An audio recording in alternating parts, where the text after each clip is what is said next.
Tilling the Truth by Julia Henry. Narrated by Laurel Merlington.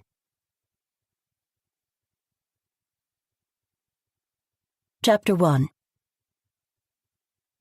Lily Jane had considered saying no to the invitation for tea, but her curiosity got the better of her. That, plus her good manners. Her mother, Viola, rest her soul, would have haunted her forever if she had said no to Braden and Miranda's invite, especially now that she had been named the executor of such a large part of Harmon Dane's estate. They'd called after they met with Harmon's lawyer, as Lily had predicted they would. After a terse conversation, the three of them agreed to meet at the Star Cafe to talk in person. Lily was a big believer in face-to-face conversations, especially when they were difficult. She could have as easily invited them to her house, but then she couldn't escape. She found both Braden and Miranda tiresome at best, and this conversation wasn't going to represent them at their best. Frankly, she also thought that they were less concerned by her late friend's recent death than they were by what he left them in his will. Harmon deserved better. Not that she was one for public wailing. No, Lily Jane was far too much of a cranky Yankee for that. Nonetheless, she grieved the loss of Harmon, was honored that he had asked her to help honor his final wishes, and felt determined to make his relatives step up to do their part. Lily walked down the front stairs and put her purse on the side table in the front hall. She looked at her reflection in the mirror and smiled faintly. Little curls of her white hair were flying about, not surprising in the August humidity.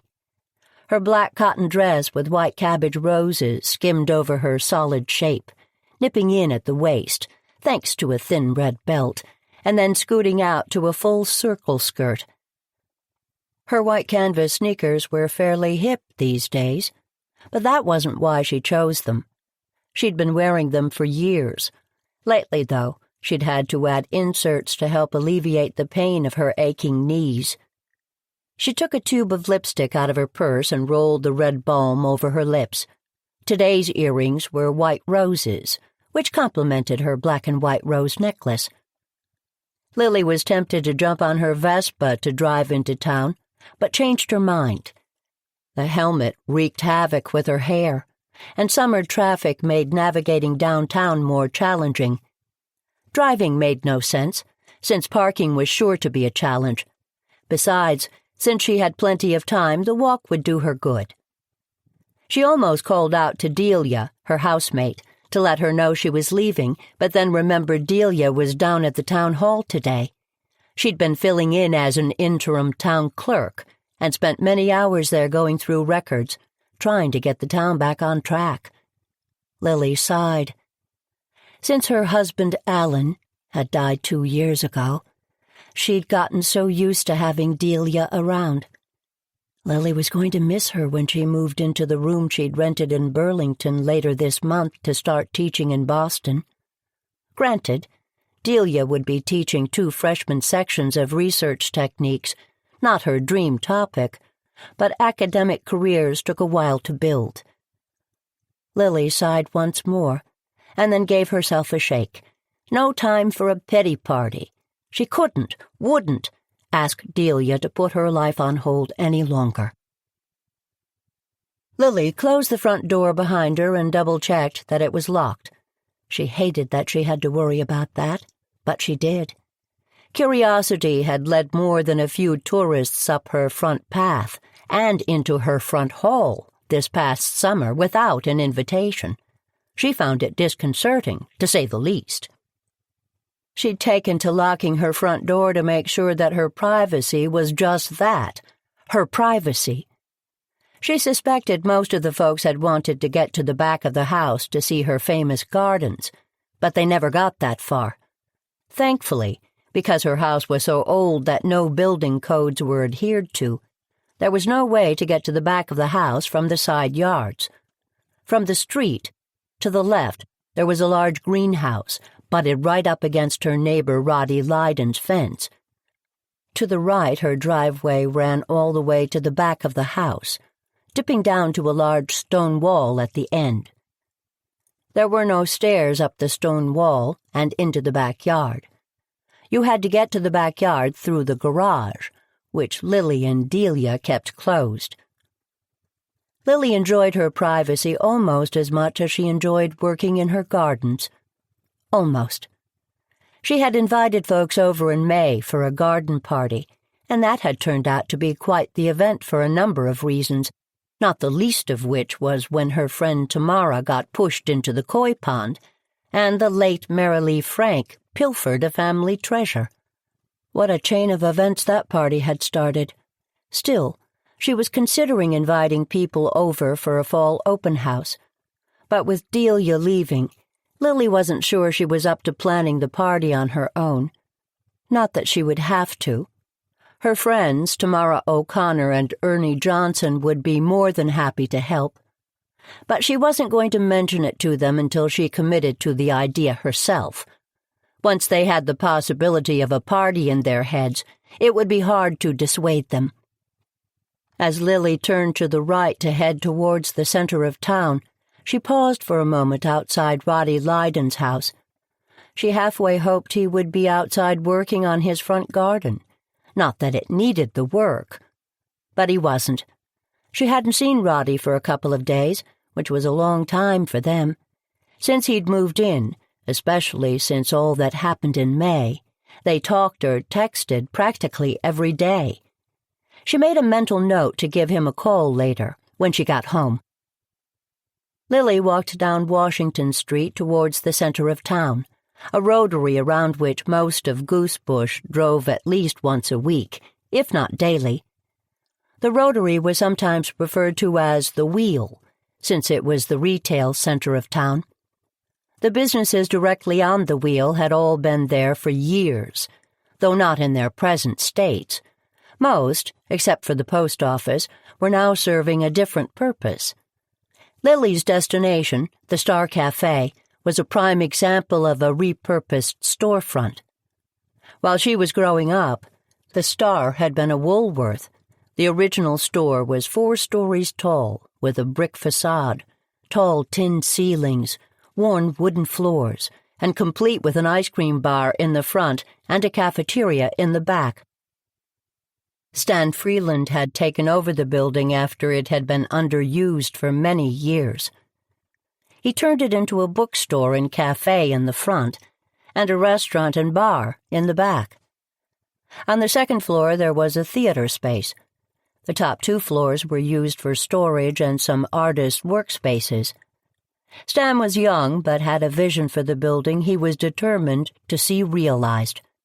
As far as Lily could tell, he was successful. The Star was always packed. Lily walked in and looked to her right. She gave Stella Haywood a small wave and a smile and looked to her left. Stella was the youngest sister of Bash Haywood, the chief of police for Goosebush. Lily had known Stella forever, and was pleased that the younger woman had found a good job at the Star. After a few fits and starts, Stella was finally on a solid path. Miranda and Braden were both there already, and Stan had brought them a pot of tea. She took a deep breath before she walked over to them. "Have fun," Stan whispered to her as he walked back towards the coffee bar. Stan was thin and had a shaved head, a small goatee, and large black-framed glasses. He looked like a humorless hipster, but his loving restoration of the old Woolworth displayed an old soul with a great imagination, he coupled with a solid business acumen. "Good afternoon, Stan," Lily said. "Could you bring me a cup of tea?" Lily plastered on a smile and walked over to the table. Braden started to stand up, but Lily waved him back into his seat. "Braden, Miranda, I hope I'm not late," Lily said. She knew she wasn't. Lily Jane was never late. "No, we just got here ourselves," Braden said. "We ordered a pot of Earl Grey. You're welcome to share if you'd like." "That's fine with me," Lily said. "It's a little pedestrian for my taste, but it will have to do," Miranda said.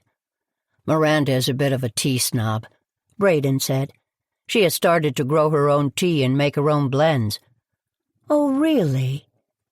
"My friend Delia Greenway, you know Delia, is doing research on plants that can be made into tea as well as serve other uses. She mentioned that she tasted a delicious blend lately. Maybe it was one of yours." "Not likely," Miranda said. "I only make blends for an exclusive group of customers. Delia isn't one of them." "My mistake," Lily said. She narrowed her eyes and looked right at Miranda, a thoroughly unpleasant woman. A few years younger than Lily herself, Miranda wore her steel-gray hair in a top-knot held in place with a silver clasp. She now wore her normal uniform, layers of scarves, and a flowy jacket worn over black jeans and a black T-shirt. Miranda Dane had never worked a day in her life, at least as far as Lily could tell. She'd relied on her cousin Harmon's goodwill, living in what used to be a gardener's cottage for a long-gone estate. Harmon had bought the cottage for his mother-in-law, and when she passed, Miranda moved in. Miranda had always implied that she helped take care of Harmon in his later years, after his wife died. But every time Lily had gone over to see him, he'd been waiting on Miranda hand and foot. "Thanks for coming to meet with us, Lily," Braden said. He flashed his overly white smile at Lily.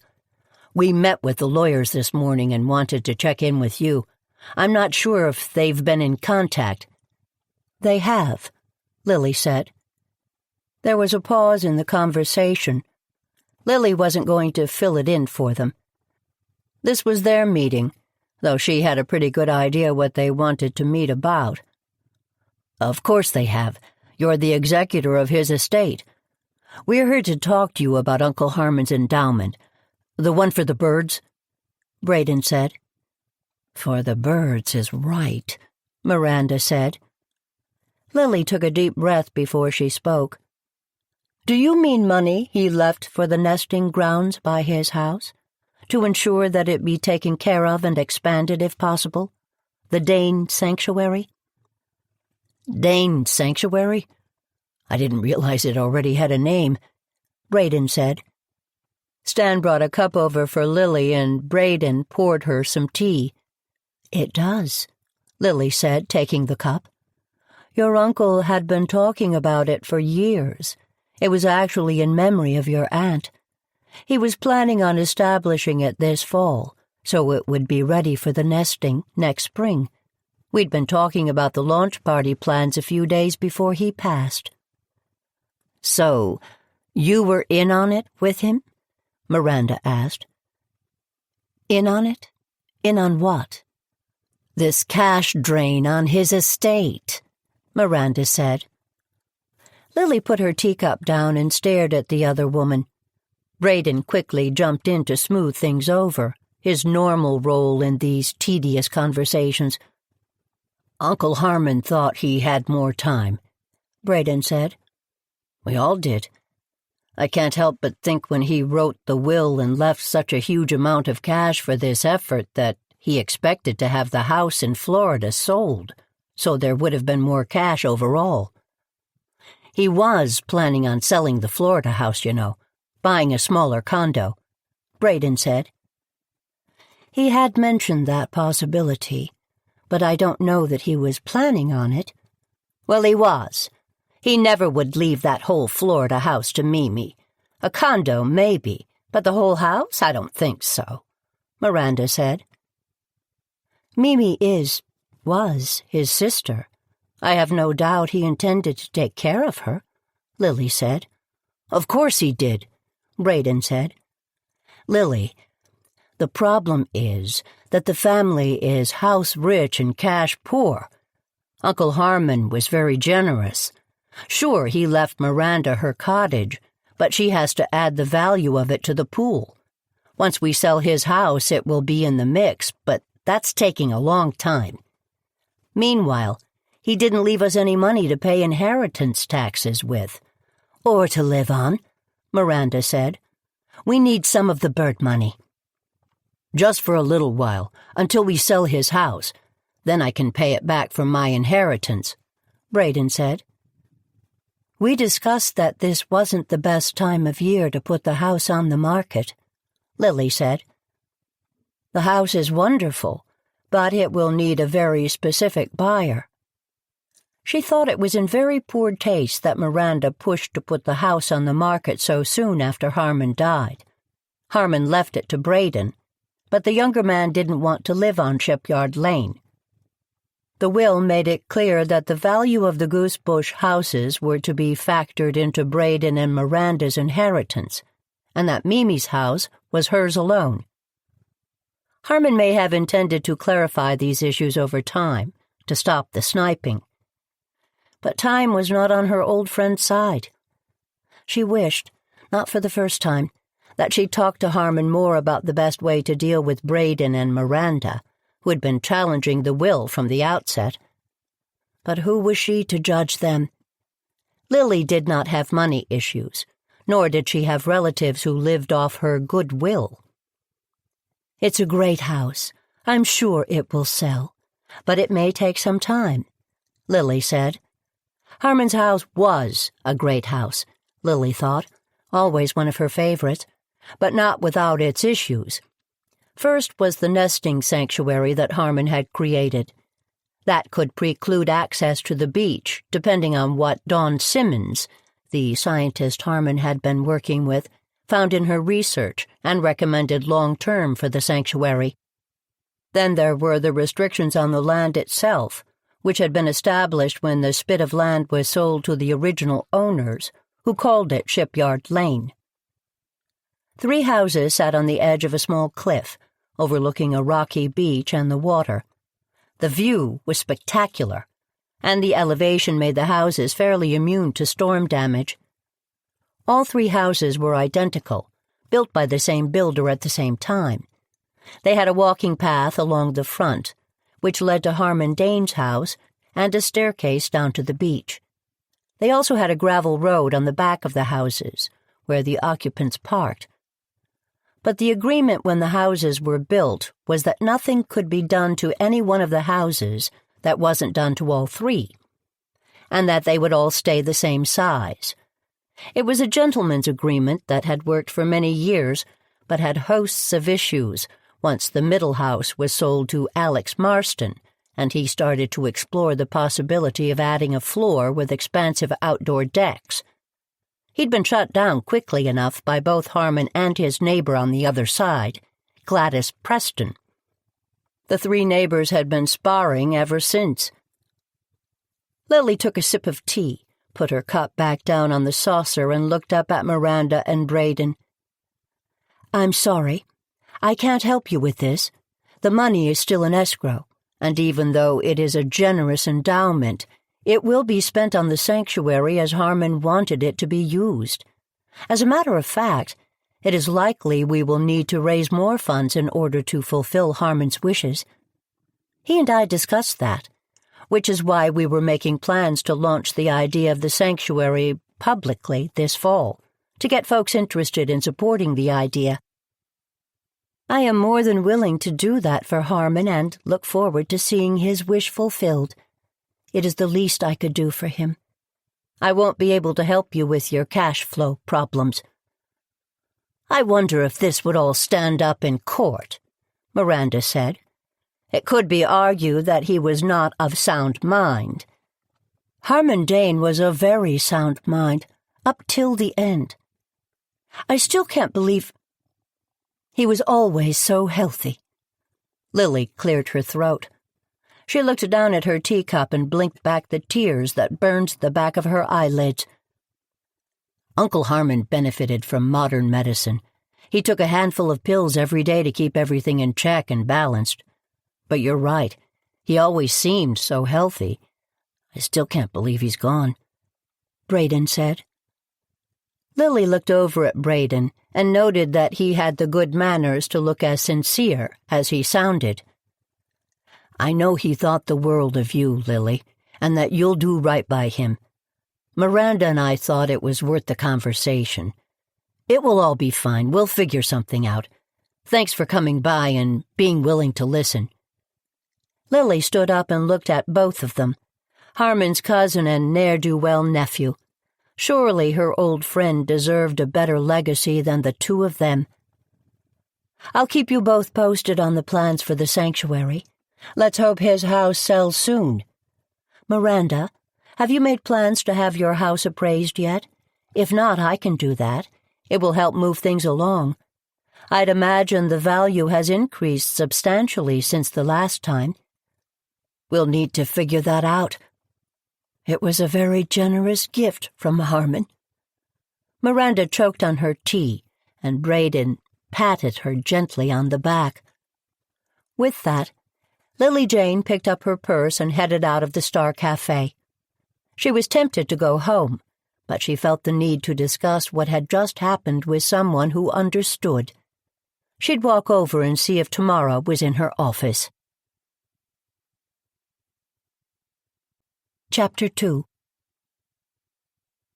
When Lily walked out of the Star Cafe, a wall of heat hit her and knocked her back. The Star wasn't even that cold inside. It was just that August heat was August heat. She wished she'd worn a lighter-colored dress, but felt that in Harmon's memory, and given her role as executor of his estate, she should wear black. At least it was cotton. But the white cabbage roses didn't offer much respite from the sun. Her full skirt was also airy, as indicated by the gust of wind that pushed it up. No worries on that front.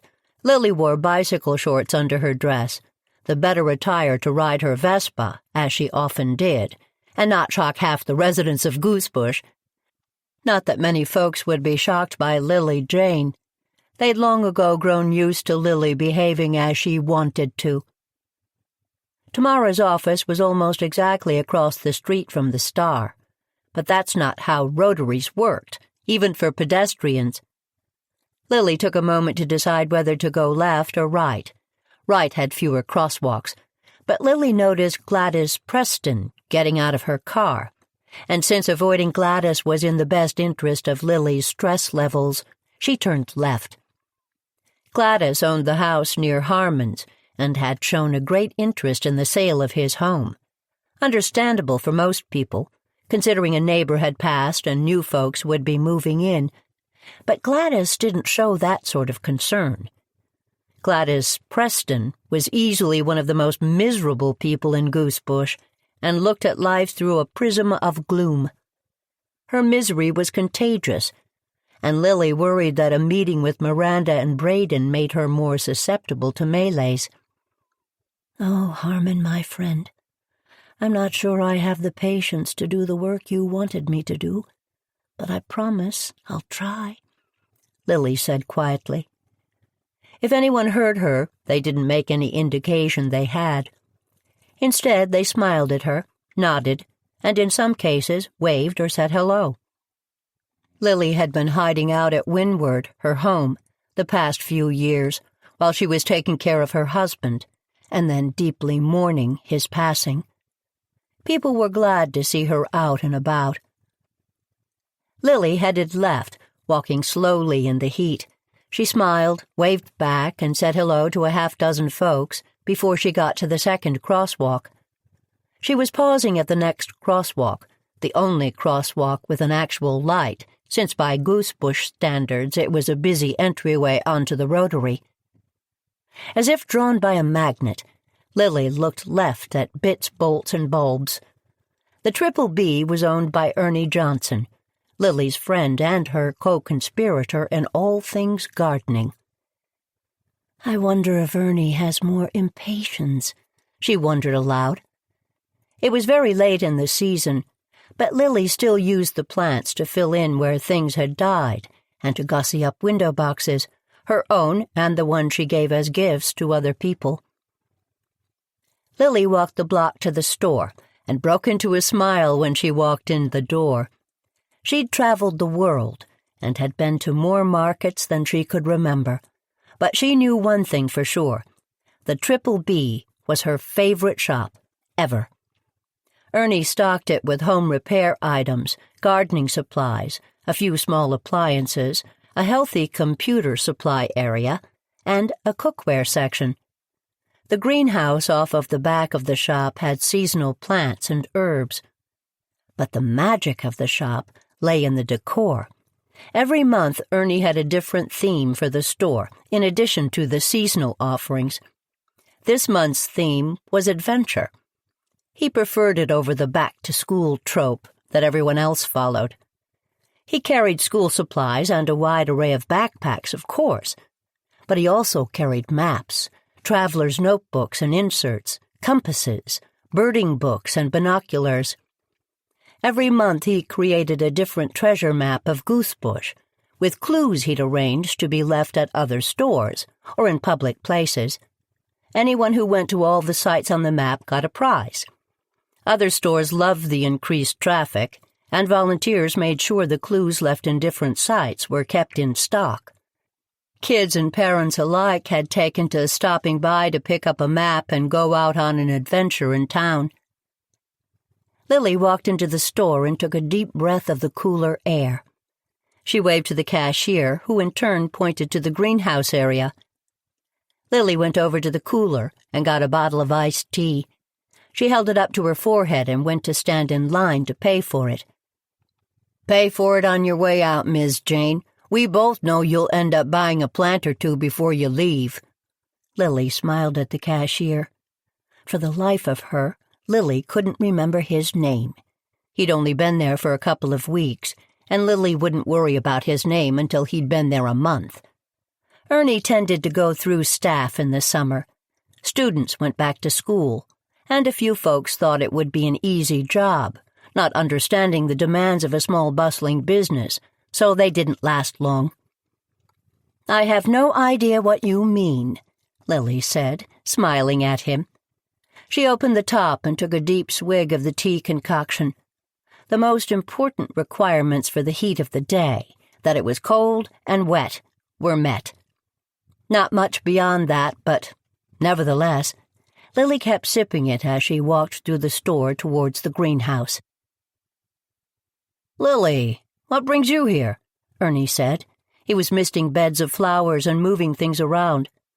Ernie was the same height as Lily, and always wore a white long-sleeved dress shirt with rolled-up sleeves and khakis when he was at work. His apron didn't identify him as the owner, just as another member of the staff. His receding hairline glistened slightly, and Ernie stopped misting, took out a handkerchief, and dabbed his brow.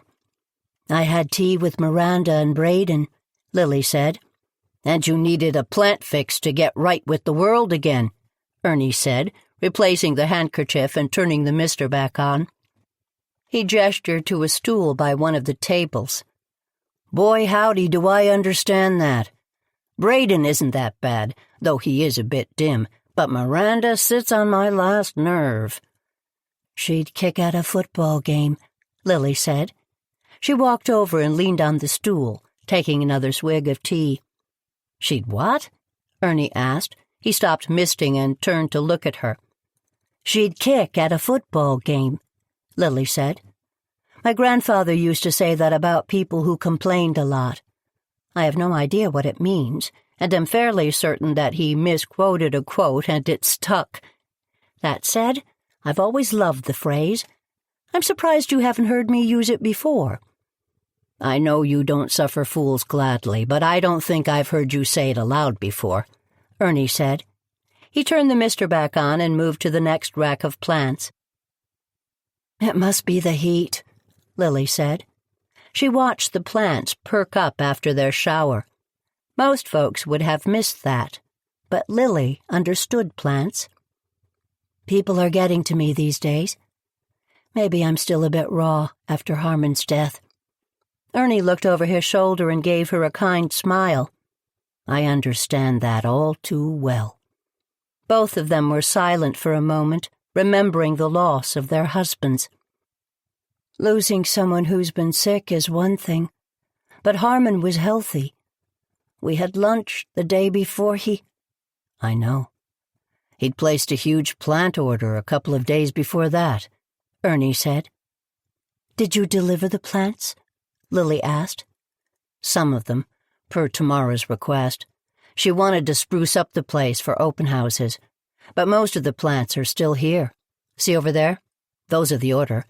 He gestured to 2 shelves of plants off to the side. They were blocked from being purchased by others by a barrier of blue painter's tape with a sign attached. "I keep meaning to talk to you about that. We should put Harmon's house on our project list, since he paid for the plants."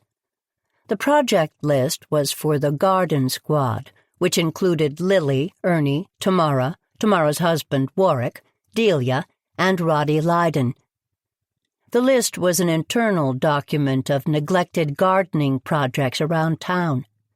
The squad did their work under dark of night, when they wouldn't be noticed. They chose to be clandestine gardeners for 2 reasons. First, they didn't want folks to think they were for hire or starting a new business. Second, they didn't ask permission before they tackled the project. It was Lily's philosophy that a badly tended garden was corrosive to Goosebush's soul. The rest of the squad agreed, and so they were guerrilla gardeners. "Agreed. I'd love you to come out and look at the sanctuary with me," Lily said. "We'll need to hire someone to get the new habitats built. I hope you can help me with that and give me some design advice." "Happy to help," Ernie said. "Maybe we can discuss it at the meeting this afternoon." "Meeting?" Lily said. For someone retired, Lily had a lot of meetings these days, far too many in her opinion. She was losing track of her schedule. "The beautification committee? We're meeting here in an hour. I thought you were early." "No, but I'll try to be on time. I was heading over to talk to Tamara, but the call of the plants was too hard to ignore." "I don't know how I missed this meeting." "I do," Ernie said. "We've changed the meeting 4 times this month alone. I half expect this one to be called off, too. Hopefully folks will show up this afternoon." "If nothing else, we'll have a chance to talk. I'll make sure Tamara comes too. See you in a bit." "Tamara? Are you here?" Lily called out. The annoying buzzer had let folks know that someone had entered the office, but no one was there to respond. "Pete? Anyone?" "Be right there," said a disembodied voice that Lily recognized as belonging to her best friend. Tamara came around the corner, a coffee cup in hand. She looked cool and chic with her ivory-colored linen sheath dress and impossibly high heels. "Figures. It's been quiet as a tomb in here all day. Not a call, not a visitor. I take 5 minutes to make some coffee and someone comes in. Thankfully, it's just you." "Just me? Should I be offended?" Lily said. She sat down on one of the guest chairs in the waiting area and stretched her long legs out in front of her. "Oh, Lily, you know what I mean. I'm in a bad mood because business is off." Tamara sat down at her desk and crossed her legs in one smooth move, not dropping any coffee. "Sorry, I should have checked. Would you like some coffee?" "No, thanks. I'm still working on my iced tea. Isn't it normal for business to be a little slow in August? Didn't you tell me that once? Families relocate before school. People are on vacation." "Usually. But I do have houses to sell." "Including the Dane house?" Lily said, taking another swig of her iced tea. "Especially the Dane house. Speaking of which, how did your meeting with Miranda and Braden go?" Tamara sat down on the chair next to the sofa and stretched her long legs out in front of her. Tamara and Lily were the same age, though Tamara looked 15 years younger. She was in great shape, always dressed to the nines with a simple elegance that Lily didn't try to emulate. "As you expected. They need money, wanted me to tap into the sanctuary fund." "You can't do that, can you?" Tamara asked. "No, I can't, even if I wanted to, which I don't. The money is still tied up in probate, and will be for a few more weeks, at least. There's a lot to untangle with this will." "Well, you're good at untangling. But I know this must be hard. Poor Harmon. He was such a good man. Hard to believe he's gone," Tamara said. "I know. It's hitting me hard. This is going to sound unkind, but I don't think it is hitting Braden or Miranda as hard as it should. Do you know what I mean?" "Harmon deserved to have better relatives," Tamara said. "He was smart to leave you in charge of things. I had no idea he was so serious about the bird sanctuary, though, did you? He left a lot of money for that. I'd imagine he expected his estate to have more cash when he passed. He should have left percentages of his estate to different folks, but he left that lump sum. I know he wanted to create a fund to support the sanctuary. His late wife loved those birds, and I think he was interested in helping them to preserve her memory. We talked about it, and I was going to help him with the garden part. Fortunately, the conversations were far enough along that I have a good idea as to what he wanted in that regard. That said, I had no idea he was going to put so much of his estate into the project. He had to have known that wouldn't make his relatives happy." "Maybe he was past caring?" Tamara said. "He's been supporting that sorry lot for years. I'm all for seeing his wishes through, but I've got to admit it adds another layer of stress to selling the house. There are so many restrictions on the lot, not to mention the charming neighbors. That scientist, Deb?" Tamara stirred her coffee and blew on it. Dawn Simmons. Dawn, right. She's coming in to figure out the work schedule for the sanctuary next week, right? That's going to be helpful, so we can let potential buyers know what to expect. "Week after next, though Gladys Preston and Alex Marston are giving me a hard time about that," Lily said. "What kind of a hard time?"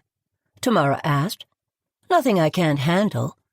Listening to them, you'd think we were about to build the Eiffel Tower instead of a nesting habitat. I'm not too worried about them. Gladys threatened to deny me access to Harmon's house via the shared driveway for additional vehicles. I did an end run, and I'm going to have scaffolding set up using the beach at Swallow Point, so the scientists can use that to set up.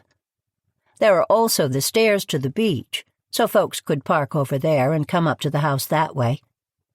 I'm not about to let Gladys derail this project with her pettiness. We all need to not let Gladys get to us, but that's a tough one these days. Anyway, have you decided if Dawn's going to stay at the house or not?" Tamara asked. "I haven't spoken to her, but that's one possibility. I'll let you know. She'll clear out for open houses and tours. No worries about that. You're footing the bill for her coming in, aren't you, instead of waiting for the estate to pony up?" Tamara asked. "The work needs to be done, and better sooner than later. I was going to donate to the sanctuary fund anyway, and this will help seed the work." "What's the work they're going to be doing?" Tamara took a sip of her coffee, which had cooled enough for her to drink. Tamara was a hot beverage person, even in August. Lily never understood how she did it. "It's more of an assessment, really, trekking the old wooden stairs, figuring out what it will take to shore them up without compromising the nesting area, making sure the vegetation is going to hold, looking at the stone wall, that sort of thing. We need to assess the fence built along the side of the house as well. It runs right along the cliffside. Harmon liked it for privacy, but I suspect it will need to be taken down, or at the very least moved inside the property line to create more of a formal sanctuary space before the new owners move in. We're going to catalog the plants as well. This visit will last a few days, and then we'll make plans going forward. There will be some temporary scaffolding set up for the work this fall, nothing too invasive. Dawn and I are working on getting scientists, builders, environmentalists, and other folks all lined up. The schedule took some coordination, but between Delia and me, we got it done. The beach has its own set of issues for scaffolding, doesn't it? Tamara asked. It does, but folks seem confident we can make it work. Thank heaven Harmon bought the beach from the town and leased it back for public use as a public space. He did that to prevent any other buildings going up, but it made this much easier. It was smart of him, and generous. Now that there's that small parking lot and the benches, a lot of folks use it. It's also dog-friendly, as long as people clean up and keep them under control. That makes it a popular walking destination. The dogs don't mind walking over the stones to go swimming. Goosebush has other better public beaches for folks to swim and sunbathe, but there aren't many dog options, Tamara said. We are blessed with lots of options, that's for sure. Anyway, I officially asked for the permits at the last town hall meeting, the one they held when you were on vacation. I'm surprised you didn't hear about that. Ray Mancini and I have been trying to meet all week, but one or the other of us has had to cancel. We're having a drink tonight to catch up. Tamara turned over a pad of paper and put her coffee mug down on the cardboard. After our beautification committee meeting? What beautification committee meeting? Tamara said, furrowing her brow and turning to the calendar that was open on her desktop computer. I'm glad it wasn't only me. Phew. I was at the Triple B and Ernie mentioned a meeting. I couldn't believe that I'd missed it on my calendar. I hate to sound paranoid, but it may not have made it to your calendar, or mine, Tamara said, turning back to Lily. You know who they added to the beautification committee, don't you? We need to come up with a better name for this committee, Lily said. How about Team Beauty? You know Reagan got herself on the committee, Tamara said. Oh, no, Lily said, not trying to mask her distaste from Tamara. They'd been friends for over 60 years, and Lily was grateful she never had to pretend she was anyone else in front of Tamara. Who put her on? Miranda Dane. Miranda Dane, Lily said. She looked right at Tamara, who turned her gaze back to her coffee mug. I'm not going to tell you I told you so, Tamara. But I told you so. I told you Miranda was going to be a nightmare to have on the committee. But no, you wanted to be nice to Miranda. Listen, Harmon's death was hard, Tamara said. She had me feeling sorry for her. Besides, even you've got to admit she's a good gardener. She is? Lily was reluctant to admit it, but Miranda knew her plants. But what a miserable person. And now she's ended up being the Benedict Arnold of Team Beauty and invited your business rival onto the committee. Yeah, well, there's that. Tamara sighed deeply. Just think, 2 months ago none of us had heard of Reagan Holland. Life was simple back then. Indeed, none of them had heard of Reagan Holland, but Reagan Holland had heard of Goosebush. An ambitious real estate broker who had moved from community to community over the years, Reagan Holland had apparently decided that Goosebush would be her latest conquest. She discovered that there was only one real estate agency in town, the agency run by Tamara O'Connor and her partners. Of course, if you asked most of Goosebush, they'd agree that they didn't need more than one real estate agency. Folks who didn't want to go with Tamara went with a chain or sold their houses themselves, online. But O'Connor Real Estate was all that Goosebush had ever needed. Until Reagan started talking to folks, letting them know that they should be getting higher prices and commercial zoning should be spread out, and one office was a monopoly. She hadn't convinced many people yet, but she was working on it by writing checks to sponsor events, taking folks out to dinner, and inserting herself into town business. I never asked you. How did the open house go yesterday? Lily asked, The segue wasn't out of thin air. Reagan had been talking to Braden Dane, wanting him to give her the listing for Harmon's house. As executor of Harmon's will, Lily agreed to keep Braden aware of bids and allow him to have the final say in the selling of his house. Tamara had the listing currently, but both women agreed they would make this a business transaction, with Braden in charge. The Dane house has a curse, I swear. Every time I have an open house, something goes wrong. Last week it was the plumbing backing up, leaving me with black goo in the sinks and tubs. Yesterday there was a mouse infestation. Mice aren't unheard of in houses, Lily said, making a face. Lil, when I say infestation, I mean infestation. There were dozens running all over the place, not even trying to hide. All of them, by the way, white mice, not field mice. White mice? Like lab mice? Lily shivered as she said the word mice. Lily hated mice. Or, more accurately, Lily was afraid of mice. One of the few things Lily was truly afraid of. Exactly like. Someone had let them in and let them loose. Luckily, I got there early and figured it out. I canceled the open house. I've got somebody over there now doing their best to capture them all and to clean up. Any idea of who did it? None that I can prove. Unfortunately for me, there are a few possible folks.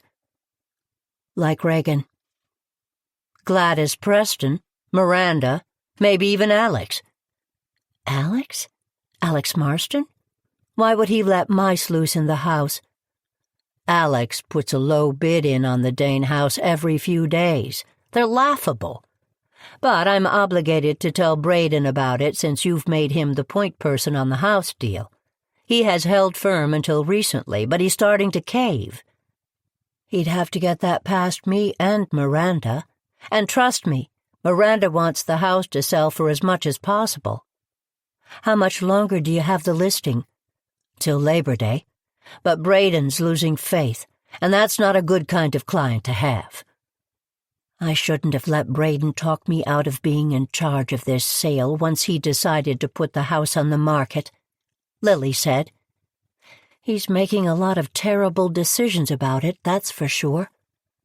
Who cares if we've been best friends forever? That wouldn't have compromised me on the business front. I know it wouldn't have, Lily. But with Reagan around, we need to tread carefully. This much I know. I've got to sell the Dane house. You will. You will. Meanwhile, let's head over to the Triple B for the meeting. Lily finished her iced tea, stood up, and put the bottle in the recycling bin. Tomorrow would sell the house if the playing field was level. But it obviously wasn't. Lily couldn't help but wonder who was sabotaging her friend and what she could do to catch them. Chapter 3. Tamara and Lily arrived back at the Triple B together and went into the greenhouse for the meeting. When the committee was first formed, they could all fit in Ernie's office, but now, after seeing some of the work that the committee had done over the past couple of months, there were more volunteers than they knew what to do with. The core committee, the voting committee, remained the garden squad itself, P.J. Frank and the Board of Selectmen of Goosebush. But other members, like Reagan, Miranda, Gladys, the Goosebush Girl Scout troop, and half of Warwick O'Connor's lacrosse team came to meetings regularly. Everyone had an opinion on what needed to be beautified in Goosebush. Happily for all, a small fund had been established where people could apply for a grant, and then the committee would find volunteers to help do the work. Nobody knew about the clandestine work that the garden squad did to determine the viability of the projects. Everyone was surprised when one of the first projects was the reseeding of the lacrosse field, hockey, soccer, football fields at the high school. It wasn't a flashy garden or a reclaiming of land. The grass was always green, but folks on the committee knew that Warwick and his students spent hours, even days, trying to get the fields up to standard every spring, summer, and fall. Taking up the grass and adding new soil, an irrigation system, and sod were worthy investments. Tamara and Lily worked hard on getting matching funds, and everyone agreed that the use it would get over the year was tremendous. Alden Park was a perpetual project, but the discovery of some artifacts during excavation halted gardening progress in the name of academia. Delia was overseeing the project and was determined that no more work would be done until research was complete. Nothing in the town history showed Alden Park had been a dumping site, so the discovery of the artifacts was not anticipated. The hope was that the work would be done by next spring. The list of projects that were seeking funding was short, which made it all the more contentious among the committee. Those under the age of 30 were all pushing for the public park near the beach to be finally finished, complete with an outdoor performance space for summer shows. The old beach house and concession stand were there already, offering the infrastructure of plumbing and electricity that could support the modest proposal. "All that will do is cause commotion," Gladys Preston opined. "Commotion, beer drinking, and heaven knows what. Bad news when a bunch of teenagers are given a place to party." "The empty parking lot offers the same opportunities," Ernie said. "And you know we all do everything we can to ensure that doesn't happen.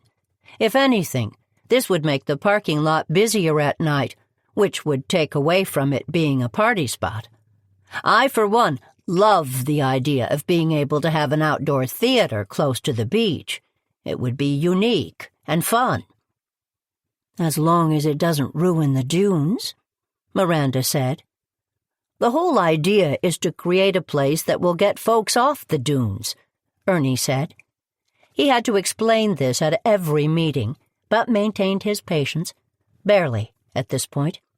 "That part of the beach is in good shape, because it's the public part, where folks from other towns can come for the day. Their parking fees help maintain the beaches. We've built up the fencing, and there are clear access paths for folks. It's farther down on the private town part of the beach where we have to worry about the dunes and the plant life." "How about the dunes for a project, then?" one of the Girl Scouts asked. "The dunes we need to worry about?" "On the docket for next spring," Lily said, smiling. "The parking lot project needs to get started this fall if it's going to be ready for next spring. If we decide to go ahead with the performance area, we need to factor that into the work, and I'd like to get that done. But since the payoff won't be for months, I've been wondering if maybe we should do some sort of project that we can all enjoy this fall. What do you all think about planting a pumpkin patch and some other vegetables that we can harvest in September and October for the winter? We could use that lot we're planning to use for the new garden by the elementary school. Maybe we could hold some sort of festival this fall." "A craft fair with local foods," Portia Asher offered up. Lily hadn't seen the small, older woman sitting on a stool towards the back of the room, but once Portia spoke, the entire room came to attention. A public garden, where folks could have a patch of land where they could plant some vegetables, was surprisingly controversial in Goosebush. Nevertheless, Portia persisted, and Lily's idea was one way to get folks used to the idea. The lot everyone was discussing was underused, overgrown, and owned by the town itself. Celebrating the use of the land with a festival was inspired, and was well worth the investment of time and money. "PJ, maybe you could bring some of that cider you make to the fair," someone said. "That would guarantee a crowd." "Watch out, folks. I've been brewing some new beers. I may have some to break out." Everyone laughed. PJ didn't just brew some beer. He and his partner had started a small craft brewery that was producing local beers everyone was raving about. "We've got 2 great projects," Ernie said. "Getting a spot ready for a fall festival and getting the area near the public parking lot cleared and prepped for a performance space next spring. Since the beach project will take some planning, we won't be able to do a lot this fall, but we can talk it up, figure out a way to get folks excited about it, since it will take town support to pull it off. You think we can get enough volunteers to pull them both off? To get the beach ready to go and get this garden planted?" "You know, Coach O'Connor has been trying to get a 10K organized for this fall, a team-building exercise," Harry Lentz said. Harry was one of the lacrosse players who came to every meeting. "Maybe we could measure the route and get folks to start and end at the festival site, but loop by the parking lot area? Maybe there could be some sort of station for folks to get water or go to the bathroom there, with some entertainment?" "Show folks what could be," Ernie said. "That's a great idea, Harry. We could talk to—" "Do we have time to get the plants ready to go for an autumn festival?" Reagan interrupted the enthusiasm the students had started to show for the idea. "I don't know much about gardening, but isn't August pretty late to start?" Reagan had a 1,000,000-watt smile that was wasted on the people in the room, so she toned it down quickly. Tamara turned to answer the other woman. "There are more than a few of us who could offer up some plants to transplant, I'd imagine. I know Warwick's got quite the pumpkin patch going, and there are some container plants we could offer up. That's how Goosebush works, you see, Reagan. We all pitch in. We're in it together." Nobody spoke for a couple of moments, knowing this was about more than plants. "Well then, 2 projects ready to go. Anything else we should talk about?" Ernie finally said to fill the silence. "There sure is," Gladys said, turning towards Lily. "I want to know what this one has planned for this research project on the beach at Swallow Point." "That project isn't the concern of this committee," Ernie said. "Well, it sure as hell should be. And there's nowhere else to bring it up. I don't know anything about it, and I sure should. I live on Shipyard Lane. There's a covenant there. Anything that impacts one house impacts us all." "This project doesn't impact Harmon's house," Lily said, infusing her voice with patience she did not feel. She had gone over this a dozen times with Gladys, both in private and in public. "As we discussed, years ago Harmon bought the land that included the beach to the side of his house and deeded the use back to the town. He even built the small parking lot for folks to use. It isn't a swimming beach, so the town was grateful that he was willing to maintain it. It also stopped a developer from buying the land and blocking the view for the folks up the street. Anyway, he also promised to protect the beach and the wildlife that was there as part of the deal with the town. Harmon always said he did this to make his house a bit more private, but he ended up falling in love with the birds and the plants that grew in that little spit of land. He left money in his will to protect that sanctuary, and deeded the land back to the town in perpetuity, provided the reserve was always protected and maintained. Now the stairs down to the beach are precarious and may need to be rebuilt. Harmon was already planning that work when he passed. A work assessment is taking place in a couple of weeks. As part of rebuilding the stairs, a nesting area will be built. These new stairs aren't going to create public access to Shipyard Lane from the beach. If anything, I would imagine it will raise the property values for all 3 houses, since the reserve will ensure the land will be kept up, and the new stairs will be accessible to everyone on Shipyard. "You would say that, wouldn't you, Ms. Holier-than-thou?" I know what you're up to. Don't think I don't," Gladys said. She got up quickly and knocked her stool over. She harumphed as she stomped out of the greenhouse. After a moment, Regan got up and followed her out, as did Miranda. "Good riddance," Portia said loudly. Everyone laughed. "Now let's get down to a schedule. These kids are going back to school soon, and we're going to lose them. And if we want to pull off this road race, we need to get cracking. But let's get this straight. I'm not doing any running." The meeting broke up shortly after a schedule was created. 2 groups set out right from the meeting to go on site visits and take some digital pictures. As they left, one of the Girl Scouts promised to help Portia gain access to the private Facebook group they were creating in order to keep track of the work. Delia was amongst the last to leave the room. She continued to type for a few minutes while Ernie, Tamara, and Lily chatted. When she finally looked up from her keyboard, she blinked a couple of times, as if assimilating back to the real world. "I've shared the notes from the meeting on the Google Drive we set up for the committee." "Who has access to those documents?" Tamara asked. "Everyone on the committee," Delia said. "I've got a private drive for the 4 of us, plus Roddy and Warwick. I make copies of the notes, and they go in there. I make copies of everything and put them in different places, so we don't lose them." "Are you building in enough redundancies?" Ernie asked, gently teasing his young friend. Delia was, at heart, an academic.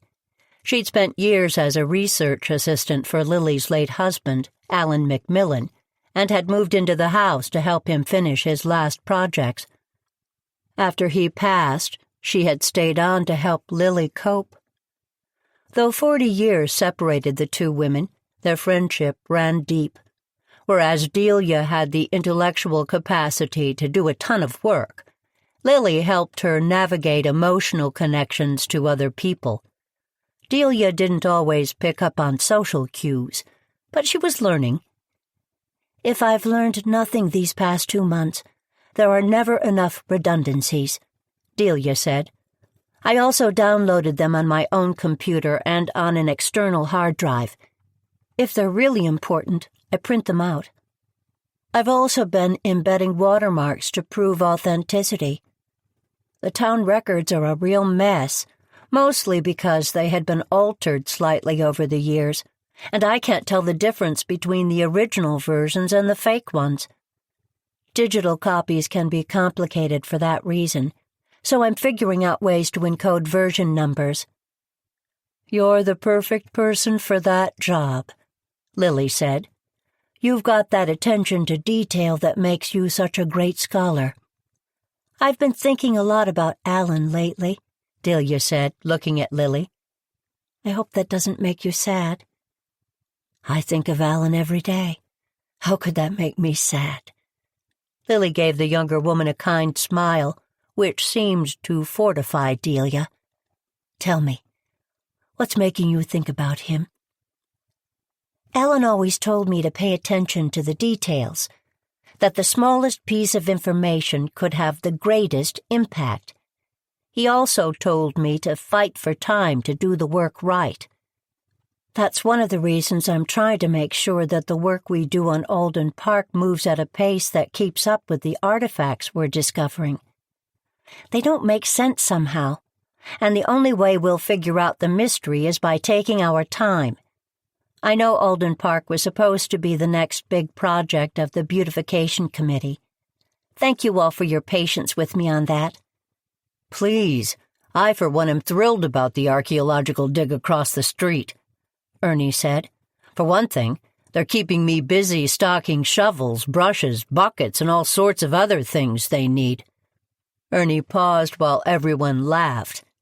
"Also, as one of the trustees of the library, it thrills me that there's going to be an online and public exhibition of what's found in real time, rather than waiting for an academic paper to be published." "Delia, what else is making you feel anxious?" Tamara asked. "I'll admit it. Entering the academic world this fall is making me feel pressed for time and nervous about a million other things. They've had me go over my syllabus for historical research in real time 3 times and want me to make it more compelling so that the class fills. They also have me teaching 2 sections of the freshman research class online, which is new for me, though I'll admit it's less daunting than getting up and talking in front of 60 students at a time. 60? That's a lot, Tamara said. It's a core course for freshmen, starting this year. They've been finding that folks don't understand proper research and attribution techniques these days. Unintentional plagiarism is a problem, so they want to make sure students understand the proper techniques right away, so they can't claim ignorance. You'll be great at it all, Lily said. Delia sighed. This is the road that Alan and I talked about for my career, and now that I'm finally on it, I'm noticing a million other paths that interest me. Listen to me. It's probably nerves. I'm this close to living my dream. Dreams can change, Tamara said. Tamara looked over at her friend Lily. No one understood better than Tamara how much Lily would miss Delia. And no one understood better than Tamara that Lily would never say anything to Delia about that. Lily shot Tamara a look and got up. You know, Delia, nerves are fine. I'm happy to look over anything you'd like me to, of course. In the meantime, I haven't been to Alden Park for a few days. Want to walk me over while there's still sunlight and give me a tour of the site? Hold up, I'm coming with you, Ernie said. I can't get enough of this adventure. Afterwards, dinner? Before the town meeting tonight? Town meeting? Lily asked. Lily, you didn't forget about the town meeting, did you? Tamara said. Lenny Andrus is trying to get a variance on his latest project. I didn't forget about it, Lily said. Liar, Tamara said. Lily smiled and gave her a wink. Truth to tell, she had forgotten about it.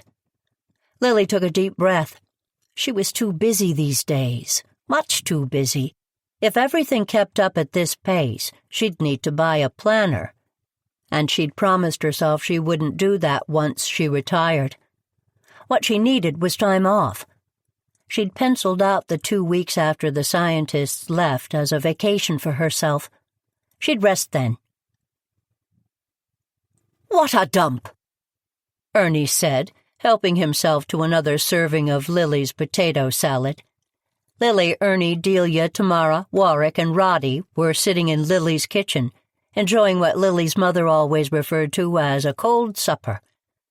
Cold roasted turkey, ham, potato salad, coleslaw, green salad, rolls, chips, and a multitude of jellies, mustards, relishes, and other condiments folks could add at their whim.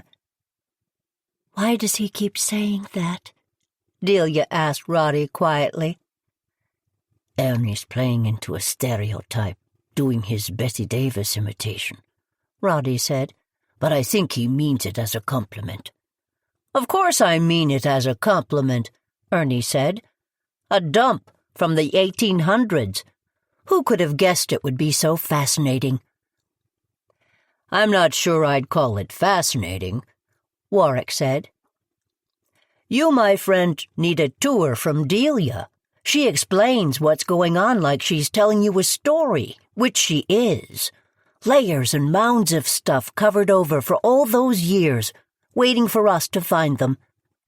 The rigger needed to make sure the layers are uncovered in due time so the story comes out as it should. Fascinating. I'm not exactly an expert, but I've been reading up. Dump sites are excellent for archaeologists, Delia said. Think about what people throw away. Food scraps, broken dishes, clothes, all the stuff that reflects everyday life. Back then, there was less waste than there is today, but it still gives you a good sense of what people ate, used for pottery, all that stuff. A time capsule of sorts for goosebush. There may not be a ton of academic use for the findings, but it's still pretty interesting. The fascinating thing about this dump is that it was completely unexpected, Delia said, and it seems to have been narrowly used. What do you mean narrowly used? Roddy asked.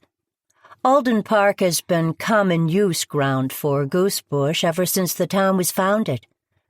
The artifacts are definitely from the mid-1800s, so they aren't from the time when the town had indigenous folks living here.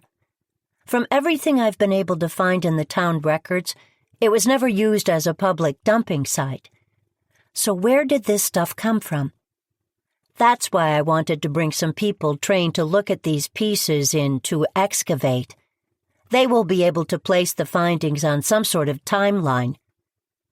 There doesn't seem to be a huge variety of things, so it may have been used for a narrow, specific purpose. Very interesting, Lily agreed. Of course, opening it up to academics does delay redoing the park indefinitely. But no matter. Thanks to today's meeting, there's plenty to keep us busy this fall. I take it the meeting went well, Warwick said. Well? Tamara said. These days, well is such a relative term. I guess it did go well. Once Gladys, Reagan, and Miranda left, that is. Warwick whistled through his teeth and turned the lazy Susan until the green salad was in front of him. He helped himself to a good portion of greens. Those women do get around, spreading sunshine in their path, don't they? He said, smiling at his wife. She smiled back. Indeed they do. Speaking of which, what fun have we to look forward to tonight at the town meeting? I'm hoping we're done with the Shipyard Lane questions from Gladys, Ernie said. He helped himself to some more coleslaw.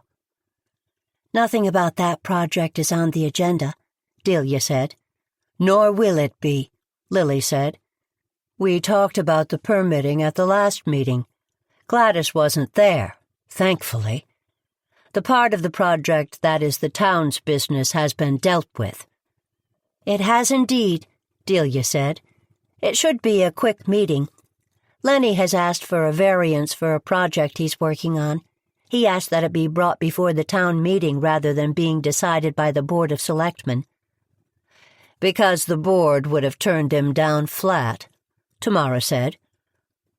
Can an individual really usurp the normal channels like that? Roddy asked. Seems like a dangerous way to run a town government. It could be, except that Goosebush is a small town. Folks weigh in on both sides of an argument and usually choose the side that is best for the town overall, Lily said. Usually, Ernie said. Of course, there is that tragic example of the old Girl Scout meeting house that was raised to build that god-awful sushi restaurant everyone thought would be a great hit here in Goosebush. A sushi restaurant? I love sushi, Delia said. Where was that? You wouldn't have loved this place. It was a couple of blocks away from the beach. It's an empty lot now. They used frozen fish and didn't buy local. Don't think that doesn't come up every few years at town hall meetings. Of course, the whole plan never would have happened if they hadn't called for a meeting when Warwick and I were on vacation and Lily was taking care of Alan, Tamara said. Democracy really rests on the shoulders of so few people, Roddy said. There have always been a few of us with, how shall I put this, a clearer vision than others, Lily said. We usually see to it that considerations are weighed carefully. Which is how Tamara got on the Board of Selectmen, and why Lily has to go to every meeting, Ernie said, to make sure common sense prevails. Still, another town meeting. Does every town have these many meetings? Roddy asked, adding a slice of ham to his plate and picking up a roll. Not that I mind. It's a wonderful way for a newcomer to learn about the goings-on. But still, I feel as if I'm wearing out my seat on those bleachers in the school gymnasium. No, you're right. We've had more than our share of town meetings this summer. Lots to work through. The Board of Selectmen decided to do it out in the open. Transparency matters. We have to gain some trust back after what happened in May, Tamara said.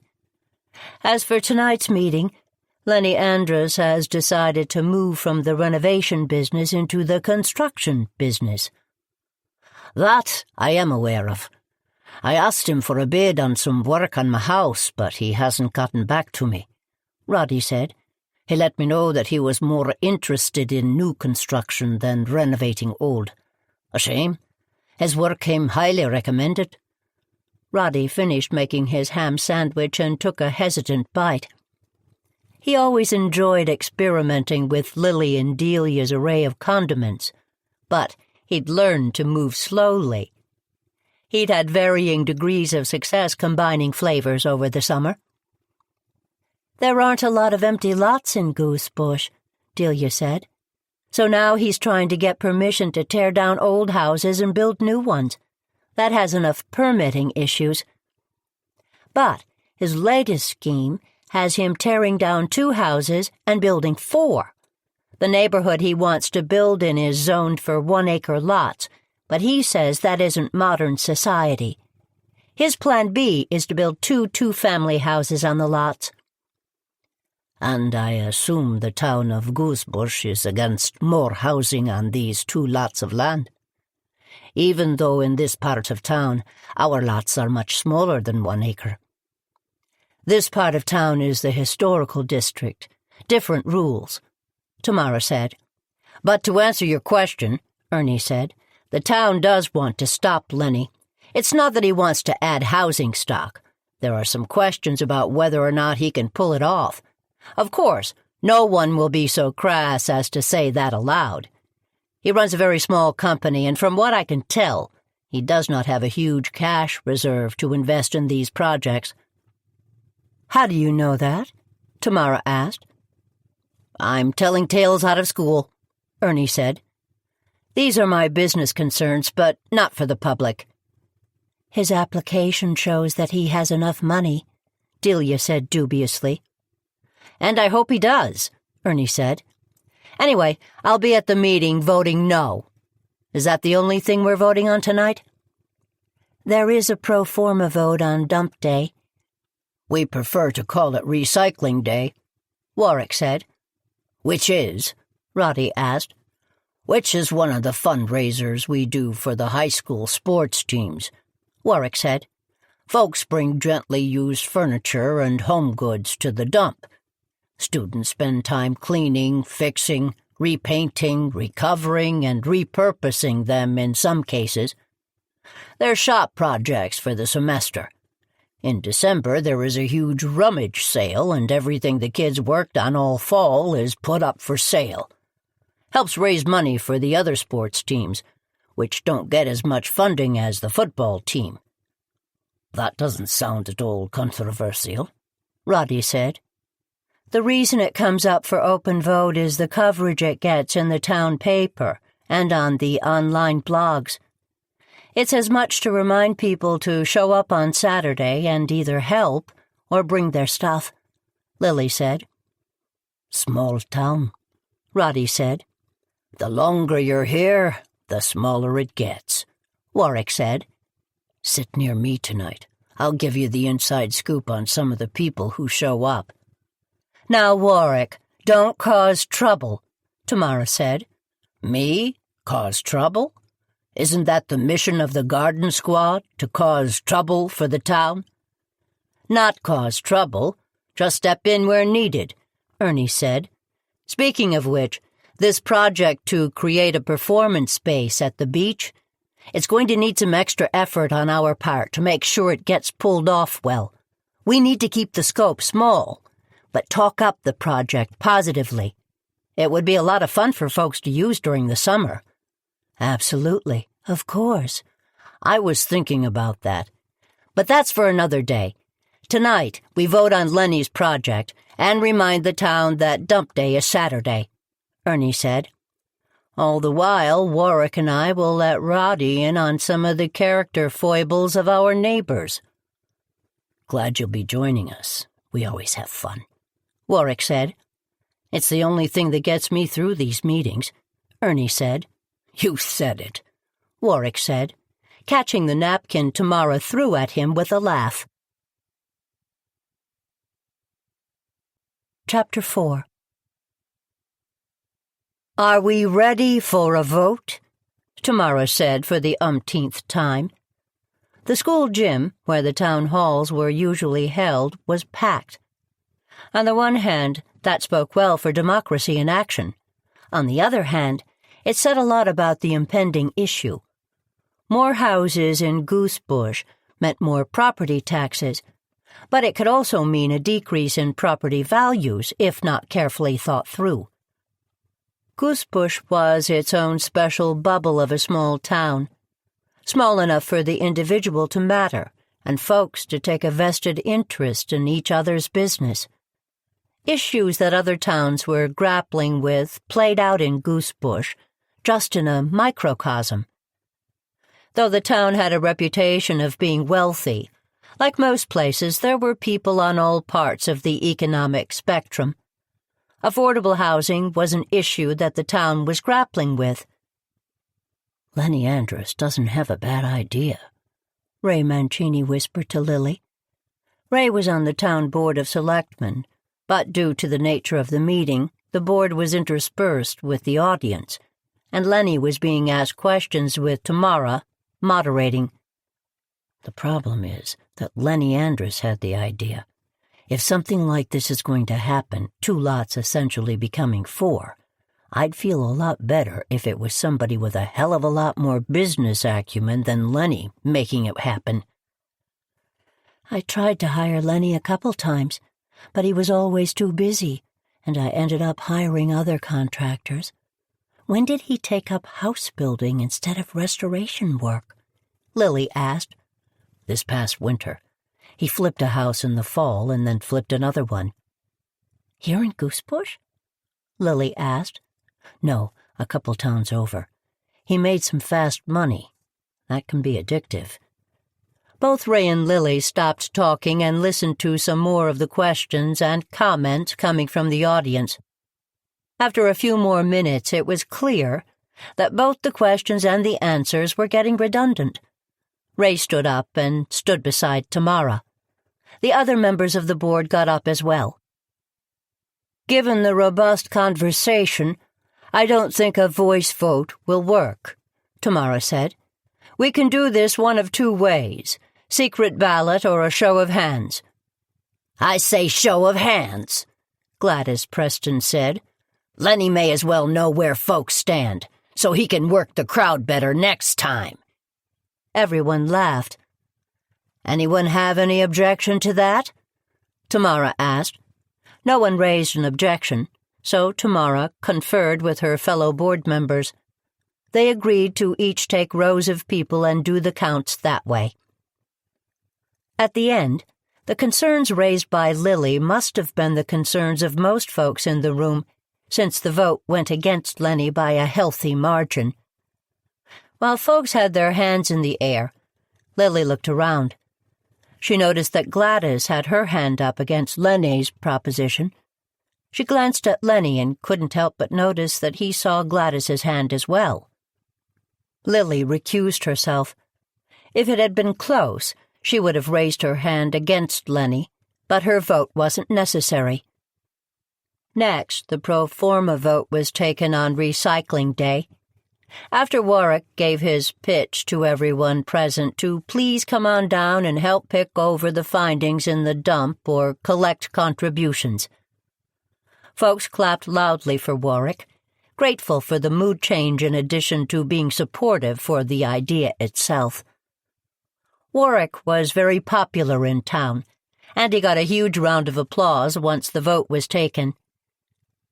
Folks left quickly at the end of the meeting. Lily stayed back to help put things away and to show her friend support.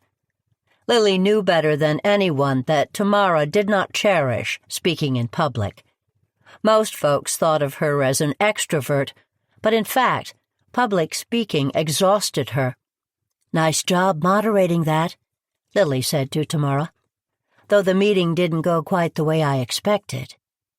I would have thought the idea of rethinking house lots in Goosebush would have had more support. I suspect the idea may have more support the next time it comes up, Tamara said. Preferably, if Lenny brings it up, he'll have a stronger business proposal that makes folks feel more secure in taking the leap. Trust me isn't a great business slogan these days, Lily said. Sad in a way. That was a good enough slogan for a lot of folks to build a business in the past, including my parents when they moved here 20-odd years ago, Warwick said. He and Ray Mancini were putting folding chairs on racks while Lily walked through the bleachers with a trash bag. Your folks opened a small grocer, which grew into a liquor store as well over time, Ray said. No one ever got cheated at O'Connor's package store. If your father traded on public trust, it was because he earned it. True enough, Ray, Warwick said. The store wasn't the first business my father tried to open, but it was the first one that worked. Lenny reminds me of my dad a little bit, back in the day.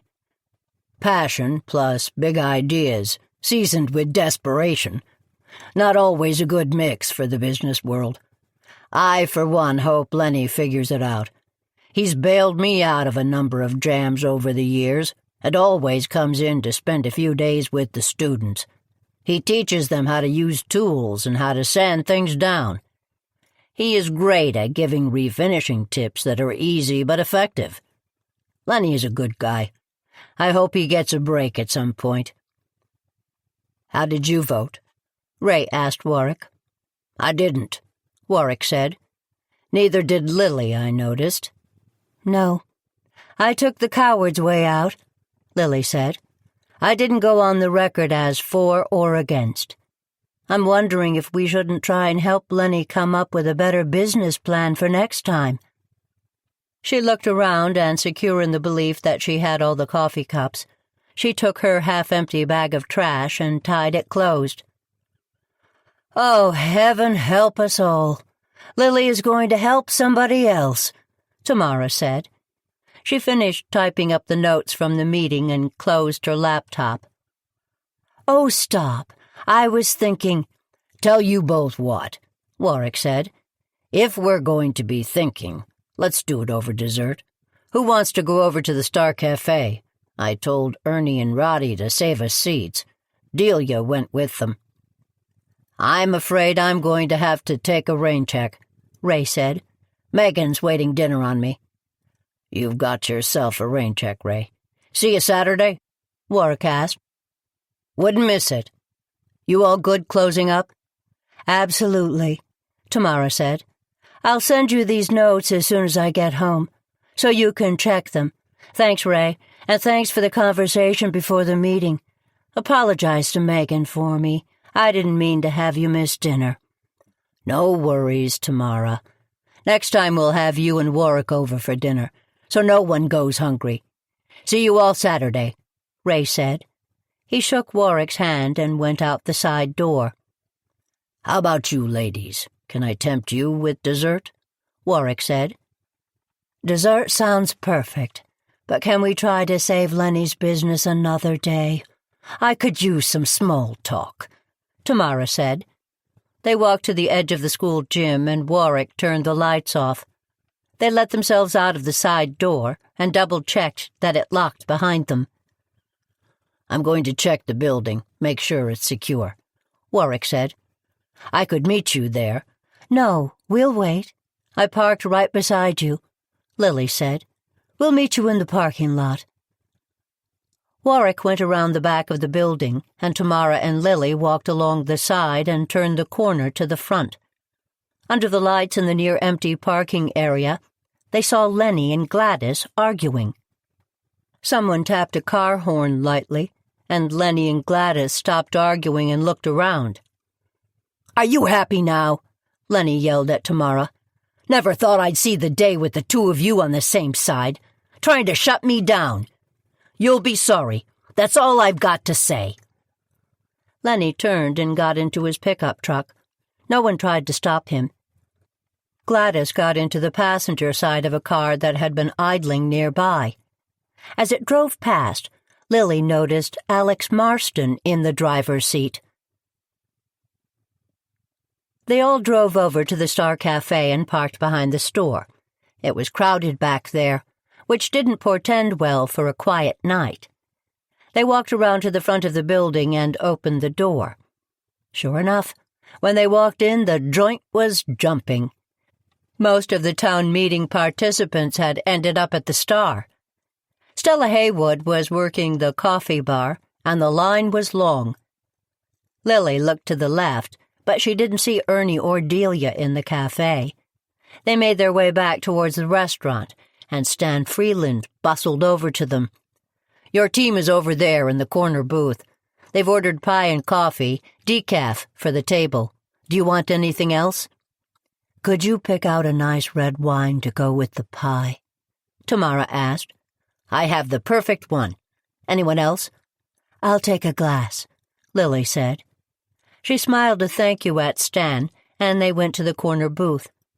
As a little girl, she'd spent hours in this area of the Woolworth store, which used to be the lunch counter. When Stan redid the old 5 and dime, he kept enough of the original architecture so that folks could remember what it used to be, while adding enough modern conveniences to make it a hip and happening place in Goosebush. Never mind that it was one of 3 restaurants in the entire town, and the only one open past 9 o'clock. It was still a hot spot, and Lily was a frequent customer. "What took you so long?" Ernie asked as he got up and let Lily slide into the seat beside him. Warwick and Tamara slid into the other side of the half-moon booth. Roddy sat beside Delia on chairs at the table edge. This was their booth, large enough to invite others to join them if need be. Nevertheless, they all sat in the same seats every time they ate together. Habit was a funny thing. 6 months ago, Lily could not have imagined so many regular meals out with this group. Now she was forever grateful to each and every one of them for helping her get her life back. "Warwick had to lock up," Lily said. She was about to tell them about what they saw in the parking lot when Gladys and Alex walked into the restaurant. Gladys made a beeline over to Tamara. "Let's get one thing straight, Tamara O'Connor," Gladys said. "Tonight was it. We'll never be on the same side of an argument again. Not ever. I wouldn't do business with you." "Gladys, as I indicated earlier today, you and I won't be doing business together. Ever."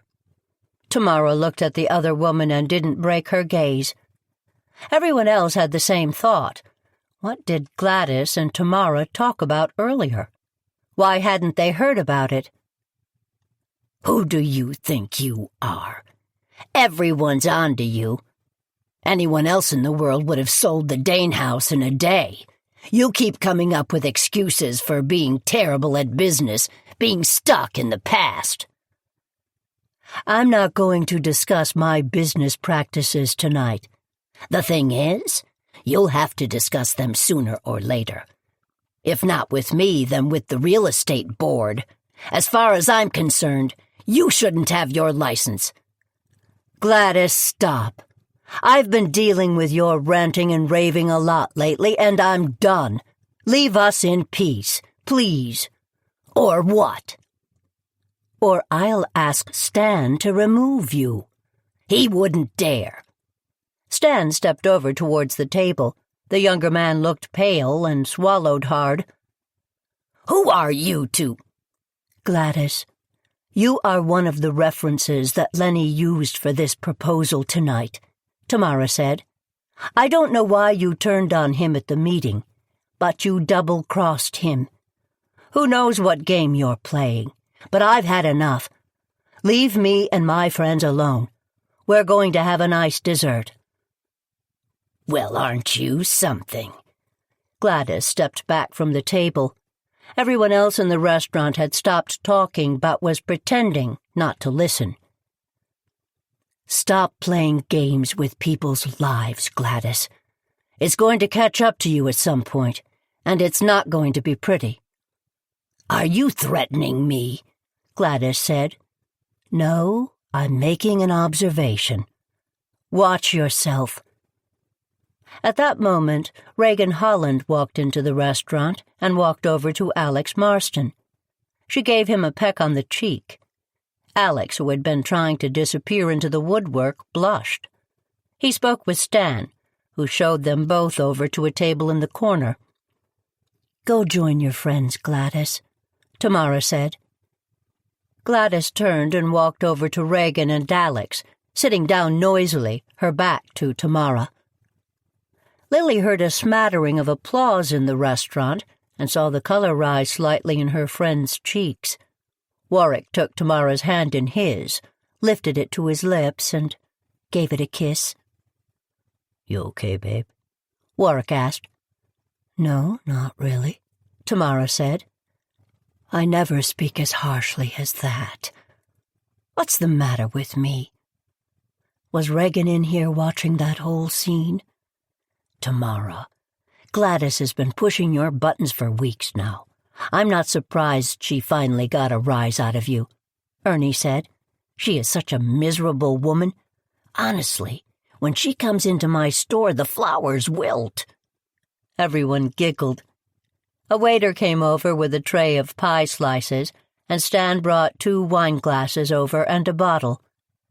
"This is on the house, from an anonymous fan. Grateful to you for shutting down the Gladys drama. Should I bring over a couple more glasses?" "Please, and thank you, Stan," Tamara said. She took a sip of the wine he poured for her, nodded, and smiled. "She was one of Lenny's references?" Ernie asked Tamara. "Who else did he list on his application?" "I'm not sure," Tamara said. "You were listed on his first application," Delia said to Ernie. "But he updated the application this week. You weren't on it." "Good. I wanted to make sure that the public record was clear," Ernie said. "You withdrew your reference?" Lily asked. "Not publicly, but yes. P.F. Frank withdrew as well. It was a tough decision, but we told Lenny last week and asked that he take our names off his website." "Do you mind me asking why?" Tamara asked quietly. "Lenny's work was excellent when he was doing restoration work, but his flipping and building work hasn't been up to the same standards. PJ and I have both gotten complaints about his work from folks we recommended him to, so we decided to step back. Lenny said he's trying to hire more folks to bring the work back up. I hope he does that. I don't wish him ill, you know that. By the way, this stays at this table. I don't want it public." "It won't be public," Delia said. "The original application won't be part of the public records." "Good, thanks," Ernie said. "Lily thinks we should help Lenny with his business model," Warwick said. "That's it. Enough," Tamara said. "Let's talk about anything but houses, building permits, Lenny Andrus, and Gladys Preston. Go, someone. Tell me a story about—" At that moment, Braden Dane walked into the restaurant. He looked around the room, and Reagan waved at him. He walked over to the table. "I'll be damned," Warwick said. "What's Braden doing meeting with them?" "We both know what he's doing," Tamara said. "Reagan's been trying to get his business for weeks, promising him that the wonders of the Internet will sell his house in a hot minute." "You'd sell his house in a hot minute if someone wasn't sabotaging your open houses," Warwick said. "Sabotaging open houses?" Roddy asked. "What's going on?" Tamara sighed. She looked all her years tonight and bit her lower lip gently before she spoke. "I've tried to hold 3 open houses," she said quietly. "Each has been a disaster for one reason or another." She told them the stories, ending with the mice catastrophe from the last weekend. "That's terrible," Ernie said. Why didn't you tell us what was going on?" "I thought it was just bad luck at first," Tamara said. "But that meeting over there indicates that something fishy is going on. Fishy. Did I mention the dead fish I found in the attic right before the broker's open house? That makes 4 open houses ruined." "No, you didn't mention that," Lily said. "Have you told Bash Haywood what's been going on?" Bash Haywood was the chief of police of Goosebush and a friend of Lily's. "I have," Tamara said, "but there's not a lot he can do. Braden hasn't wanted to call the police in, so he won't file a formal complaint. Bash said he'd do drive-bys, but since the house is at the end of a private drive, having someone drive by to check on the house takes some doing. So he hasn't caught anyone." "What did Gladys say to you?" Ernie asked, but his question was cut off by a loud banging on the other side of the restaurant. They all turned to see Alex standing up, trying to put a hand on Gladys's arm. Gladys was standing, her chair overturned. "You have a hell of a nerve, that's all I can say. A hell of a nerve. Stop telling me to calm down, Alex. I've had it. I'm only here because you begged me to come. I'm done. Take me home, now." "Now, Gladys," Reagan said loudly, "no need to make a scene over nothing." "Nothing! Nothing!" Gladys picked up a glass of water and threw it at the younger woman. "Well, looky there. The witch didn't melt this time." Gladys turned and stormed out of the restaurant. Alex threw some bills on the table. After a few seconds, Reagan left as well, wiping her face, keeping her head down. Braden followed after her quickly. He stopped when he saw Tamara. She lifted her wine glass and gave him a silent toast. He turned pale and ran out of the restaurant. "Stan, I think we're going to need another bottle of wine," Ernie said. Chapter 5. "Tell me again why we have to be here so early," Delia asked Lily. Delia was usually an incredibly even-keeled person, but at 7 o'clock on a Saturday morning, after she'd been up until the early morning hours cataloging some of the archaeological finds so that a library exhibition could open, that tipped her over into surly. Lily was tempted to tell her she didn't have to come, but that would have been a lie. In early August, getting good volunteers to spend several hours at a dump was tough, next to impossible. Warwick and his students brought folks out, but Warwick needed a steady stream of adult volunteers to keep the operation running smoothly. Lily didn't mind helping, but she was not as young as she used to be, and lifting furniture was not on today's docket for her. "We're here to help Warwick get things set up so that when the students all get here there's a system in place," Lily said. "Apparently there's an issue with clearing Dorothy's house that may take extra time." Dorothy's house was a garden shed that resided in the town dump. When folks had to bring something to the dump because they no longer needed it or had room for it, they could do one of several things: immediately recycle, put in the area that was saved for the good-for-parts pieces, or leave it in Dorothy's house for folks to take home. A lot of people left children's toys, car seats, dishes, and other household items that still had a lot of life in them. All sorts of folks went shopping at Dorothy's house, people from all different economic situations. There were a few folks who ran second-hand shops who frequented it often. Since the dump was only open on certain days and at certain times, access to Dorothy's house was tightly controlled by a group of volunteers who went through the donations to make sure they were still useful. On recycle day, Dorothy's house was only available for drop-offs, and all donations that could be used for recycling day went there first to be checked in. Delia was going to be stationed there since she knew the system and would be able to keep track of the comings and goings. "I'm surprised there's anything left," Lily said. "I know there are a lot of people who went to Dorothy's house yesterday afternoon to clean it out in anticipation of today's activities." "Won't everything be given to the students today? I'm not sure why they felt as though they needed to clear the space entirely." It was a good excuse to clear it out. Most of the stuff in there had been there since last recycling day, so things were recycled or tossed. Lots of donations will come in today, so a clean slate was called for. "Good idea," Delia said. "It's easier to do the tracking if the space is clear. Otherwise my system gets confused." Delia looked down at her beeping phone. "There's a text from Ernie. He said he saw the volunteer list and Gladys Preston is on it. He wants us to let Tamara know so she can stay clear." Gladys always volunteers. Maybe she won't show up this year.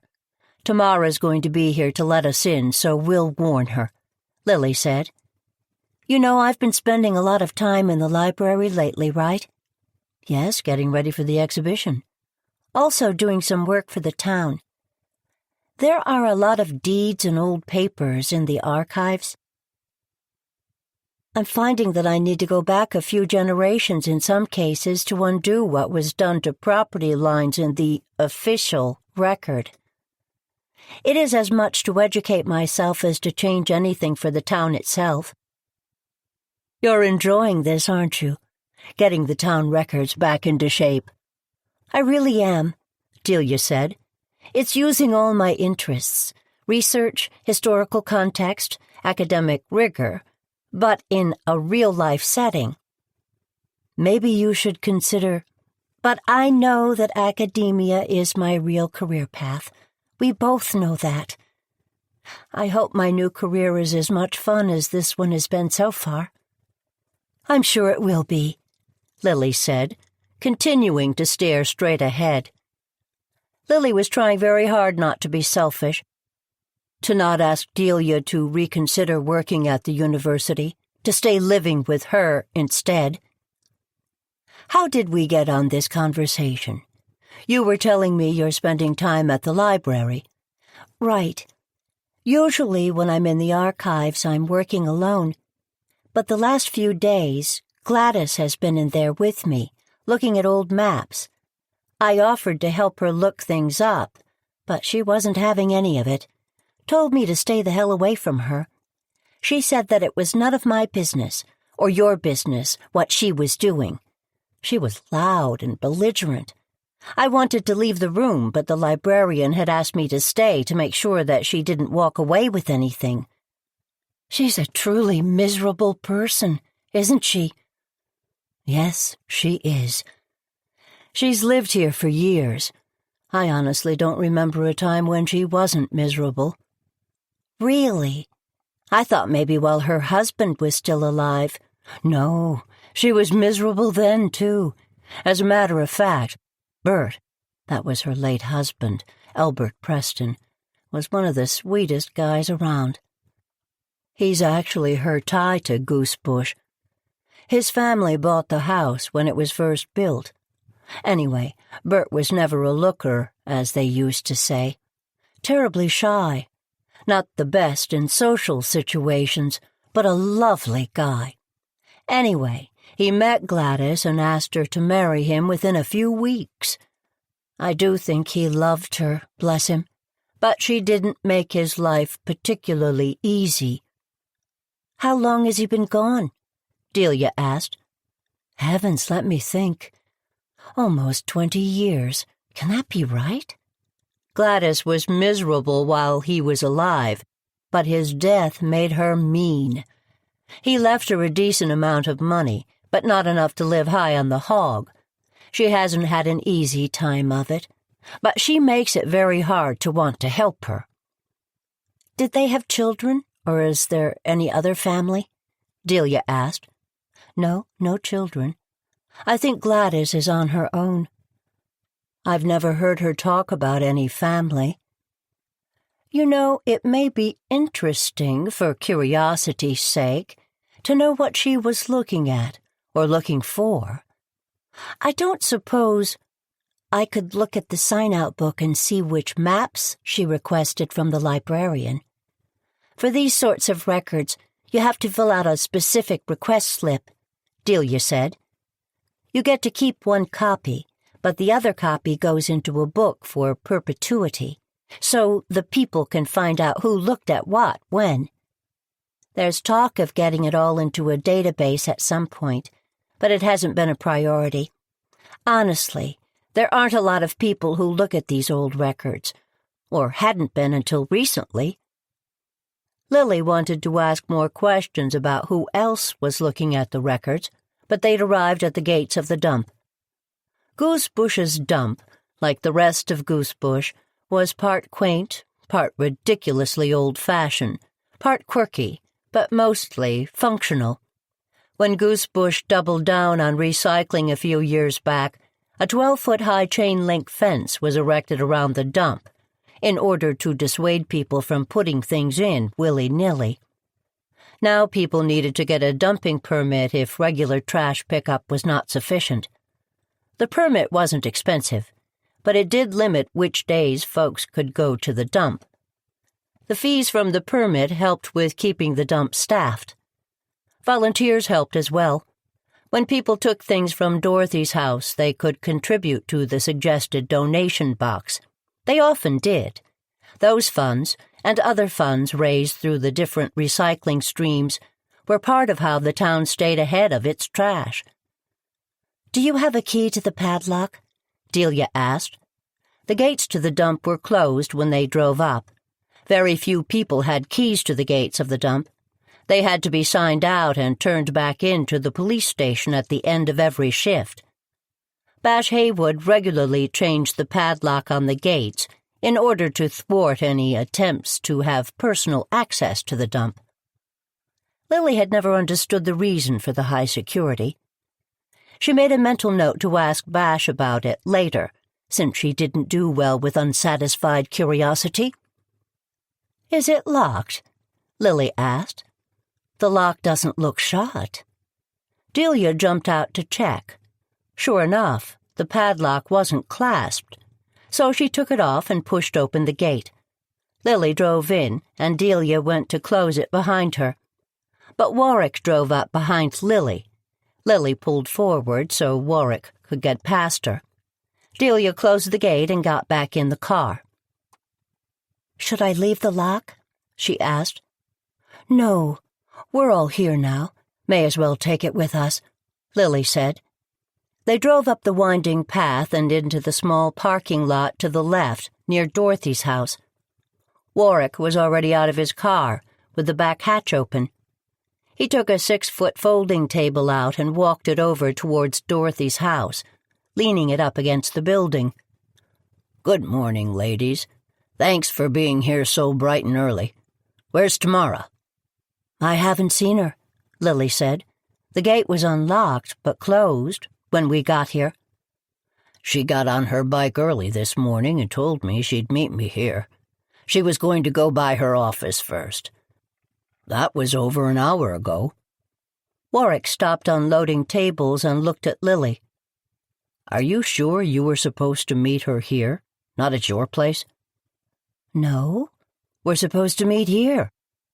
You know how she can lose track of time when she starts answering emails or checking messages.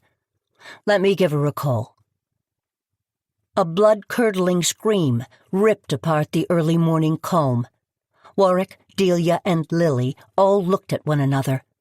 They heard another scream, and all three of them ran towards it. Warwick, Delia, and Lily ran down the path towards the dump.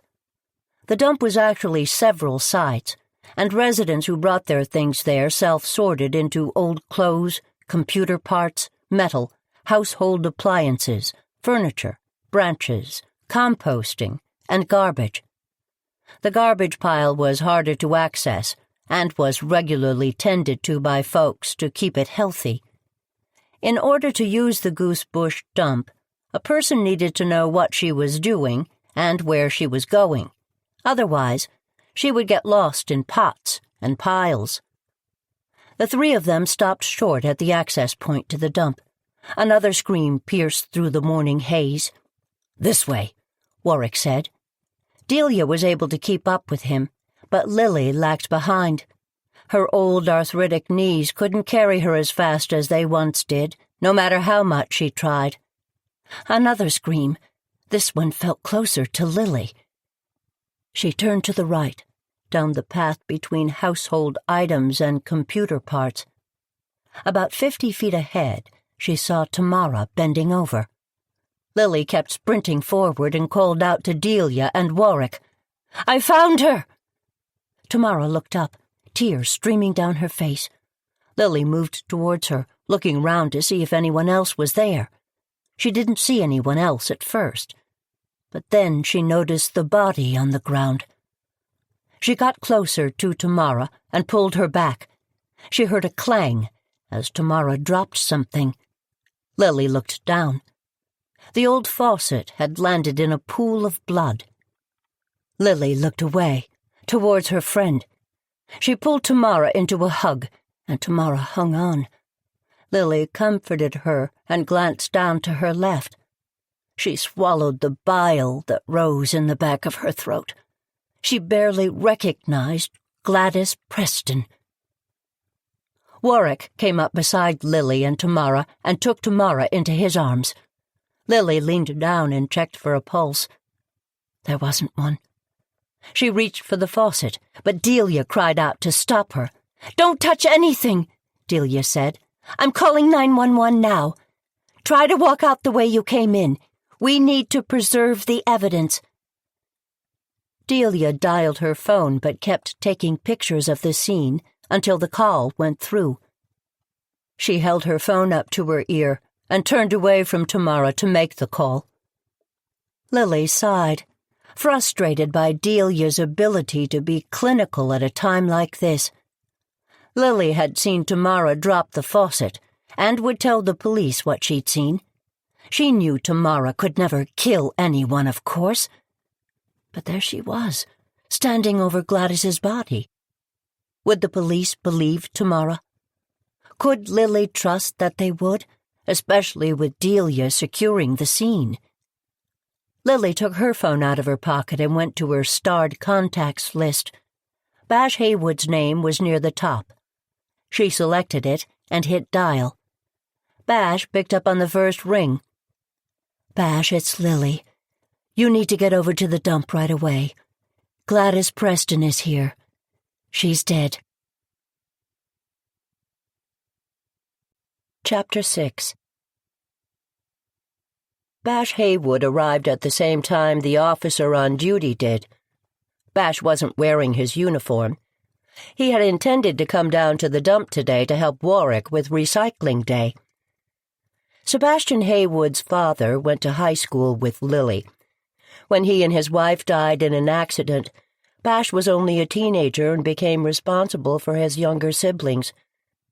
Bash's aunt moved in to help, but didn't have the financial wherewithal to support the entire family. Lily and Alan stepped in to help. Their support wasn't only financial, however. They did what they could to create a support network for the entire family.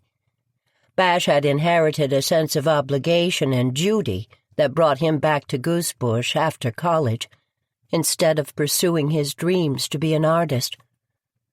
He started to work at the police station, eventually becoming an officer. When Ray Mancini retired, Bash stepped in to become the chief of police, the youngest in Goosebush history. Goosebush was hardly the capital of crime, but it saw its fair share. Despite the small-town charm, there were still problems with drugs, crime, and other issues that required attention. Often, they took the ability to consider the issues from many sides. That ability did not come naturally to Bash. It was, however, Lily's forte. Bash was secure enough in his own abilities to not feel insecure about asking for Lily's help. Admittedly, at the beginning he sought her advice to make her feel needed and wanted after Alan's death. But lately, after what happened in May, Bash knew that Lily could be his secret weapon. Bash conferred with the officer, who began to secure the crime scene. Bash walked over to Lily and took out his notepad, a sign that they were on the record. "What happened?" Bash asked. Lily gave him all the details of what she'd done that morning. She told him that she and Warwick and Delia had arrived at the same time and heard the scream, that she'd been the first to find Tamara bending over Gladys. She also told Bash that Tamara had been holding a faucet, which she dropped into the blood beside Gladys. She added that the faucet had looked clean before Tamara had dropped it. Bash jotted down a few more notes. "Were there any other cars in the parking area when you got here?" he asked Lily. "No," Lily said. "Warwick said Tamara was riding her bike over. Not sure where it is, maybe leaning up against one of the fences." "Did you see Gladys's car?" "No, I didn't. I don't remember seeing it on the road leading up to the dump either. The padlock on the gate was unlocked when we got here. I assumed that Tamara did that, but I'm not sure." "Tamara must have. She's the only one who had the key," Bash said. "I changed the lock out myself yesterday." "Then how did Gladys get in?" Lily asked. She looked up at Bash, who was staring at her. Lily inhaled a sharp breath. One could infer that Tamara let her in, but what would that mean? That Tamara had attacked her, and then pretended to find the body? Lily, of course, knew that couldn't be true because she knew Tamara. But still. "Lily, I'm going to ask you to stay here for a little while. We're not going to let anyone else in, but can you make sure that in fact happens? Also, write up what you saw this morning so that we can get your statement processed as soon as possible." "Of course, I can help you with that. Anything else?" "That's enough for now," Bash said. "We'll let you go home as soon as we can." "Do any of us need a lawyer?" Lily said. Her calm voice belied her concern. "I'm not sure yet," Bash said. "Always good to have one at the ready, though, don't you think?" "Indeed I do," Lily said. She walked away from Bash and took her phone out of her pocket. "Hello, Jim. Sorry for the early Saturday call. It's Lily Jane. I might need you today." Lily watched as more officers arrived at the scene. In situations like this, other towns could and would offer help. In dire cases, the state police could be called in. But Lily knew that Bash preferred to keep things in-house as much as possible. She went over to Delia and asked her to make sure no one got in and out of the gate. She also suggested that Delia write down what she remembered from the morning. "Already on it," Delia said. "I'm writing down what I remember and what Warwick told us, trying to figure out what the facts are." "The facts? The facts are that we believe what our friends tell us, right?" "Not necessarily," Delia said. She was looking down at her phone, so she missed the look of anger mixed with exasperation that crossed Lily's face. By the time Delia looked up, the moment had passed, and Lily was back in control. "We all have our own truth, Lily, but facts are facts. For instance—" "Folks, can I ask for your attention for a minute?" Bash said. "Thanks. As you all know, this is a crime scene. Since we don't know what happened where, we do need you to walk us through your steps this morning.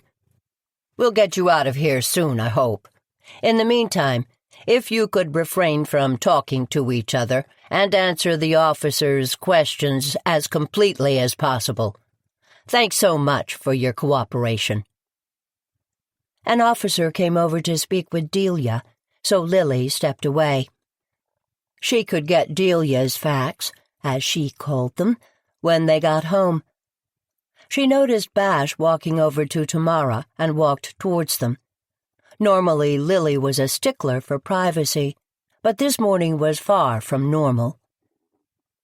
I'm sure you heard about the tussle between Gladys and me a couple nights ago. The one at the Star Cafe, after the town meeting, Tamara said. I may have heard something, Bash said. Why don't you tell me about it now? If Bash noticed Lily standing nearby, he didn't say anything. Lily stood behind Bash's shoulder and gave her old friend a smile. Tamara told Bash about the town meeting and the conversation afterwards. There's more, Tamara said. Yesterday, I planned to have a realtor's open house at the Dane house. You know about the issues I've been having there with the other open houses. I thought if I dealt with this one on a Friday and kept it closed from the public, maybe it would go off without a hitch. I was wrong. There was rotting garbage left in every room. I was cleaning it up and noticed that mixed in there was some junk mail. I checked the labels, and Gladys's name was on all of them.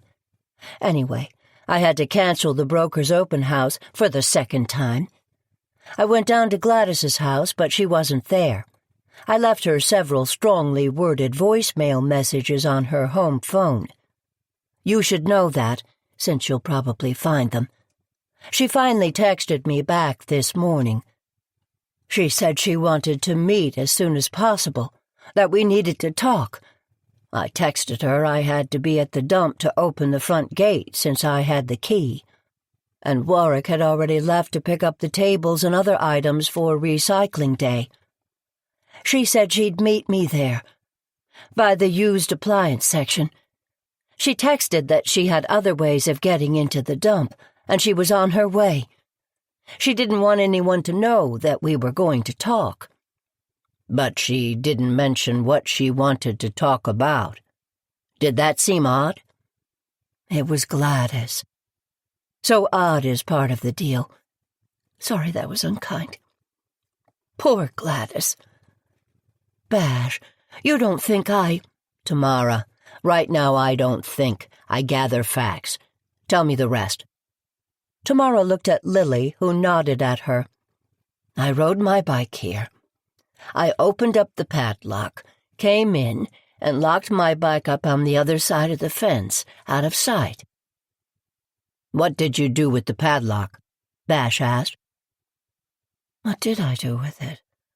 I hung it back on the fence, but I didn't close it. There's that hole in the fence so you can reach your hand in. I figured once Warwick got here we could open officially. Then I closed the gate. That's how it was when we drove up, Lily said. Bash shot Lily a look, so she stopped talking. Sorry, Bash. You want me to leave? She may as well stay, Tamara said. I'm going to tell her everything anyway. Bash shook his head. What did you do next? He asked. I got my bike locked up and then walked towards Dorothy's house. I always have to get my bearings when I come to the dump. I don't come here that often. Then I heard a scream. A really loud scream. How long was this after you'd closed the gate? Bash asked. A few seconds, a minute at most. No one else came in behind me, if that's what you're asking, Tamara said. What happened next? I looked around and grabbed the first thing I found, which was this old faucet that was laying there near the path. I picked it up and ran towards the scream. I found Gladys lying there. Tamara closed her eyes and shook her head. A tear ran down her face. I tried to help her, but she was already gone. Did you hear anything else? See anything else? Anyone else? Bash asked. I may have heard footsteps, but I can't be sure. I started screaming. I didn't want to leave her, you know. I honestly don't know how long it was until Lily found me. Did you scream the whole time? Bash asked. Pretty much, Tamara said. It took me a little while to find her, so I don't know how long she'd been there. How many screams did you hear? Bash asked Lily. One. Then we started running. Then we heard a second one, but Warwick and Delia were up further than I was. That's why I found Tamara first. My knees are shot. I can't run as fast. How did you know where to run? We could sort of tell that the sound was coming from our right. You didn't hear anything else? Bash asked both Lily and Tamara. No, I didn't. But I was running and breathing pretty hard, Lily said. I didn't hear anything else, Tamara said. Honestly, I didn't even hear Lily coming towards me. I must have been in some sort of shock. I'm sorry I can't pinpoint the timing or what I did more precisely, Bash. There was no love lost between Gladys and me, but nobody deserves to die like that. Not even Gladys Preston. Chapter 7. Ernie arrived at the same time Warwick and Tamara finally got back to Lily's house. Lily had called and asked him to pick up some pizza. Ernie didn't just get pizza, though. That wouldn't do for a meeting of the garden squad. Not at all. Oven-baked pizzas, rolls, 2 kinds of salad, and some fresh cannoli. He also got a tray of ziti in case this afternoon's soiree ran into the evening. Warwick went back out to the car to get the rest of the food while Ernie helped Delia set up in the kitchen. Delia told Ernie to put the food on the kitchen table, buffet style. "Where's Tamara?" he asked. She went upstairs to rest for a few minutes and take a shower. Poor thing. I can always eat during stressful times, so I brought a lot of food. I'm glad you did. None of us have eaten since breakfast. We'll eat in the dining room, but I want to leave some extra room at the table for laptops and notebooks just in case. Just in case we start doing some work? Ernie asked. I don't think there's a just in case about this. All I've heard is rumors all morning, but my brain is perking. Tamara found Gladys Preston. Is that right? Gladys had been killed. Those are the facts, so far as we know them, yes, Delia said. Probably best to get the most gruesome parts out of the way before we sit down to eat. Ernie stopped and looked at Delia. Oh, Lord, there are gruesome parts? He had a very weak stomach and didn't even like to talk about blood. Gladys was hit over the head. That's how she died, Lily said, coming into the room. She was carrying 3 bottles of wine that she'd brought up from the cellar. Not necessarily true, Delia said. We don't know how she died. We really need to stick with the facts if we're going to... Lily put the bottles on the kitchen table and turned to look at her young friend. All right. That's the second time today you've talked about facts clinically. Explain yourself. Delia paused and looked at Lily, confused at the tone in her voice. Lily, I don't mean anything by it. It's just that, well, we talked about this the other day, didn't we? Facts are facts, indisputable, unarguable. The truth can be based on facts, but it's also a person's interpretation of the facts. A good example, the fact is that it is 72 degrees in this house. My truth is that I need to go upstairs and get a sweater. Your truth is that you'd like to turn it down to 68 degrees. I can't help if I'm always hot, Lily said distractedly. What you're saying is that we need to focus on the facts and not our perceptions of those facts, even if we believe them to be true.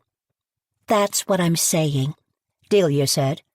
We all believe, no, we know that Tamara didn't do this. But if the facts lead people to that conclusion, then we need to find some more facts that tell the rest of the story. If we get too focused on one truth, we're probably going to miss something. Lily looked at her friend for a moment and smiled.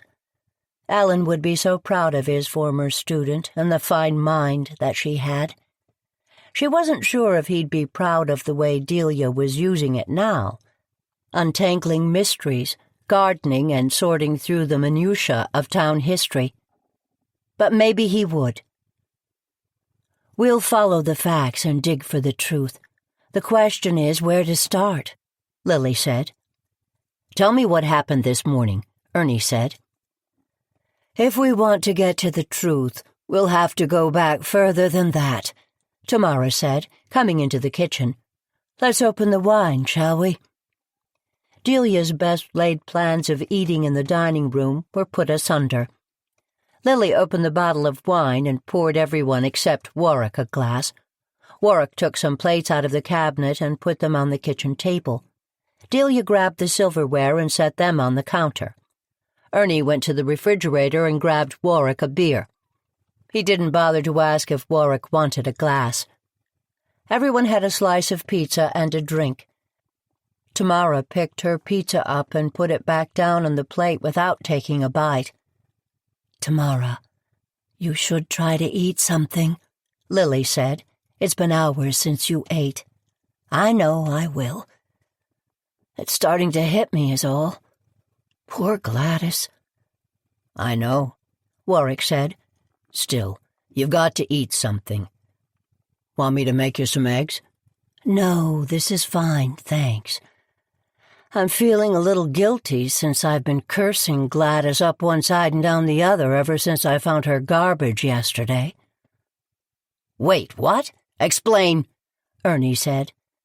Tamara told him about the garbage dump that thwarted her open house and how she'd found junk mail with Gladys's name on it. "Do you think she was sabotaging the open houses?" Delia asked. "I'm going to take a leaf from your book, Delia. I don't know. I guessed it was, but maybe someone was trying to make her look guilty. For all I know, Reagan Holland was behind it all." "Reagan? What makes you say that?" Lily said. "That's not necessarily fair. I've been blaming Reagan for a lot lately. Business has been off. It's been off for a while. I'm starting to realize that I rely on old-school methods that may not work in this technological age. Maybe I'm out of step. Am I trying to hold on to a goose bush that doesn't exist anymore? Decent-sized lots for houses, the democracy of town meetings, the good for all outweighing the great for some.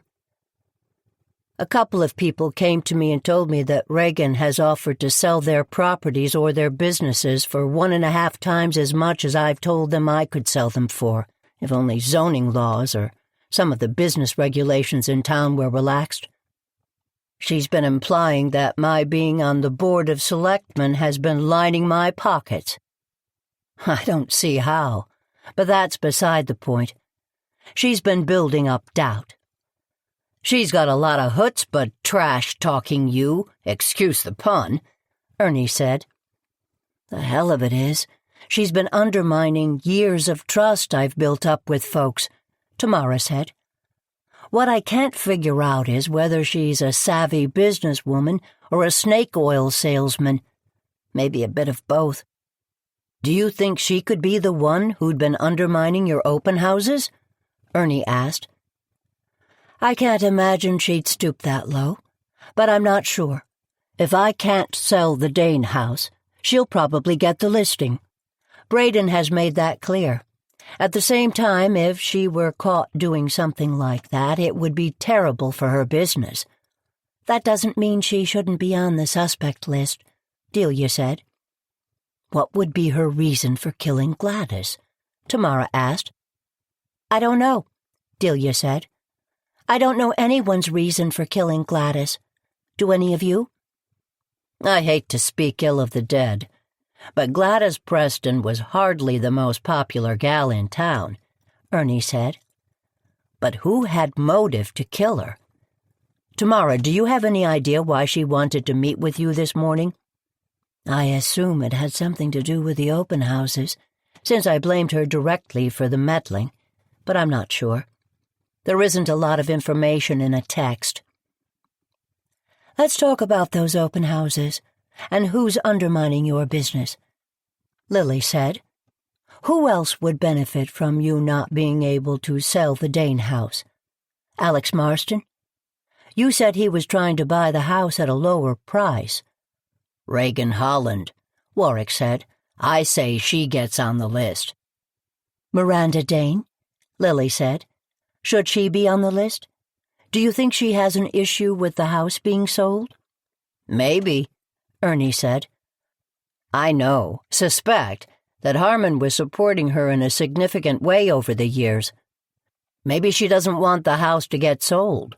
Maybe she's hoping delaying the sale will give her more legal grounds to get more money out of the estate. Could be. Anyone else? Lily said. I can't imagine why he'd want to undermine the open houses. But let's put Braden Dane on the list, Tamara said. What about Lenny Andrus? Do you think he's trying to get the house at a discount? Delia said. Maybe, Tamara said. He also may be trying to get back at me for the vote the other night. He knew I was against him, even though I tried to remain neutral. You were neutral, but he did seem extremely angry after the meeting. Put him on the list, Lily said. Let's try and figure out who's been messing with Tamara's business. I'm assuming that's what Gladys wanted to talk to her about. Do you think whoever that is killed Gladys? Ernie asked. I have no idea, Lily said, but it's a place to start.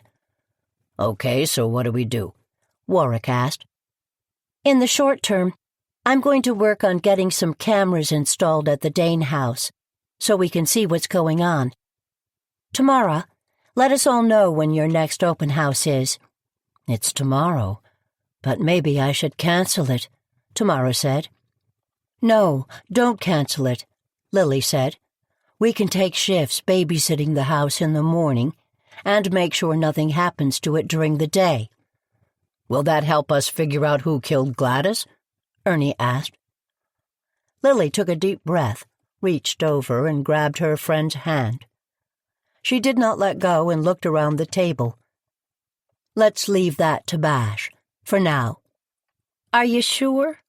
Delia said. She sounded a little disappointed. Here's what I'm thinking. Tamara may end up on the suspect list for killing Gladys. If someone's going after Tamara's business, they may be going after her as well and trying to frame her. Let's look out for our friend and collect all the facts, whether you think they're relevant or not. Then maybe we can put this puzzle together. What do you think?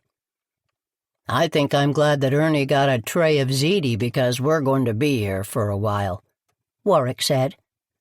I'm going to go grab my laptop and the whiteboard from the library so we can keep running notes. Let's start figuring out what we know, what we don't know, and who's going to find out what, Delia said. Somebody should call Roddy and invite him over.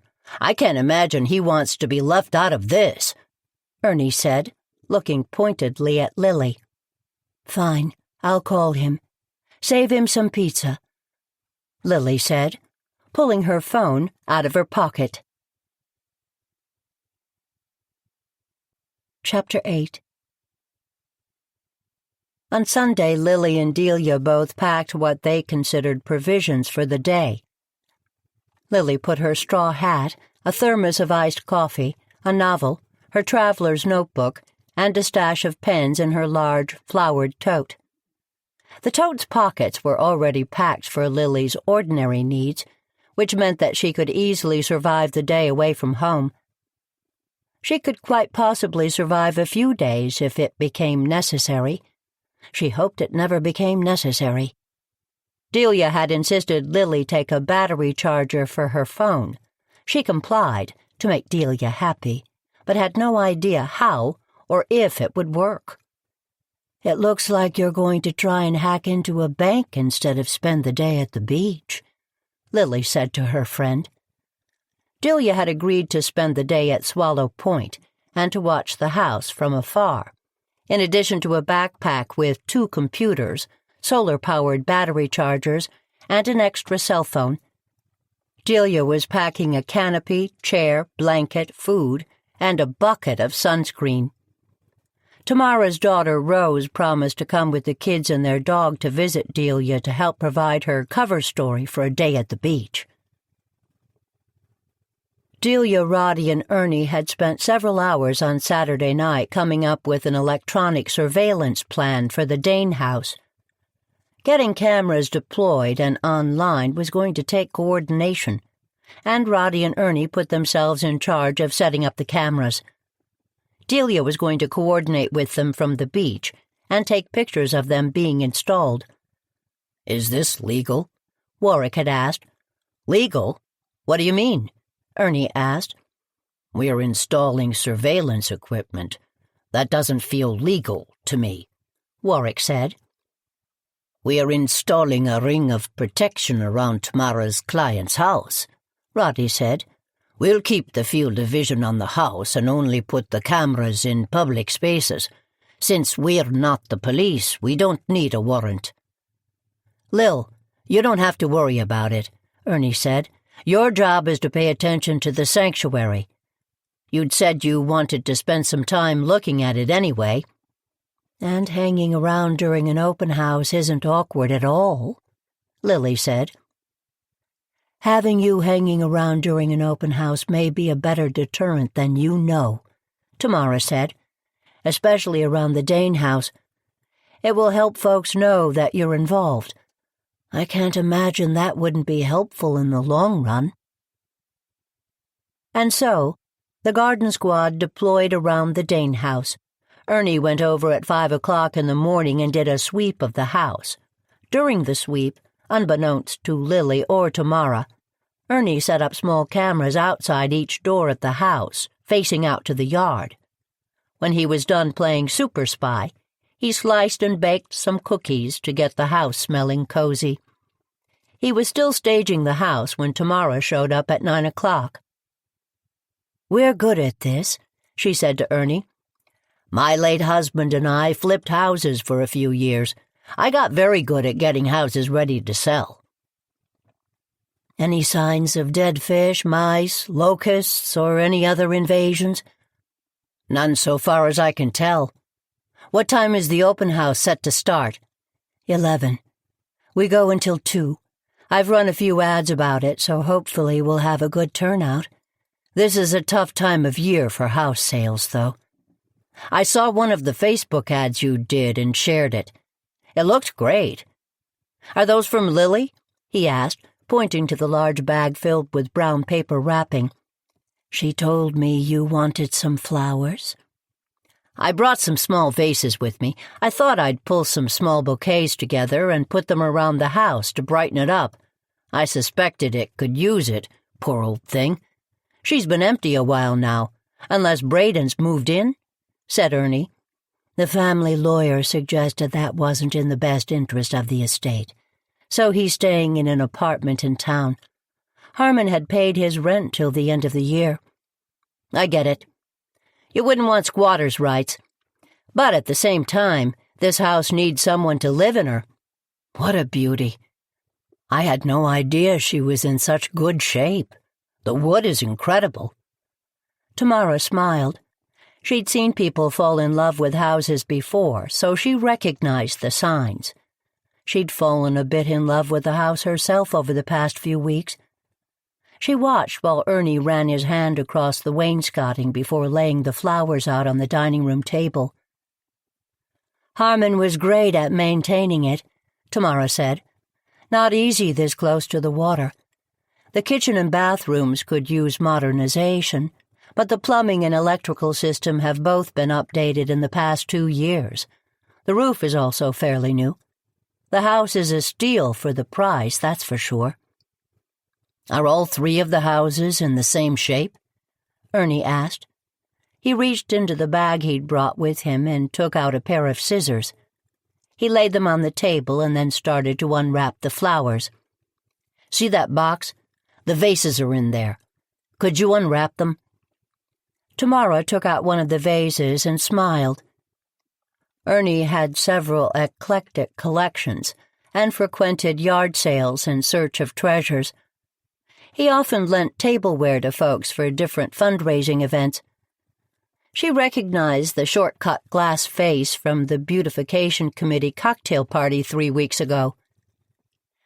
Alex Marston completely renovated when he bought his house.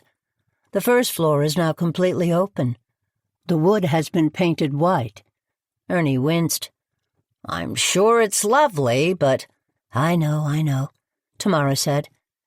Alex isn't the restoration sort. He's more of a new construction guy, but he couldn't resist the view. "Can't blame him there," Ernie said. He put flowers into different piles and reached for a vase. "I'll get these sorted, then we can add water to the vases in the kitchen. Tell me, where does Gladys's house fit in the spectrum? Rehabbed or restored with historical accuracy?" "Neither. I went by her house a few weeks ago, trying to get some of these roots of egress issues sorted. She let me in, reluctantly.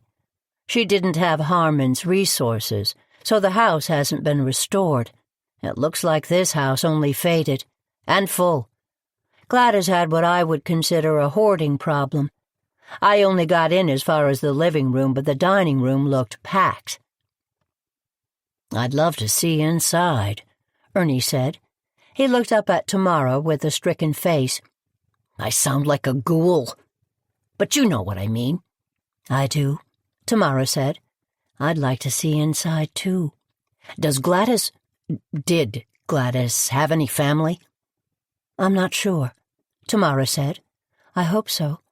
I'd hate for 2 houses on Shipyard Lane to be empty. Are you okay with getting the flowers put around the house? I have signs to put up." "I'm fine. Is Lily here?" "She's out by the bird sanctuary," Tamara said. "She's taking pictures of the stairs." "Why?" Ernie asked. "I didn't ask. She went right over to them when we drove in. She had that look on her face, so something's amiss. But right now, I have to get those signs up." "That was a bust," Ernie said, smearing a slab of cheese on a cracker and topping it with fig jam. He took a bite, closed his eyes, and smiled. "Speak for yourself," Tamara said. "It was the best open house we've had in weeks. Reagan Holland had the nerve to show up. Can you believe it? She's like a buzzard circling the carcass of my career." "Stop being so dramatic," Warwick said teasingly to his wife. "Lily, I'm going to start the grill. Is that okay with you?" "That's fine," Lily said. "Are you sure you don't mind grilling? It's so hot out." "The ceiling fans out here keep the air moving, and we're having steak and chicken tips. They don't take any time to cook. I won't be out there long." "Don't forget Delia's marinated tofu," Lily said. She reached into her pocket and checked her phone for a missed message or email. She didn't have either. "I won't," Warwick said. "Where is she, anyway?" "She's working in the breakfast room, making sure all of the cameras you put out are working." "I hear you put a couple of cameras out yourself, Lily," Ernie said. "Out by the stairs?" "By Harmon's bird sanctuary," Lily said. "I'm responsible for making sure that Harmon's request is met and the sanctuary is taken care of. When I got there today, I noticed that the area near the staircase had been disturbed." "How could you tell?" Roddy asked as he came into the porch, carrying his laptop. "Roddy, I didn't know you were here," Lily said. "Let me get you—" "Please don't get up. I've been working with Delia on the camera setup. She's bringing us both a glass of beer now that the work's been done." "I didn't know you were a tech guy," Tamara said. "I used cameras like that in my last job," Roddy said.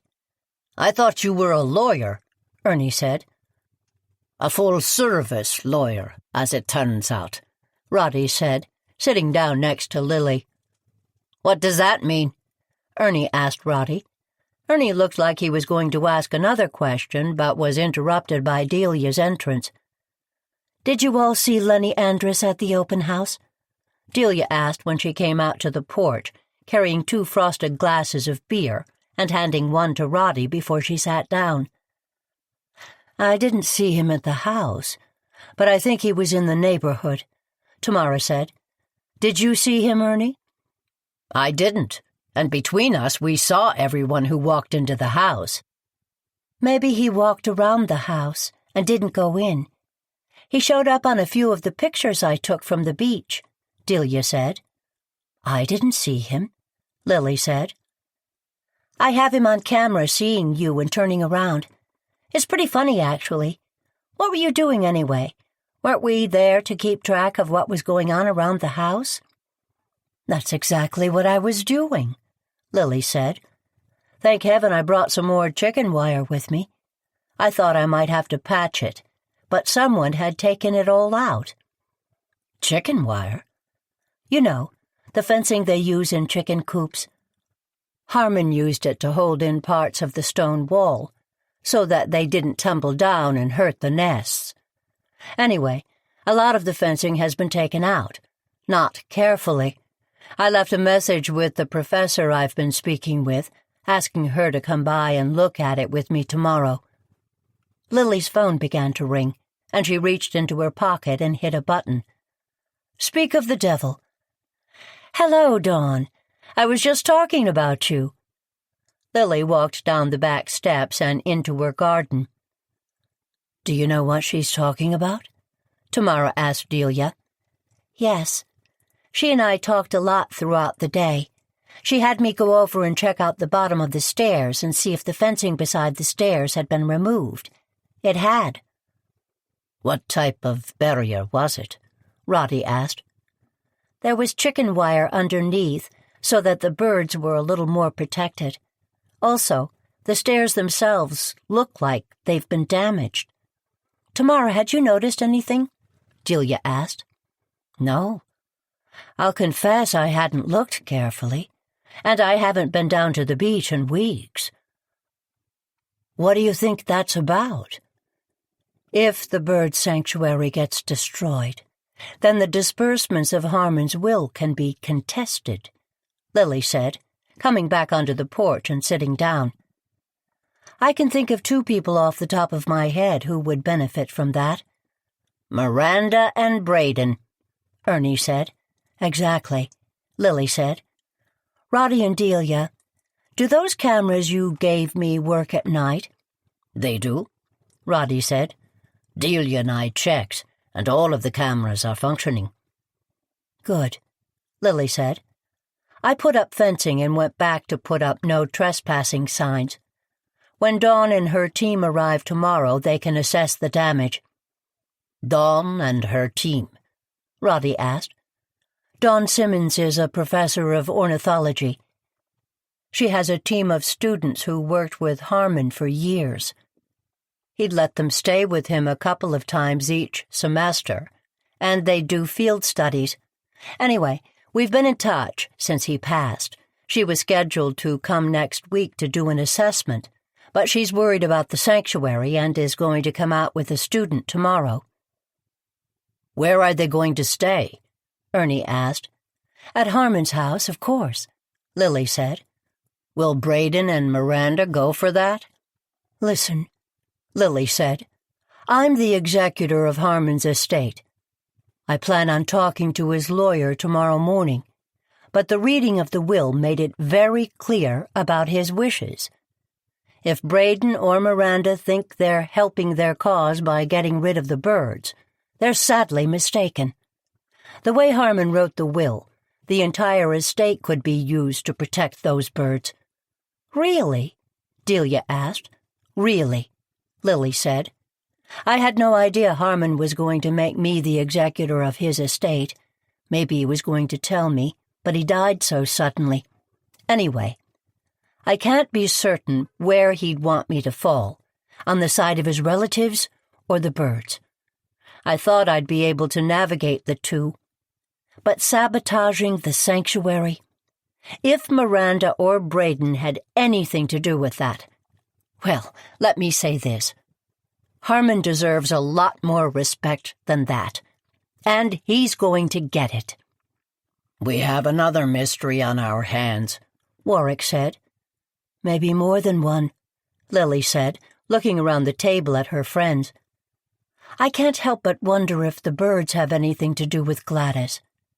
Maybe she knew what was going on. I'm going to ponder that tonight. Now, all of you, catch me up on the cameras. I wonder if we should go back there tonight and reposition them. What do you think, Delia? Will we catch anyone who messes with Harmon's birds? Chapter 9. Warwick was at the grill, and Ernie and Delia were in the kitchen pulling the rest of the meal together. Lily and Tamara were in the dining room, setting the table. I don't think I've used this room as much in the past 3 years as I've used it this summer, Lily said. She opened the side hutch to pull out a stack of napkins. The Jane house was a cloth napkin house. Nothing fancy, mostly cotton. But because that had been a rule of Lily's mother, Viola, there were many colors and sizes to choose from. Lily settled on red, blue, and yellow flowered napkins. They would go well with the fiesta ware that Tamara was using to set the table. You and Delia may as well be running a restaurant. We've all been eating dinner here almost every night. I've been grateful for the company. It's not like we've had to prepare the meals. Everyone has been pitching in. I've enjoyed it. I have too, Tamara said. I like that this room is being used. I barely remember sitting in here when I was a little girl. We'd always eat in the breakfast room. The dining room was for special occasions. I never felt comfortable in here as a little girl, and decided to change that once Alan and I moved in. This house is ridiculous. There were so many rules around who ate where and when. I often wonder what my parents would think about the renovations I've been doing, expanding the kitchen and making it eat in. We never used the breakfast room anymore. Plus, we had expanded the porch and the garden so there are places to eat there as well. I think they'd be delighted, especially your father. He would have loved that kitchen. He would have used it more than I do, that's for sure. My mother would have, too. That's another reason I'm going to miss Delia. I'm not now, nor will I ever be, a very good cook. I suspect the freezer and microwave will get much more of a workout when she moves out. Lily took a deep breath and started to set the silverware around the table. Tamara turned to get the salad bowls from the sideboard. We've got a couple of weeks before we have to deal with Delia moving, so let's pretend it isn't happening. Warwick and I are going to miss her cooking, too. I hope she visits often. Tamara looked over and gave her friend a smile. She worried about how much Lily would miss Delia. Is Roddy going to join us, do you think? He ran out of here pretty quickly. Lenny Andrus texted him and asked for a meeting. Roddy had been trying to set one up for a while, so he didn't want to say no. Set him a place at the table. Will do. You know, it's ridiculous that he has to walk all the way to the front of your house to come visit when there's a garden gate between your houses. Had Delia had any luck with the lock? Lily's house, Windward, had been built in the mid-1800s by a sea captain relative of Lily's.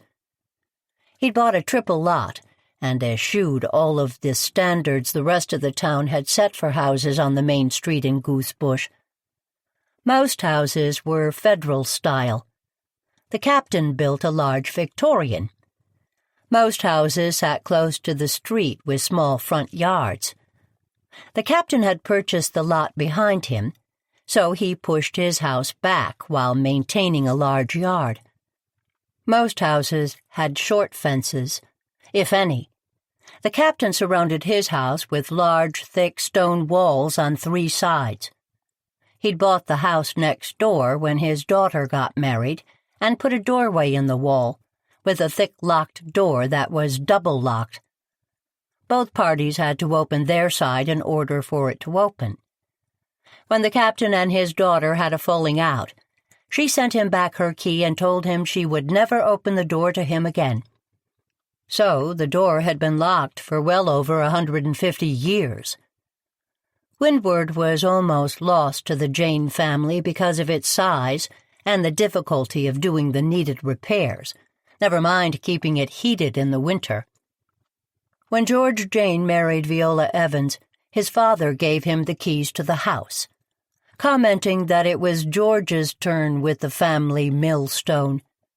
George was thrilled, since he'd always loved the old house.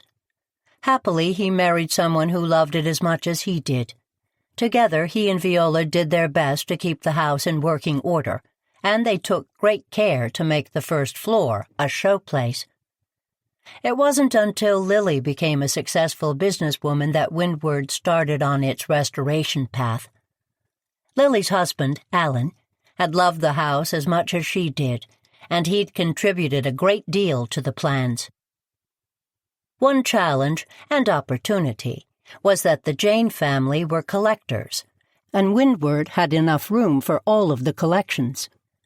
Delia had been cataloging them, and she'd also been actively searching for the keys to the garden gate all summer, to no avail. "No luck with the keys, and there are 2, Lily said. "Delia has faith that when it's time the house will give them up."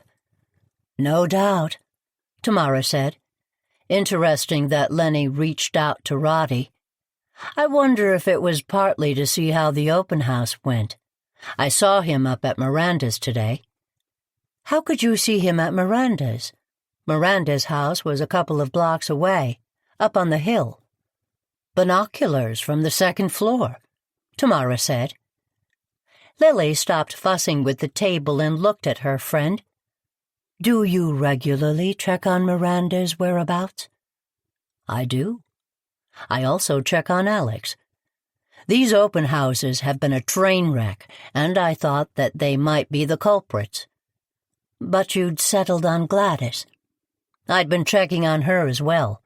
And yes, I did think she was the culprit. I wish I'd forced her to tell me what she wanted to tell me instead of agreeing to meet her at the dump.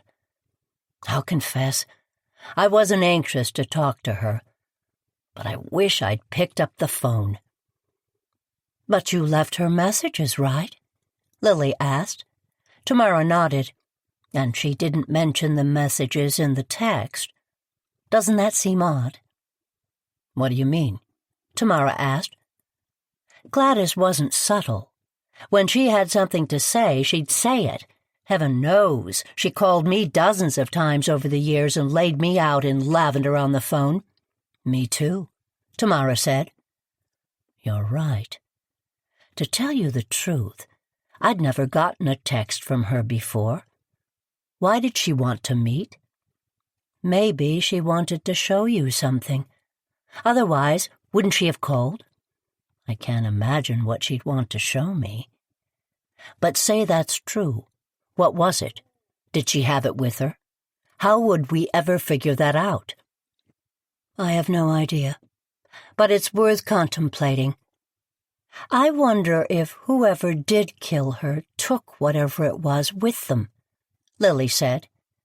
She took out her phone and made a note to talk to Bash in the morning. Maybe he'd have an answer to the why of the meeting. It wouldn't hurt to ask. "I think," Lily started to say, but she was interrupted by the entrance of Roddy. She'd given him a key to the front door last week, mostly to save herself the time of getting to the front hall to let him in. He never came in on his own. He always texted first. She looked at her phone. Sure enough, he'd sent a text a few minutes before. "I hope you don't mind me barging in," he said. He had a pastry box and a bottle of wine in his hands. He put the wine on the sideboard next to the other bottle Lily had laid out. "Not at all. Especially when you come bearing gifts," Tamara said. "How was your meeting with Lenny?" "Unsettling." Roddy said. Both women stared at Roddy, though they hadn't known him long. Unsettled was not an emotion they would have tied to him. "What do you mean?" Lily asked. "He has a business proposition, that I agree to tear down my house and then put a two-family house on the lot, or reconfigure my existing house into a two-family. I'd get half of the house. He promised it would be in keeping with the architecture of the neighborhood, and that from the street the house would look the same." "What an odd idea," Lily said. "Not odd at all. If he could pull that off, next door to you, that would make some of his other plans more palatable to the Board of Selectmen. At least I assumed that's what he was thinking," Roddy said. "You turned him down, of course," Lily said. "No, not at all," Roddy said. "I asked him to send me plans. Now don't look so shocked, Lily. I've no intention of going through with it. But there's something about the way he was talking about these plans. He had a mixture of desperation and renewed confidence. I'd like to understand where they both came from. Curiosity on my part. A bad habit from bygone days."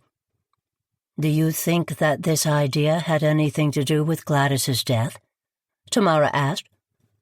"I don't think anything," Roddy said. "But I must admit, I'm curious. Let me do a little research and talk to him more. I promise I'll keep you both informed. Now, these pastries should go into the kitchen with the other desserts, if you'll excuse me."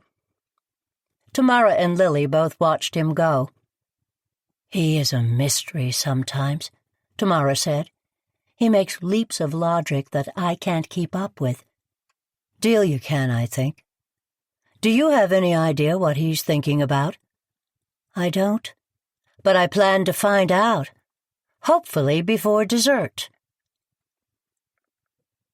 "Pastries and garden plans, the perfect dessert," Tamara said. She hip-checked the swinging door into the kitchen carrying the last of the dinner dishes. She put them on the side of the sink closest to the dishwasher. Warwick gave her a smile and started to load the dishes. "What are you talking about?" Lily asked. She was loading the leftover chicken tips into a glass bowl. "Delia brought out some plans for Roddy's gardens, or rather the plans to plan. They're spreading them out on the dining room table." "Ah," Lily said. "She's been doing some research on the Winslow gardens in town. I'm glad she finally had a chance to show Roddy the research." Florence Winslow had planned several gardens in the 1800s, but hadn't gotten the credit she deserved until recently. Delia was obsessed with giving Florence Winslow credit, and was thrilled that Roddy's garden was very likely one of her designs. "Apparently she has some old pictures of the house, and he wanted to see them," Tamara said. "Of course, being Delia, she said she wanted more time to pull it all together, but I told her to show them to him. He's thrilled." "You've seen them?" Lily asked. "She's been showing me the Winslow research as she finds it," Tamara said. "My mother always said that Florence Winslow was a distant relative, but I'm not sure of that. I am sure that she did a lot of wonderful work in this town and should be remembered. You should go in and take a look at what Roddy's gardens used to look like. If he could pull that off, he'd give you a run for your money." Tamara smiled and then closed her eyes, rubbing the bridge of her nose. "Are you all right?" Lily asked. "Here, why don't you sit down?" "Should I take you home?" Warwick asked. He put the dishes down and walked over to his wife, squatting in front of her. He took her hands in his and gave them both a squeeze. "I'll be okay, Warwick. It's been a long couple of days. I was thinking about gardens, then about the beautification committee, and then I thought about Gladys. I'll never forget finding her like that. But as to the woman herself, I've barely thought about her all day. I thought about her, but I don't care as much as I should. I mean, I care, it's just that... Lily sat down next to her friend. Of course, it's all terrible and overwhelming, but I find that deep mourning has not been a focus of mine today either. Poor Gladys. I wonder how Bash is doing. She took her phone out of her pocket and texted him. Lots of leftovers. Come over if you're hungry. Lily put some wrap on top of the chicken and walked the bowl over to the refrigerator. The plethora of leftovers was considerable. She moved some things around to make room. Let me get the rest of these things put away. Let us take care of it, Warwick said. It will give Tamara and I a chance to catch up a bit. Tell you what, we'll get some decaf made and be right in with dessert. Sound good? Lily looked at them both and nodded. She walked over to the swinging door to the dining room and opened it slowly. Delia, Ernie, and Roddy were all sitting on one side of the table. Delia had rolled out a set of plans, and there were stacks of books in several spots. Lily walked over and sat at the end of the table, listening in on the conversation. Ernie made a motion to move, but Lily shook her head at him. Delia would catch her up later.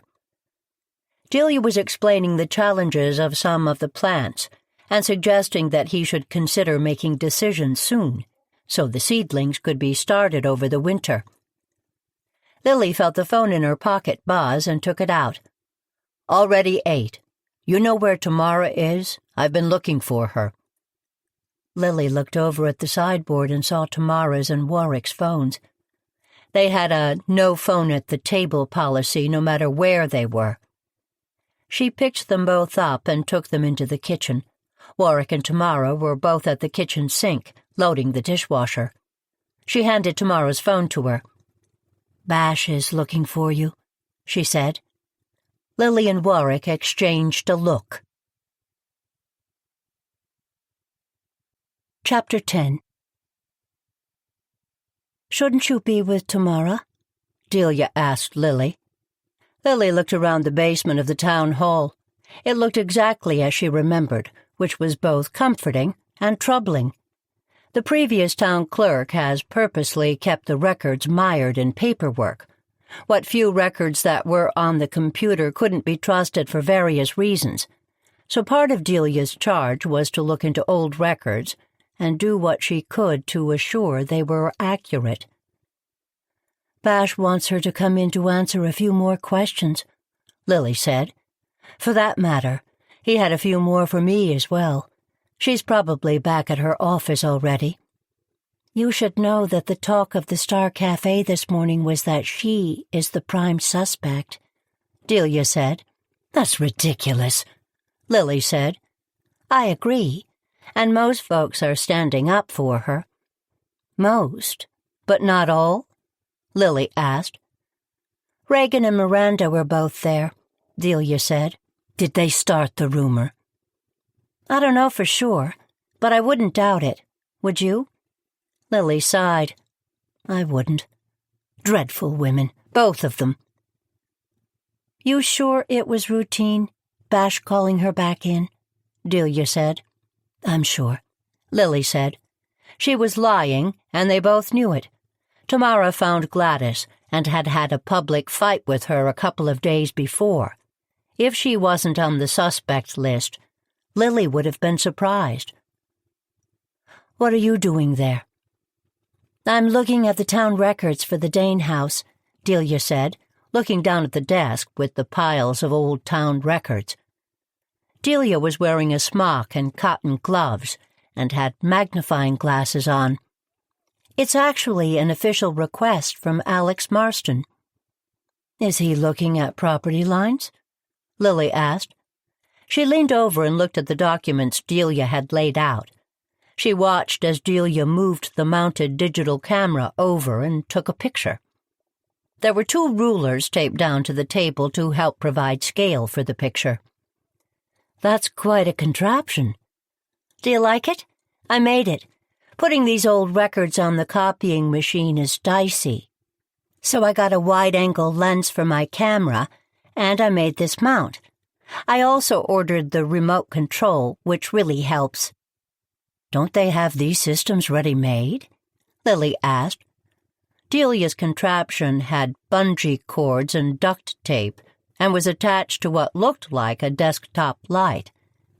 Other lights were focused on the pages being copied. It looked cumbersome and not very professional. Do you know how much they cost? Delia asked. The budget is stretched pretty thin as it is, and I decided that secure file storage was more important than a fancy-schmancy camera mount. This works just fine. Anyway, back to Alex. Yes, he's looking for property lines and the title history. Of his house? Wouldn't the title have been cleared before he got a mortgage? He's looking for the title history of Gladys's house. Oh, Lily said. I wonder if he asked for her will while he was at it. He didn't ask for the will, but I have a source who says that a few folks have been asking about it. A source? Yup. I don't want to say more. Those of us who work in public records have a code of conduct. Lily willed her smile into a straight line. That's good to know. Not that I want you to breach that code, but I wonder if I could get copies of those documents as well. I'm on it, Delia said. I'm going to the copy center over in Marston later. I need to have some large copies made and mounted on foam core for the Alden Park Library exhibition. I can get some copies made there while I'm at it. I've got to get some school supplies, too. Do you need anything at the office store? I love office supply stores, but no, I'll stay around town. I'm going to head over to the Triple B to talk to Ernie about plant orders for the fall project we talked about. Then I have to go over to the Dane house to meet Dawn and her team. We both have a full day, then. Are you going to do any investigating? Delia asked. No plans to, Lily said. That said, no plans not to. Will I see you for dinner? Probably not. I have a lot of work to do at the library tonight. Good enough. Don't forget to eat. Like that's possible, Delia said. Check your phone and make sure to keep it charged. I'm creating a shared document for all of us. Anything you hear, see, or read, put it in there. Yes, ma'am. And tell Ernie I said hello. Lily parked her Vespa by the Triple B's garden center and made her way to the front of the building. She opened the door and heard shouting from Ernie's office. How am I supposed to get my work done today? Lenny Andrus's raised voice burst through the silence of the store. Lily looked to her right and saw Lenny standing in Ernie's office. Someone, probably Ernie, closed the door. Fortunately, Bits, Bolts, and Bulbs was fairly empty on a Monday morning. Fairly, but not completely. Most of the people in the store had the good grace to pretend they didn't hear the shouting, which was muffled when the door to the office was closed. Muffled, but not silenced. Lily walked over to the cash registers that were by the front door. She saw 2 carts of materials and a full dolly blocking the register. The cashier was fretting over his register with uncertainty, and a line was forming. Good morning. Just a thought, but maybe you should open another register until Ernie comes out. Can you do that? Is there a way for you to open that other register? I'm sure Ernie will be able to figure it out. Okay, right. I'll do that, thanks, he said. Folks, why don't you come over here? Lily took out her phone and texted Ernie. In the garden center. One of Lily's favorite places was the Triple B Garden Center. She walked through the glass doors and took a deep breath. Warm, moist air that smelled of soil, some flowers, and a touch of dankness hit her. She loved that. You hiding out, too? A voice asked. Lily looked over and saw Portia Asher looking at the perennials, or what was left of them at this point in the summer. Portia was a generation ahead of Lily, but had the energy of someone half her age. Like many folks, Portia was house poor. She owned her quirky old cottage, which was worth a small fortune for the location alone, but she wouldn't have been able to keep it without some creative thinking on her part and some help from her neighbors. Things were turning around for Portia, though. Her grandson was moving in for a while and would be able to help her do some needed repairs before winter hit. "Hiding out? What do you mean?" Lily asked. "Avoiding the drama. Lenny Andrus was checking out, and his credit card was declined. He tried 3 others. He asked Ernie to extend him credit. Ernie said no." "That's unfortunate," Lily said. "Ernie tried to keep it quiet, but Lenny lost it. They went into the office, and I escaped back here. He looks exhausted. Did you see him?" "Who, Ernie or Lenny?" "Lenny. Man is a rumpled mess. What happened to him? I've known him all his life. I used to hire him all the time." "He is expanding his business, from what I understand." "Should have stuck to renovations. This house-flipping business is risky, if you ask me." "The real estate market seems to be booming here," Lily said. "Not according to that Reagan woman. She's going around telling everyone who'll listen that the Goosebush real estate market isn't nearly as hot as it should be. She's a piece of work, that one. Who is she, anyway?" "Who is she" was code for she's not from here and therefore wasn't to be trusted. Normally, Lily would push back against the automatic distrust of non-Goosebush natives. But in this case, she decided to make an exception. Reagan had been going out of her way to make Tamara's life miserable, and that put her on the wrong side of Lily Jane. Not a good place to be. "Hopefully it will all get sorted. Tell me, Portia, what brings you here? Are your gardens all right?" Portia's cottage wasn't far from Lily's house. The house was small, but her lot was good-sized. It backed up to a small park that was owned by Portia but maintained by the town, so that folks could use it for walking egress. Years ago, the town elders had done that a lot, leasing back space for the public to control the building in town. "The gardens are wonderful. It's almost like there are fairies tending them while I'm asleep." Portia paused, but Lily didn't blink. "I thought I'd come down and talk to Ernie, catch up on the gossip." "Gossip? "About Gladys." Is there gossip?" "The woman gets hit over the head with a faucet. There's bound to be gossip." "She wasn't hit."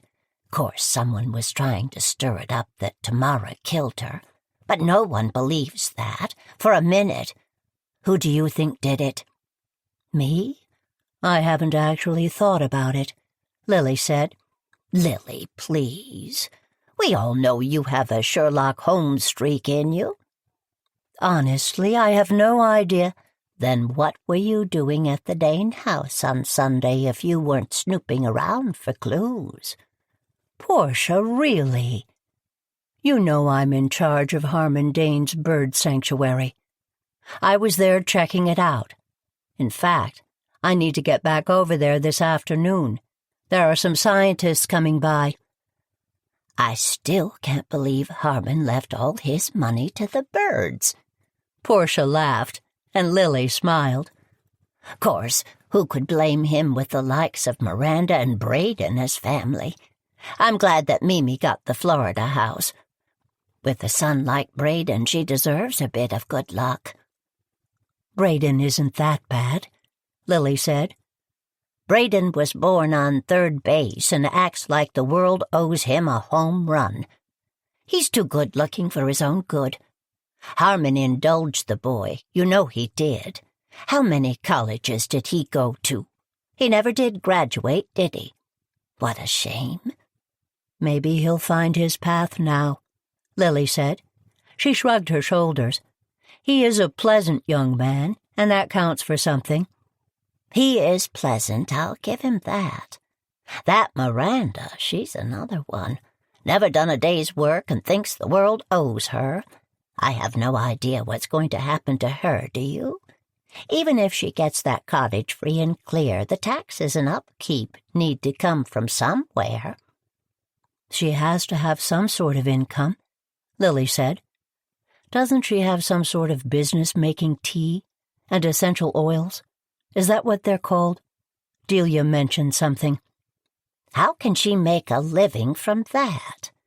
What are they, anyway?" "I'm not sure, but Delia knows. She uses them in her room. She says the specialized mix she uses helps her with stress. I doubt she buys them directly from Miranda. Miranda indicated Delia wasn't a customer, but who knows? Maybe Miranda has other distribution channels. I'll ask Delia."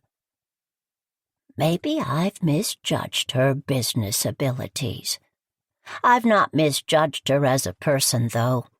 She's miserable. We need to get her off the beautification committee. Should be easier now that Gladys has passed. The two of them were quite the dynamic duo." "An interesting duo," Lily said. "Well, they were neighbors, technically. Miranda's house was right up the hill, and they visited quite a bit." Portia looked at her watch and back up at Lily. "Listen, I need to get over to the clinic and have some blood work done before I head home. I was going to ask Ernie to help me with something, but I may as well ask you." "Of course, I'm happy to help if I can. Or I can talk to Ernie." "Alex, what's his name?" "Marston?" "Yes, that's it. My memory is starting to go. Has that happened to you yet?" "Just wait. Anyway, he heard me talking to Stan about reverse mortgages and offered to come by and explain them to me." "Are you thinking about getting a reverse mortgage?" Lily asked. "I am. I've got to get a new roof, and I'm thinking about adding solar panels. I'd rather not take out a loan, so I'm looking for options. That's what I wanted to talk to Ernie about." "Options to a home loan?" "I wanted him to happen to come by and listen while Alex was talking to me. That Alex is a charmer, and I'm a sucker for charming men. Not sure why, but my instinct is telling me another set of ears could be helpful." "Always," Lily said. "Tell you what, I'll come by. We can pretend I'm there to work on some plants for the beautification committee with you." "Why pretend? Let's work on some list for what we'll need to get that started." "I was going to do that very thing with Ernie. Tell you what, I'll talk to him and then come by your house for more plans. What do you think?" "Sounds good to me," Portia said. "He'll be by around 2. "I'll be at your house at 1:30. "Thanks, Lily. Tell Ernie I said hello." Lily walked with Portia out to the front of the store. She looked into Ernie's office, but he wasn't there. She walked around a bit, looking down aisles. She found him in the paint department, putting paintbrushes back in containers. "Ernie, how are you?" Lily asked. Ernie looked up at his friend and forced a smile. It wasn't the effervescent smile he normally gave her. "What a day," Ernie said. "When did you get here?" "A little while ago. There seemed to be a situation, so I escaped into the garden center. Portia Asher was in there, too." "Portia, shoot. She asked me for a minute of my time. Is she still here?" "No, but she told me why she stopped by. Alex Marston is going to her house to talk about reverse mortgages. She wants someone with her." Lily was leaning down and whispering in Ernie's direction. He stood up and leaned towards her. "What time is the meeting? I can try to be there." 2. I told her I'd come over at 1:30. We're going to talk about beautification committee lists. If you can make it over, I'm sure we'll have lots to talk about." "I doubt I'll make it. Someone called out, so I'm stocking shelves today. Restocking in this case. Is that the stuff Lenny was going to buy? Lily asked. Ernie nodded. I hate conflict, he said quietly, but I needed to make a decision and stand by it. Lenny seems stretched thin these days, Lily said. Given that, the conversation he had with Roddy is interesting, don't you think? Where did he think he'd get the money? Lily stopped whispering when someone came down the aisle. Could you tell me where the stain is? The kind you use on decks? A young woman asked. Next aisle over. Let me show you. There are a couple of different types. The woman walked towards the next aisle over, and Ernie held back for a moment. Lily, there's a lot going on these days. Who knows if they are connected to each other? But we should start making more than plant lists.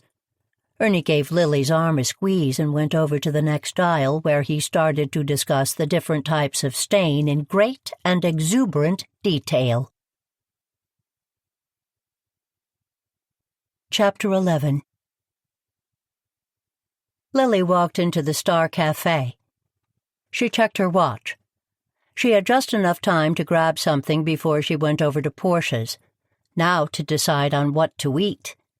Good morning, afternoon, Lily. How are you today? Stan asked from behind the counter. Can I get you anything? Good afternoon, Stan. It's lovely to see you. Lily stepped over to the counter and looked into the glass case in front. Tell me, how are these pre-made sandwiches? Made fresh this morning. We started to package them out front for folks who want to dine and dash. I'd rather dine and sit, Lily said. That beet relish and cucumber sandwich looks wonderful.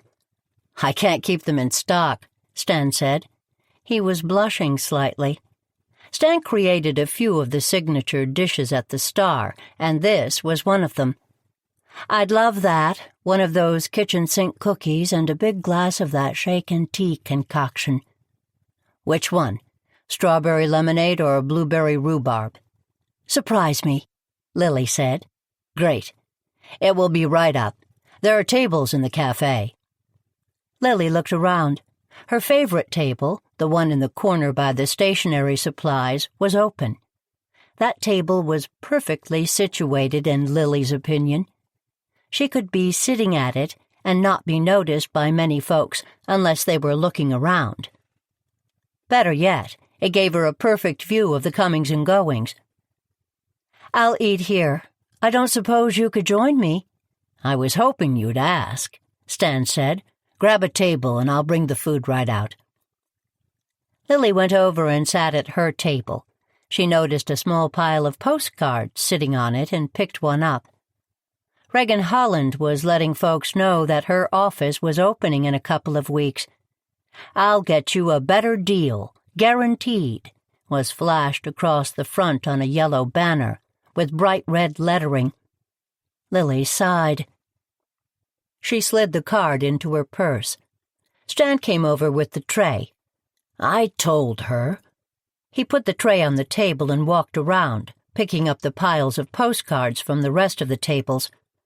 He walked over to the trash can and tossed them in. There are more under the tray, Lily said. I'll throw them out after lunch with the rest of the trash. I suppose you can't blame Regan for trying to advertise her business, Lily said. I can blame her when I've asked her twice already not to leave them here. I showed her where the community board is at the front of the store. We don't allow advertising on the tables unless it's our own. Leaving postcards strewn about without permission does seem a little rude, Lily said. She took the food off the tray and put the tray on the floor, resting against the table leg. A little rude is her middle name, Stan said. She sure can turn on the charm when she wants to, but when she doesn't get her way, watch out. Stan gestured to the drinks on the table. I brought both of today's blends. You can sample both and decide which one you want. Lily took a spoon and sampled each drink. That blueberry rhubarb drink is delightful. It's all yours, Stan said, I like them both equally." As if to prove it, he took a long sip of the strawberry lemonade. Lily took a bite of her sandwich. Heavenly! The bread was fresh, a wheat mixture that added a nutty taste to the beets. The cucumbers couldn't stand up to the beet relish, flavor-wise, but they did add a decent crunch. "Delicious," she said, wiping her mouth. "Thanks," Stan said. "My grandmother would be thrilled that so many people love her beet relish." "Bless your grandmother for giving you the recipe," Lily said. "How are things going around here?" "Really well," Stan said. "Business is good, really good." "You sound like you're trying to convince yourself," Lily said gently. She took another bite of her sandwich to give Stan a chance to answer. "It's Reagan again. How long has she been in town anyway?" "A few weeks. Seems like longer, doesn't it?" Apparently she'd been visiting for months, scoping out how she'd launch her business. The Star was at the top of her list. "What do you mean?" "She tried to talk me into letting her buy it, throwing in with the other business owners, raising all the buildings and reconstructing them into a better business model of spaces." "You know, that was suggested back about 30 years ago. The town voted it down, put some zoning laws in place to make sure it wouldn't happen." "Delia told me about that. Reagan said that I shouldn't worry about the zoning laws. She'd get the town to see sense in time."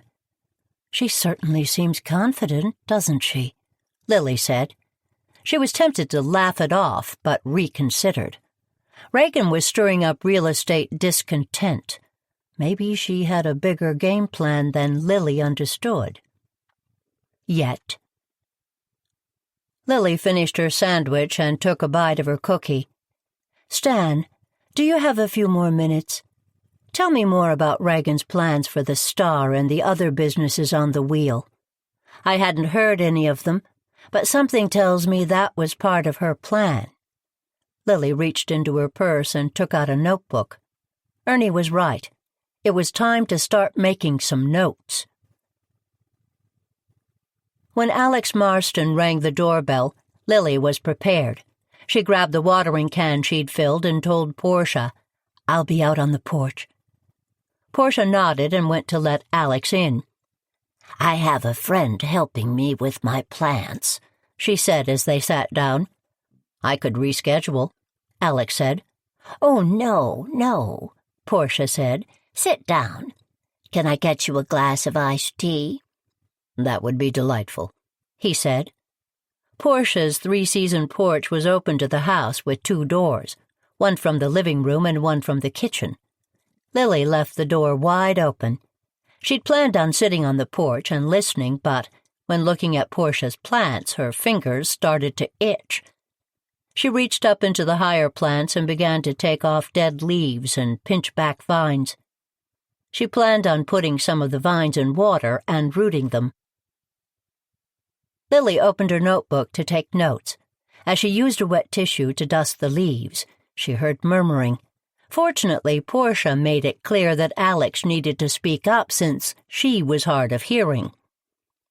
"You really do have a lovely house here," Alex said.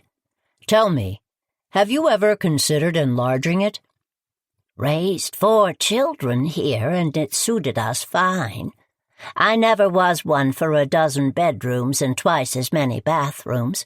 Besides, these days it's only me here.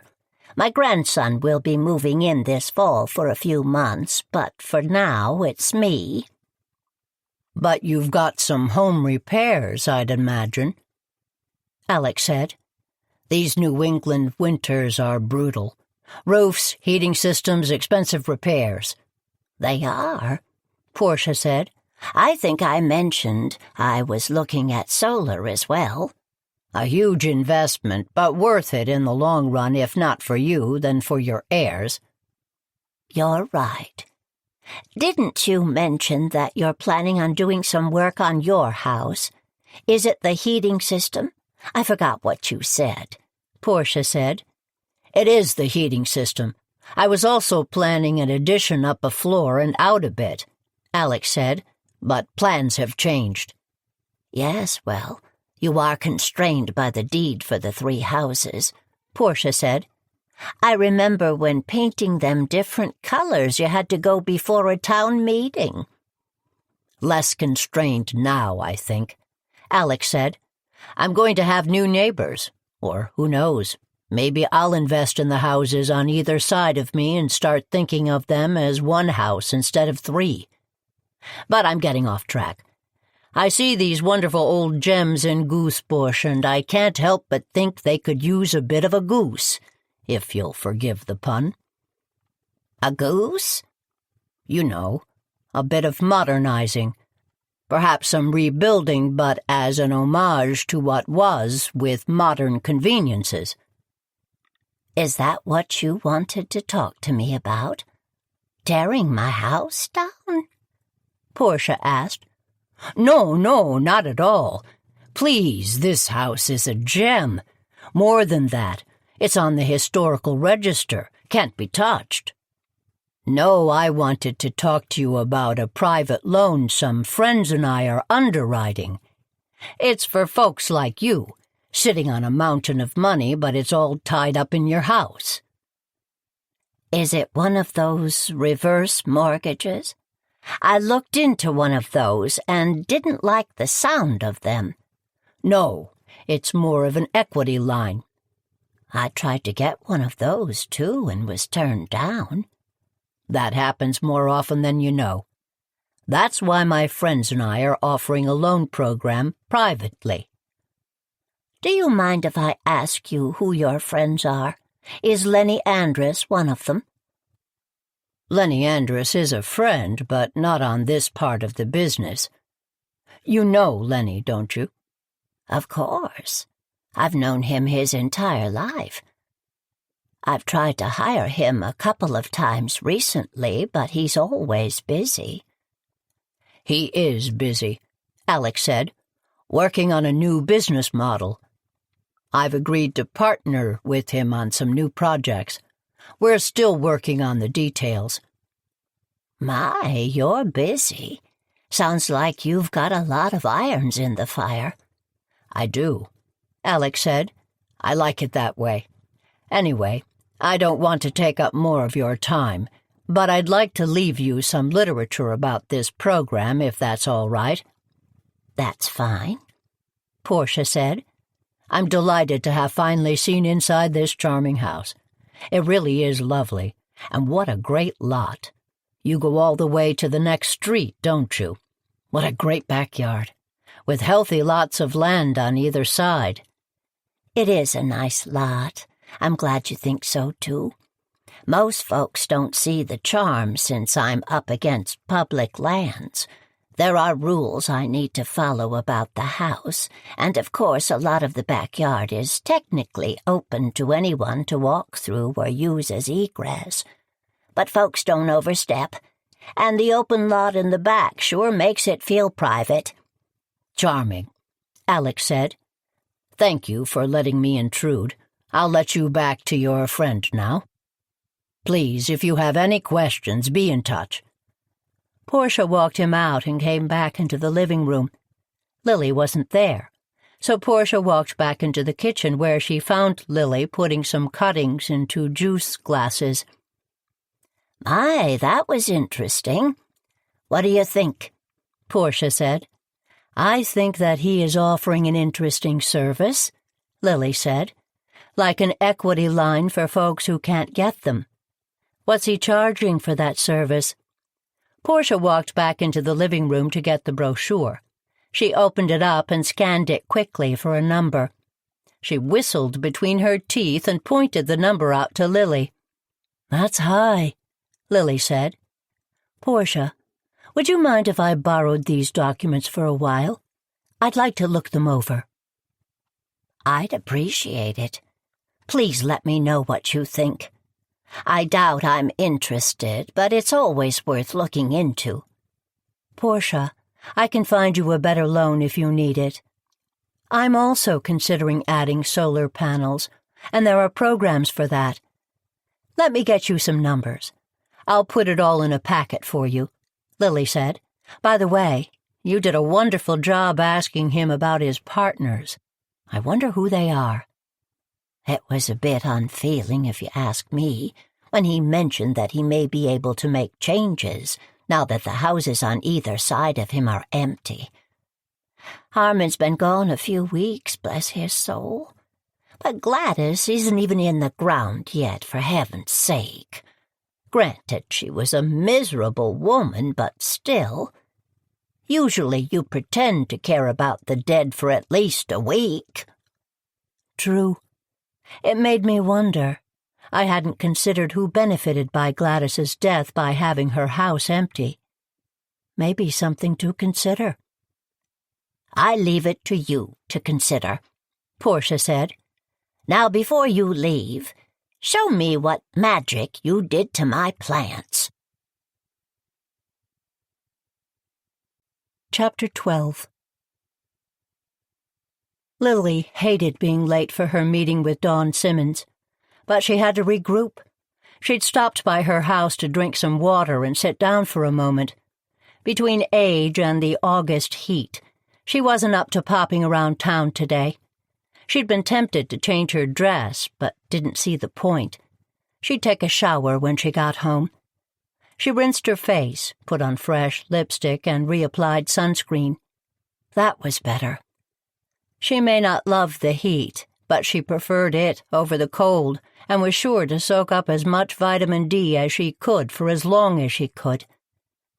She filled up her water bottle and got on her Vespa.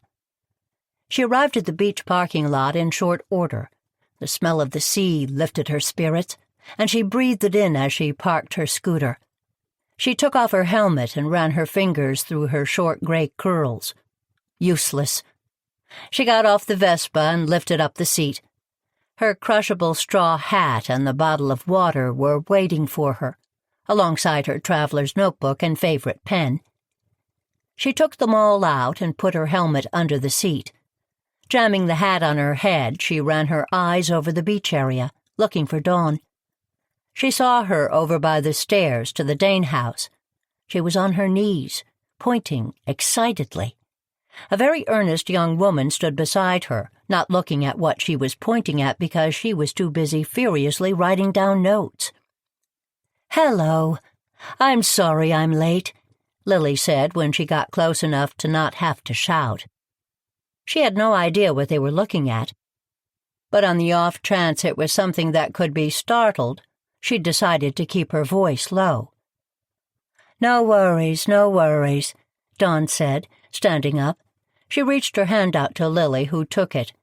She'd met Dawn several times over the past few months, all Harmon's doings. Today, Dawn's long curly hair was tied loosely behind her head. She was wearing jeans and short boots. Her button-up shirt was khaki-colored, and she had a light safari jacket 1 tone lighter on top. She wore brightly colored beads and matching earrings.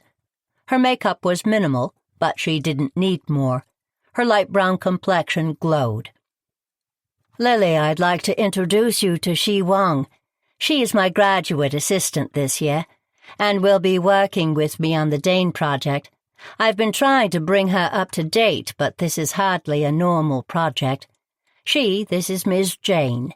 This is the woman Harmon Dane left in charge of his wishes for this project." "Nice to meet you, Shi." Lily shook the younger woman's hand. She looked like a deer in the headlights, so Lily dug deep and turned on the charm. "Please call me Lily." "Nice to meet you," she said. She looked back at her notebook and started to write. Dawn looked over at Lily. "How's that going, by the way? Is the family still coming after you for money?" "How did you know about that?" Lily asked. "Because they've been after me, and I've been sending them back your way," the younger woman said with a laugh. "Gee, thanks," Lily said. "They're a real delight, that's for sure. Especially that Miranda. She's a trip, that one. Does she live near here?" "Yes, sort of. She's a few streets up the hill, without a view. You can't see it from here, but you can once you get to the top of the stairs." Tell she about the house situation, Dawn said. I can never explain that hot mess on Shipyard Lane. Lily smiled. Do you see how this beach is in a cove? It's less of a beach and more of an inlet, actually. Anyway, there's this stone wall that goes up quite a way. There's a ridge on top of this wall. Years and years ago, almost 100 years at this point, there were 3 houses built on this ridge. A lot of rules came with them, including the fact that they all had to look the same from the outside. About 30 years ago, one of the homeowners got permission to paint their house a different color. It was the scandal of the town. She and Dawn laughed. Anyway, this neighborhood has access to the beach. There are lots of rules about keeping the trees and plantings in place, since they help with wind and erosion. Plus, this beach is more for walking or for sitting on a chair, less for sunbathing and swimming. The rocks are helpful at keeping the beach intact, but brutal to feel. The houses on Shipyard Lane are coveted real estate because of the views and the privacy. Honestly, they don't go on the market that often. Usually they get passed on to family members. Which is what Harmon tried to do, didn't he? He left it to his nephew, right? Dawn asked. Right. The deal is, that if Braden took the house, he'd need to have that appraised and put into the net worth of the estate for distribution. He decided he'd rather have cash, so the house had to be put up for sale. Has anyone bought it yet? Not yet, Lily said. And of course, now there's going to be another house for sale. Really? Dawn asked. Yes. Gladys Preston died last weekend. Did you meet Gladys? I did. And since my mamma raised me better than to speak ill of the dead, we'll leave it at that. May she rest in peace.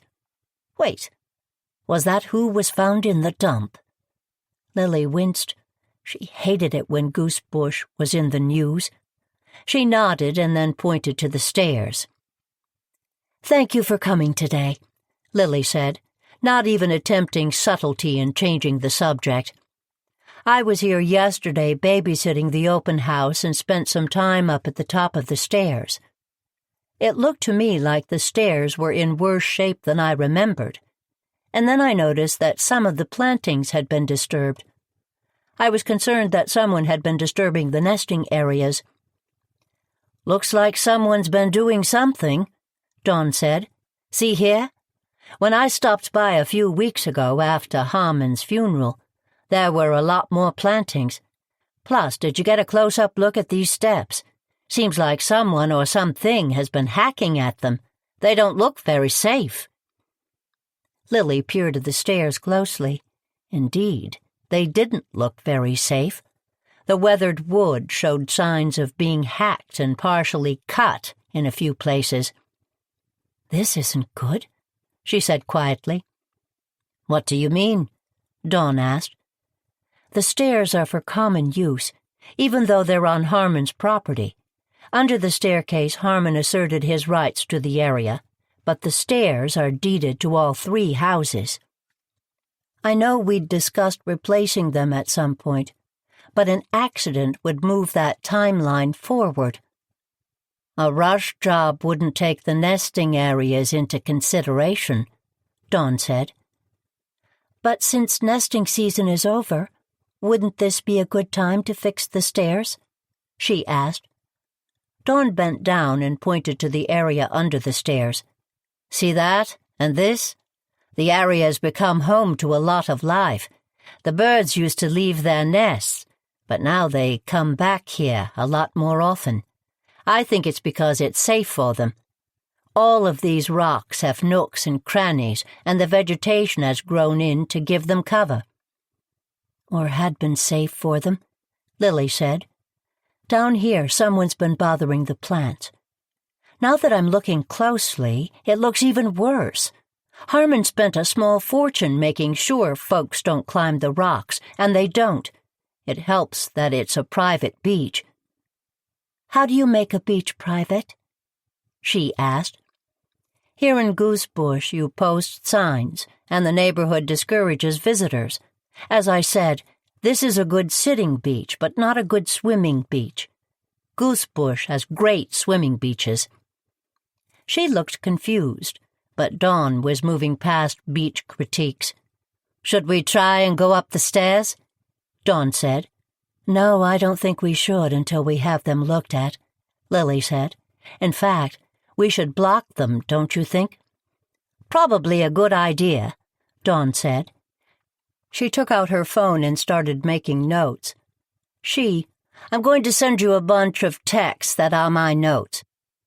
Don't act on them before we talk, but we'll want to do a roundup later this afternoon to figure out where we are with all of this. We were planning on setting up scaffolding next week and doing a stair project survey, but we need to do it earlier rather than later. Let's see if I can get the project moved up. Would there be any problems with that, Lily?" "None that I can't deal with. I'll talk to Ernie and see who we can get out to look at the stairs. Maybe we should have them redesigned to jut out further from the rocks and provide more cover underneath." "Sounds like a plan.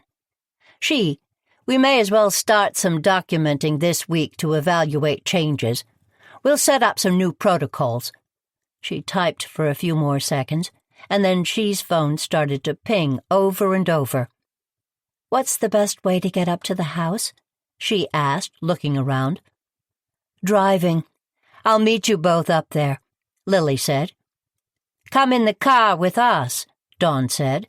"I want you to point out Miranda's house, just so I know where it is. I'll drive you back to your car afterwards." "My Vespa?" "That sweet red ride over there. I love it. Lily, you've got style." "Thank you, Dawn. That's the nicest thing anyone said to me this week. Why don't we take a short ride to get to the Dane house, and I'll tell you a bit more about the neighborhood and the neighbors. No gossip, mind you." "Gossip? Me? I'm a scientist doing research, Lily. Put your notebook away." Dawn rolled up to the parking space of Harmon's house. The three of them sat in the van while Lily pointed out the peculiarities of the trio of the houses. The oyster shell drive, with carved-out parking for 2 cars, no more. Each car needed to line up beside the mudroom entrance. If someone had a boat trailer, that took up the other space. No one was allowed to park on the road itself. If a resident had extra visitors, they needed to park them over by the beach. Lily also pointed out the cliffside path in the front of the houses, only wide enough for single-file walking, and only accessible by the 3 houses. The path leads to the staircase, which was their route of egress to the beach. "No one else wanders up?" Dawn asked. "Sometimes, but once you're up there, there's nowhere to go except through the yards. Then you'd have to walk up the hill, over 2 streets, and back down to the beach," Lily said. "As I said, most of the folks who use this beach live here, and they know better than to climb the stairs." "Did you ask Braden and Miranda if it was okay if we camped out here?" Dawn asked. "I told them you were going to stay in the house," Lily said. "If Tamara needs to show it, you'll need to clean up and clear out, but having someone in the house will be good. You can keep an eye on things." Lily briefly explained the problems with the open houses. "Will it be safe?" she asked. The 3 women were walking around to the front of the house. Lily could have let them in the back door, but why deprive she of the view from the front? "Oh, yes," Lily said. "I doubt anyone will do anything once there are people in the house. Also, we've set up some—" She stopped short and stared. Miranda Dane was up on the porch, trying to open the windows. "Miranda, can I help you with something?" Lily asked coldly. "Lily, you scared me. Don't sneak up on someone like that." "Are you trying to break in?" Lily asked. "My key doesn't work." "Oh, good. The new locks must have finally been installed." New locks? You can't lock me out of my— Miranda, it's not your anything. The house belongs to the estate. Braden was given the opportunity to buy it, which he turned down. I left a teapot in the house, and I need it back, Miranda said. I thought you went through and took all of your things, Lily said. She walked up to the porch, but made no move to unlock the door. I did. Listen, it's brown earthenware. If you see it, bring it up to me, all right? It took me years to season it. I brought it down to dear Harmon so I could make him some of my special teas. I'd like it back. I'm showing Dawn and she the nesting area, and then they're going to get set up in the house. They're staying here? Miranda asked. Lily took a deep breath. They are. Dawn, as you know, was working with Harmon on the bird sanctuary. She is her graduate assistant. I was concerned about some activity I noticed around the sanctuary. You don't know anything about that, do you? Lily noticed Dawn and she walked to the other end of the porch. What are you asking me? Are you inferring? How dare you? How dare I? Lily said. Miranda, you were trying to break into this house. Don't even start with me. Who said that they could stay here? Miranda said. I did. I suggest you remember that I am the executor of Harmon's estate. According to his will, taking care of that bird sanctuary was his primary concern. I'm trying to work with you and Braden to get you some money out of the estate. But know this. Under the terms of the will, I could sell everything and give it to the birds. Don't forget that. I can't believe you're threatening me, Miranda said. I'm not threatening you. I'm pointing out the reality of the situation. Now, if I find the teapot, I'll bring it to you, Lily said. I really need it. I'll look for it, Miranda. Now, please.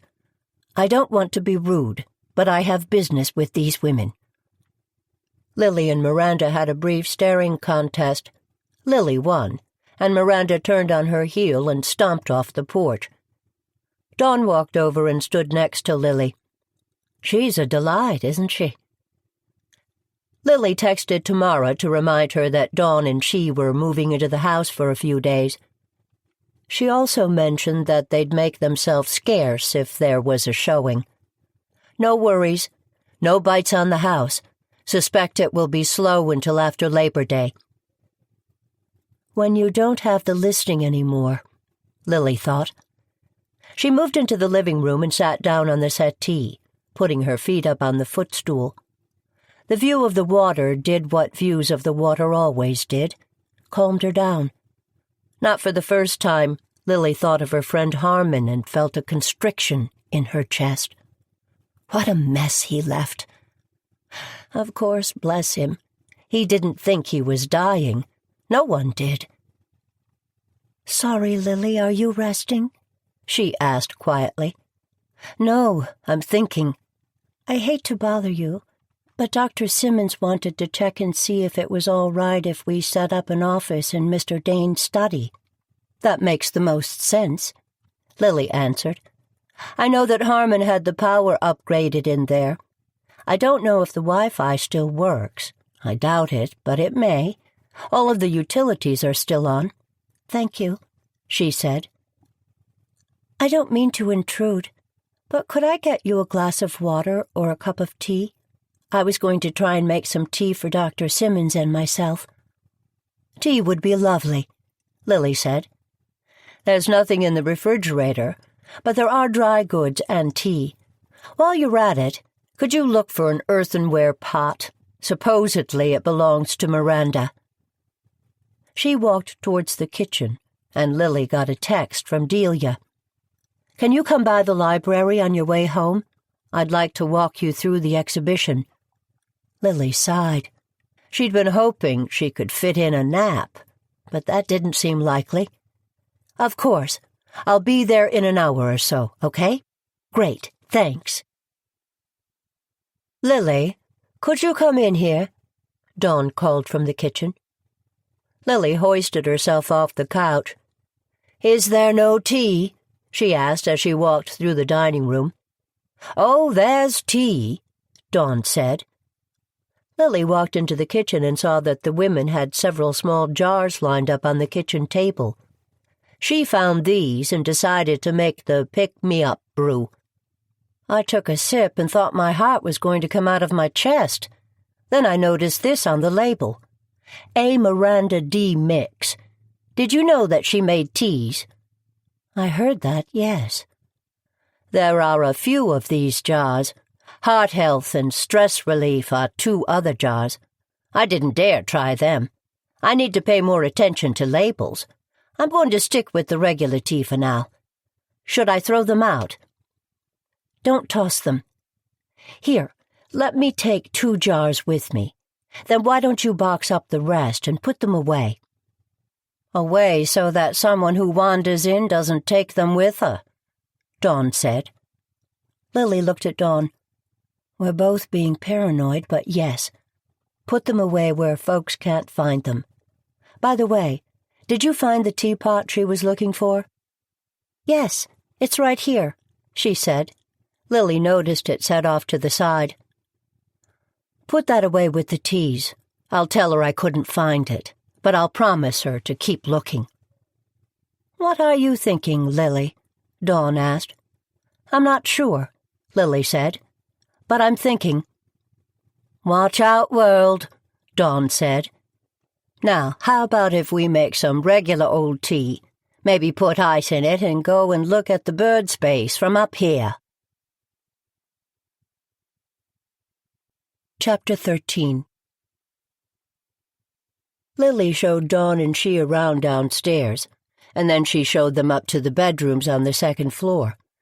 It still felt odd to maneuver herself around Harmon's house as if it was her own, but she felt confident her old friend would be pleased that Dawn was there.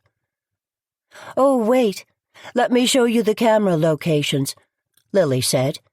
"Camera locations?" "Yes, we installed a few outside, and there are a couple trained on the nesting area. They're there for security. I can ask Delia to get you access to them if you'd like," Lily said. "That would be great," Dawn said. "Never know what you're going to see." "Indeed," Lily said. She texted Delia about letting Dawn know the website for the cameras. Dawn offered to drive Lily back to her Vespa, but Lily turned her down. It was a bit of a walk, but not terrible. Besides, Lily needed to think about a lot of things. She put 2 of the tea jars in her pockets. Thank heavens her dresses had pockets. That was a must.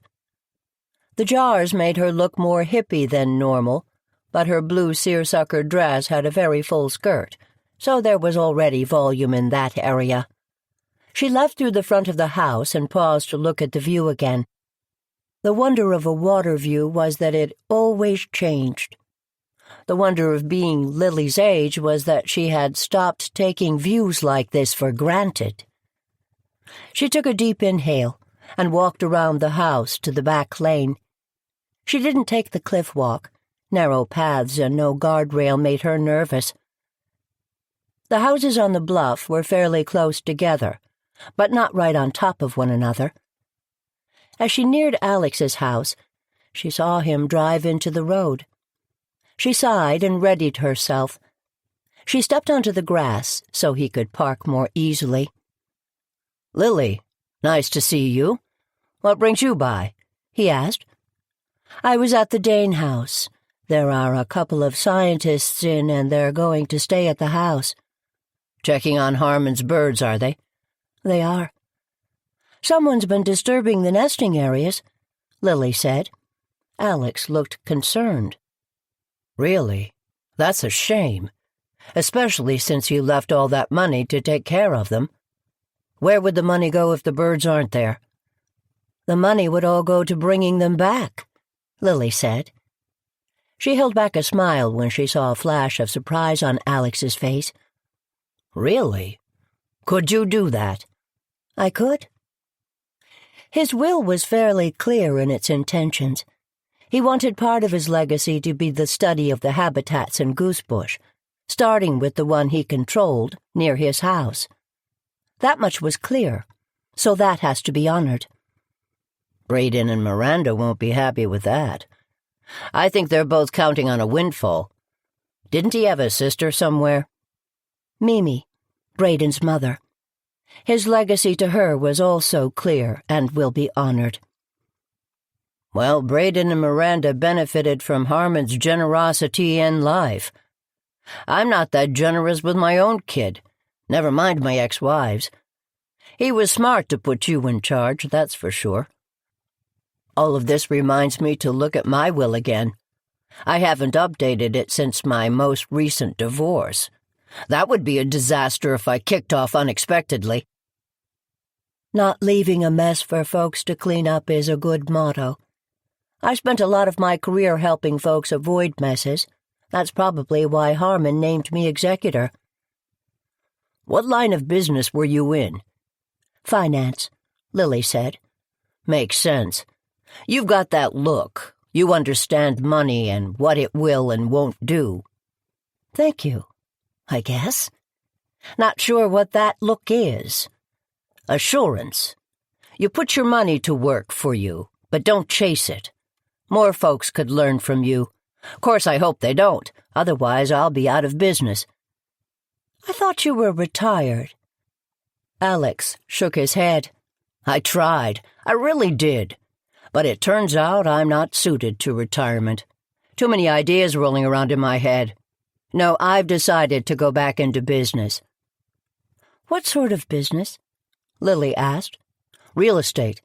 I've actually got my fingers in several pots.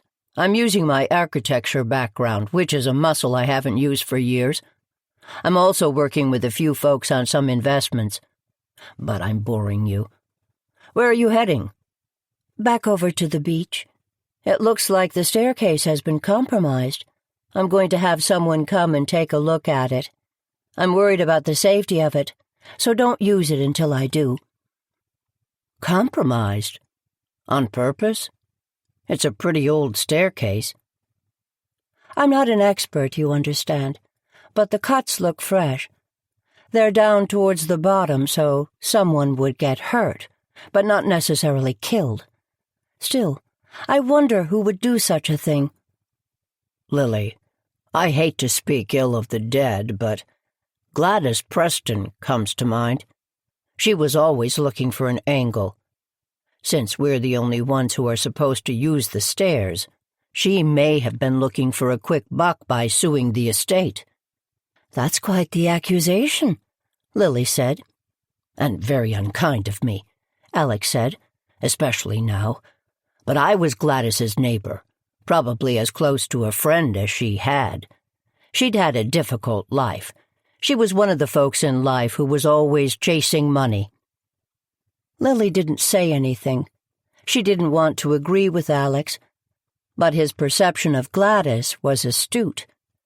She was always chasing money. Her husband had left her some, plus the house, but that could only go so far. Would Gladys have feigned an accident for financial gain? Sadly, Lily suspected she would. I wonder what's going to happen to her house, Lily asked. The folks she owes money to will want to be part of any decision-making, Alex said. Do you think she owed a lot of folks money? Lily asked. I suspect she did. I'm on the list, but it wasn't that much money. I'd imagine it's going to be a hell of a mess getting her estate in order. I hope she has an executor like you to help. I hope she has an executor. And a will, Lily said. True. If there isn't a will, boy, that will be a mess. The house should sell at a decent price, I should think, though it's in pretty rough shape. I think that Regan Holland is going to get the listing. At least she's trying to. I'm sure she is, Lily said. Yeah, well, I don't like her tactics, but you've got to admit she's a go-getter. Speaking of which, has the Dane house sold yet? To his credit, Alex didn't gloat or smirk when he asked the question. Alex was very good at playing to his audience. Lily needed to file that away for later consideration as well. Not yet, but there have been some interesting developments of late, Lily said. There had been some interesting developments, but mostly in Lily's thoughts. You know, Alex, several of tomorrow's open houses were sabotaged. What do you mean? Garbage left in rooms, mice let out to roam, fish left to rot in the attic. Now Alex looked away and over her shoulder. Lily saw him clench his jaw, but he soon regained his composure. I had no idea. That's terrible. Listen, it's no great secret that I put an offer in on the house, but I wouldn't stoop to that level. I wouldn't think you would. This feels like amateur attempts at disruption. Alex laughed. As opposed to professional? Lily, I hate that you think so little of me, I really do. Alex, I meant nothing by it. Forgive me. I'm hot and tired. Much too busy on a beautiful summer day. I'm surprised you're not looking for clues over at Gladys's house. I hear Tamara's the likely suspect. Tamara didn't kill Gladys Preston, Lily said. I have no idea who did, but since I was one of the people who found her, trust me when I say that, Tamara didn't do it. I wonder who did then, Alex said. For the record, it wasn't me. Listen, it is hot. Would you like me to drive you over to the beach? No, thank you. I'll walk slowly. It's a beautiful day. Take care of yourself, Lily. I'll keep an eye out on Harmon's place and let you know if I see anyone lurking about. Aside from the scientists, and the birds, that is. Lily slowed down while Alex went into his house. She waved at him and made sure he shut the door. That didn't mean that he wasn't watching her, but at least it gave her a semblance of privacy as she made her way down the lane. She stopped and took out her phone, opening a list app that Delia had shown her. She wrote down a few thoughts while they were still in her head.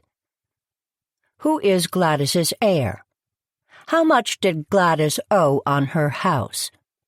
What are Alex's businesses? Who are his partners? Would someone kill Gladys to get her house? After a moment, she wrote one more note to herself. How did Harmon die? She put her phone back in her pocket and took a shaky breath and looked back at Alex's house. If Gladys was killed for her house, might Harmon have been killed for the same reason? The thought was far-fetched, but it wouldn't leave Lily's mind. Another thought was entering Lily's mind. Shame. 2 days ago, Lily had discovered her best friend standing over a dead body. Her concern since then had been for Tamara. That made sense. Lily would do anything for Tamara. But looking at Gladys's house, she suddenly felt enormous shame for how little concern she'd given her death. She took her phone back out of her pocket and added some more items to her list. How did Gladys and her killer get into the dump? What other motives could there be for Gladys's death? Who had what alibi? Then she added one more note to herself. Check in with Bash. The phone went back in her pocket and she adjusted her hat on her head. Onward to the Vespa. She was almost at the corner of Gladys's house when she saw Lenny coming out the back door. Lily took her phone out of her pocket and spoke loudly. Yes, Delia, I'm on my way, heading back to the parking lot now. 2 more steps, and suddenly she saw Lenny Andrus by his car. Oh, hello, Lily said. Hey, Lily, Lenny said. What brings you here? I was at the Dane house, she said. What brings you here? Checking on the house, making sure the water is shut off and things are buttoned up. I have no idea when the place will go on the market, but there's a lot of work to be done. It's in pretty rough shape. Does Bash know that you were coming by? As far as I know, this is still a crime scene. At least he indicated it was when we spoke earlier today." Lily lied. She wanted to see how Lenny reacted. "Yeah, I know." Lenny looked sheepish, or tried to. "I'd given Gladys some plans to look over and make notes on, and I needed them back. I couldn't find them, though. No harm done." "You should check with Bash and let him know you were here. He'll want to eliminate your prints if he finds anything." Lily stared at Lenny and he looked away. "My prints are all over that place. I did a lot of work in there over the years. When you see Bash, let him know I'm happy to answer any questions." "Maybe you should drop your key off at the station," Lily said. "We all want to find out what happened to poor Gladys, don't we? I'd imagine once the will is read, whoever she left it to will be anxious to get it sold. So the sooner Bash is finished, the better." "From what I hear, the bank owns Gladys's house. She was mortgaged to the hilt. Besides, she didn't have any relatives that I know of, and I would know. I spent a lot of time with Gladys over the years. I'm pretty fond of this house, as a matter of fact. Who knows? Maybe I'll try and buy it." "I think you could tear it down," Lily said quietly. Lenny laughed. "Probably not. Who knows? Maybe for this project it would be worth going back into restoration work. Anyway, I've got to get going. Tell you what, I'll give the key to you and you can give it to Bash. I'd rather not go by the station. I reset the alarm, but he has the code. Sound good?" Lily nodded, and he handed her the key. Lenny waited until Lily walked by his car and back out onto the road before he left. He stayed parked at the end of the lane and watched as she walked up the street. When she was halfway up, he finally drove out, swerving past her, beeping and waving as he went by. Were Lily a younger woman, or a different woman, she would have doubled back and gone into Gladys's house, or at least peered in the windows. Gladys had an alarm? Whatever for? She wondered if she could get Bash to give her the code. She shook her head. Lily was a smooth talker, but not that smooth a talker. Instead, she called Bash and left a message on his voicemail.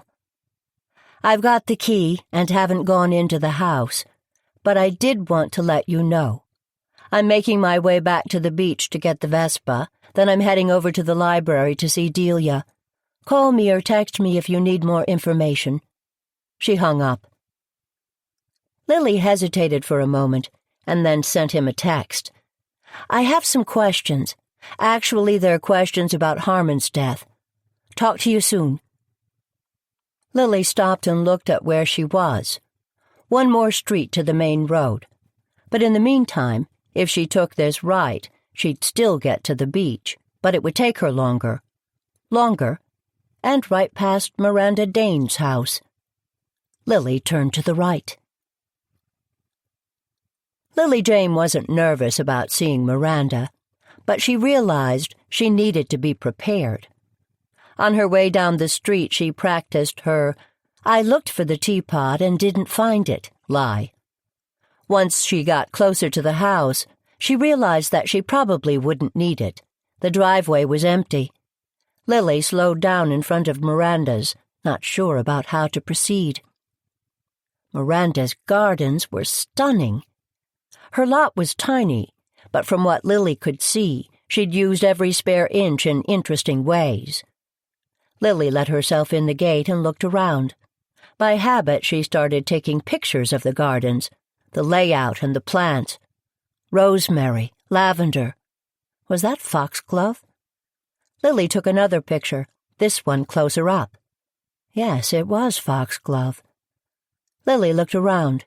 Though lovely, the gardens were medicinal rather than decorative. She walked up on Miranda's porch and rang the bell. While she waited, she looked around. Miranda's home used to be the gardener's cottage of a large estate. The main house was torn down years ago, but the cottage remained. The Cape-style abode was very small, but had a large wraparound porch on 3 sides. She wandered to the right and saw flowers and plants drying on a complicated system of lines that allowed for many levels of plants. Lily walked over and took pictures of the drying flowers. She needed to show them to Delia. Delia had begun to dry herbs and some plants, and Lily had little doubt that she'd be fascinated with this system. Lily rang the bell once more, and then walked back out to the street. "You picking something up or dropping off?" a woman's voice called out from across the way. "Pardon me?" Lily asked. A woman stood up from the garden across the way and rubbed her hands on her pants. "I was wondering if you're picking up or dropping off. Miranda isn't home, so if you're dropping off, I'll take the package. If you're picking up, she didn't leave anything." "I thought I'd stop by and pay a visit," Lily said. "I'm sorry you missed her then," the woman said. "Not sure when she'll be back. That's a shame. You would have enjoyed visiting her laboratory. It's always a trip." "Laboratory? That's what I call it. I'll admit, I thought she was nuts when she said she was going to start making oils and teas and such. Thought she was desperate for cash. But she's good at it. I'll tell you what, she made me an oil blend to help with stress. I put it in a diffuser and use it all the time now. I've got to tell you, it's made all the difference. Ask anyone. I haven't been this relaxed in years." "You're a great testimonial. I'm extra sorry I missed her now. Tell me, does she have an online shop? I'd love to go home and explore." "Miranda D's Potions. It's one of those small boutique online shops. She hasn't been selling much yet, but it's starting to take off." "Well, thank you for the information. By the way, you have lovely gardens here. You have a lot of shade. I'd imagine it's quite a challenge with the shadows of the other houses." "It is, or was, but Ernie down at the Triple B, do you know that place?" "Very well. He's a godsend. He's forgotten more about plants than I know. It wouldn't surprise me at all if he was the night gardener." "The night gardener?" "The person who's been going around Goosebush all summer, fixing gardens. Surely you've noticed. It started with the flagpole down by the wheel." I had noticed it had been gussied up. The flagpole isn't the only job they've done. Course, I keep hoping they'll deal with the rose bushes at the top of the lane, but it's not like there's a suggestion box for the midnight gardener." "What's the matter with the rose bushes?" "They're overgrown, so it's a hazard when you try and turn. Nobody will take responsibility for cutting them back, mostly because they're so overgrown that cutting them back and not killing them is a tough call. There's a persnickety old trout who lives up there, and when I go up to look at them, he sticks his nose in. The bushes abut his property, and I think he likes the privacy. Anyway, the problem is getting worse and worse. I'm surprised no one's been killed, frankly. But as I said, there isn't a suggestion box for the mystery gardener. Would that there were." "Would that there were indeed," Lily said. Chapter 14. Lily was tempted to go home before going to the library. She was hot, tired, and her mind was buzzing. Much as she desperately wanted to sit on her porch and make notes while drinking iced tea, she knew that she had to push forward and go to the library. Delia would be waiting for her. To say that the town library was the pride and joy of most residents would not be an overstatement. For this small town, the library was a statement of priorities. The Goosebush Town Library was moved into an old elementary school 25 years ago. For a time, the library was only given half of the space in the old 3-story building, but over time the library encompassed the entire building. A series of fierce librarians, led by Dot Robbie, the head librarian, programmed the space well and kept up with the modern needs of the community. Computer stations were everywhere. There were study areas interspersed throughout the building. The library lent books, art, music, audio equipment, projectors, assistive listening devices, and other needed technology. A corner room on the top floor held town documents dating back hundreds of years. The documents were under lock and key, and only certain people had access to them. Delia Greenway was one of those people, and she volunteered once a week to help answer questions. Delia spent many hours in a windowless room in the basement of the building. That room had housed the Goosebush Historical Society for years. There was talk of the group getting a bequeathed home, but that legacy gift was tied up in miles of red tape. The society made do, hosting bi-weekly meetings of volunteers. There was a dedicated space on the first floor for historical displays curated by the group, which were rotated out every couple of months. Delia had never been in charge of a display before, but since she'd been working on the Alden Park project, she was tapped. At first, she balked. As an academic, she didn't like the idea of showing objects that hadn't been closely studied yet. But then she began to understand, thanks to Lily and Tamara, that by keeping folks informed of the Alden Park project, she was doing a service to both the town and the project.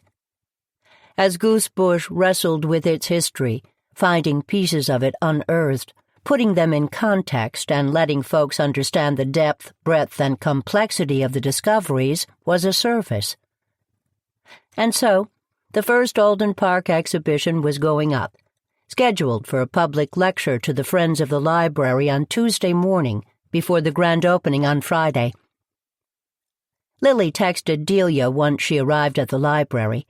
She'd parked her Vespa out back and entered through the basement. "I'm here. Where are you?"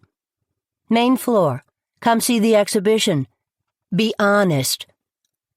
Lily looked at the stairs next to her, but opted to take the elevator instead. It had been a long day. She got off the elevator and turned the corner to the display area of the library. She had to admit, even though she was a member of the Historical Society, more often than not she walked by the displays, barely glancing at them. She would not be walking past these displays. No one would. Delia had set up a number of renderings of Alden Park throughout the years. She recognized a couple of them easily. They were done by her mother, and usually hung in the living room of Windward. She also had a montage of the photos of the park from the beginning of the cleanup to recently. Lily noticed she'd skipped over the dead body in the shed in May. A good call, since it had little to do with Alden Park. After Lily had taken in the materials hanging on the walls, she went over to the display cases. Delia had taken the pieces found so far, mostly broken dishes and bottles, and laid them out. But she'd also added context where she could. Pictures of other items that matched the ones found, bits of information about the materials used, the meanings behind the different colored glass bottles, and more. Lily knew about all of this. Delia had talked her through it a dozen times. But nevertheless, she was fascinated. The hope was that by pinpointing when the items were in use, the age of the dump could be narrowed down. "What do you think?" Delia asked quietly. "Delia, you gave me a start," Lily said.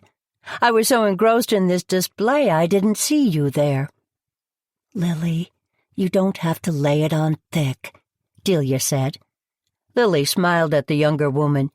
Delia's smile belied her words. She was pleased by Lily's praise. "I'm not laying anything on thick. You have enough context for interest, but you aren't overwhelming. For the history buffs, you couch it all in, we're still studying it language, but you give them lots to consider. Well done, my friend. Really well done." "Thank you. And thank you for all your help." "My absolute pleasure." "You are very good at this, Delia. making things clear, not talking down to anyone. You are going to be a wonderful teacher." Lily cleared her throat. "Are you ready for the lecture tomorrow?" "Do you remember when we first talked to the library about this whole project, and they thought no one would be interested? Well, it ends up they need to move the lecture up to the main lecture hall. They're going to live stream it, but I can't imagine who'd want to watch it online. They also want to tape it and use parts of it on the website. What do you think of that idea?" "What do you think?" "I'm a wreck, but I'm glad folks are interested. Of course you're nervous, but you'll be marvelous. Let's head home, if you're done here, and you can practice the lecture a couple of times tonight. You've already seen it a dozen times. You've changed it every time. I can't wait to see what you've added or taken out." "Thanks, Lily. I wouldn't have been able to do any of this without you." "That's not true, but thank you anyway. Are you ready to go home?" "I am," Delia said. "Did you drive?" "I have the scooter." "I have my car. Would you rather drive that back home or your scooter?" "I'd love to drive the car. How could you tell?" Lily asked. "You look tired and a little sunburned. We have a ton of leftovers, so we don't even have to stop for anything." "Great. I've seen so many people today my head is swimming. Wait until I catch you up on my day." "That sounds ominous." "You know what? It feels ominous. Maybe you'll be able to help me figure this out and organize my thoughts. My brain is swimming." "Do you want to give me a preview?" "How's this? I am beginning to wonder if Harmon's death and Gladys's death are related." "Harmon died of natural causes." "Did he?" "Turns out Miranda is some sort of potion maker, and had several teas that she served him. I caught Lenny Andrus coming out of Gladys's house. Plus, someone has tampered with the stairs down to the beach at the Dane house. And Alex Marston is, I think, a money lender. Which makes me wonder who he's in business with. Can't be Lenny Andrus because he is having cash flow problems. Oh, and Reagan Holland thinks she's getting Gladys's house listing. But from whom? Isn't that awfully fast? The poor woman is not even in the ground yet." "I think she's being cremated," Delia said. "Whatever." "Wow, Lily. You have had a heck of a day. Let's go home. We'll have some dinner and start writing things down. Getting them out of your head and on paper will help you feel better." "I hope so, Delia. I certainly hope so." Chapter 15. The lecture hall was full 15 minutes before Delia was set to start. The library staff scrambled to set up a screen in another room for the overflow crowd, so they could watch the live stream. Part of the lecture was passing around artifacts, so Delia had to figure out how to make that happen in 2 places. Lily decided she'd be in the overflow room, monitoring the artifacts. "Are you all right if I'm not in the same room?" Lily asked. "I guess so," Delia said. "At some point I'll have to do things without you in the room. I guess today's the day." "Tamara and Ernie are both going to be there, so find them in the room before you start." "You're going to be great." "Thanks, Lily. I've practiced this so many times. Thanks to you, I'm ready. Wish me luck." "Luck," Lily said, giving Delia a brief hug. "Go get 'em." The lecture was a huge success.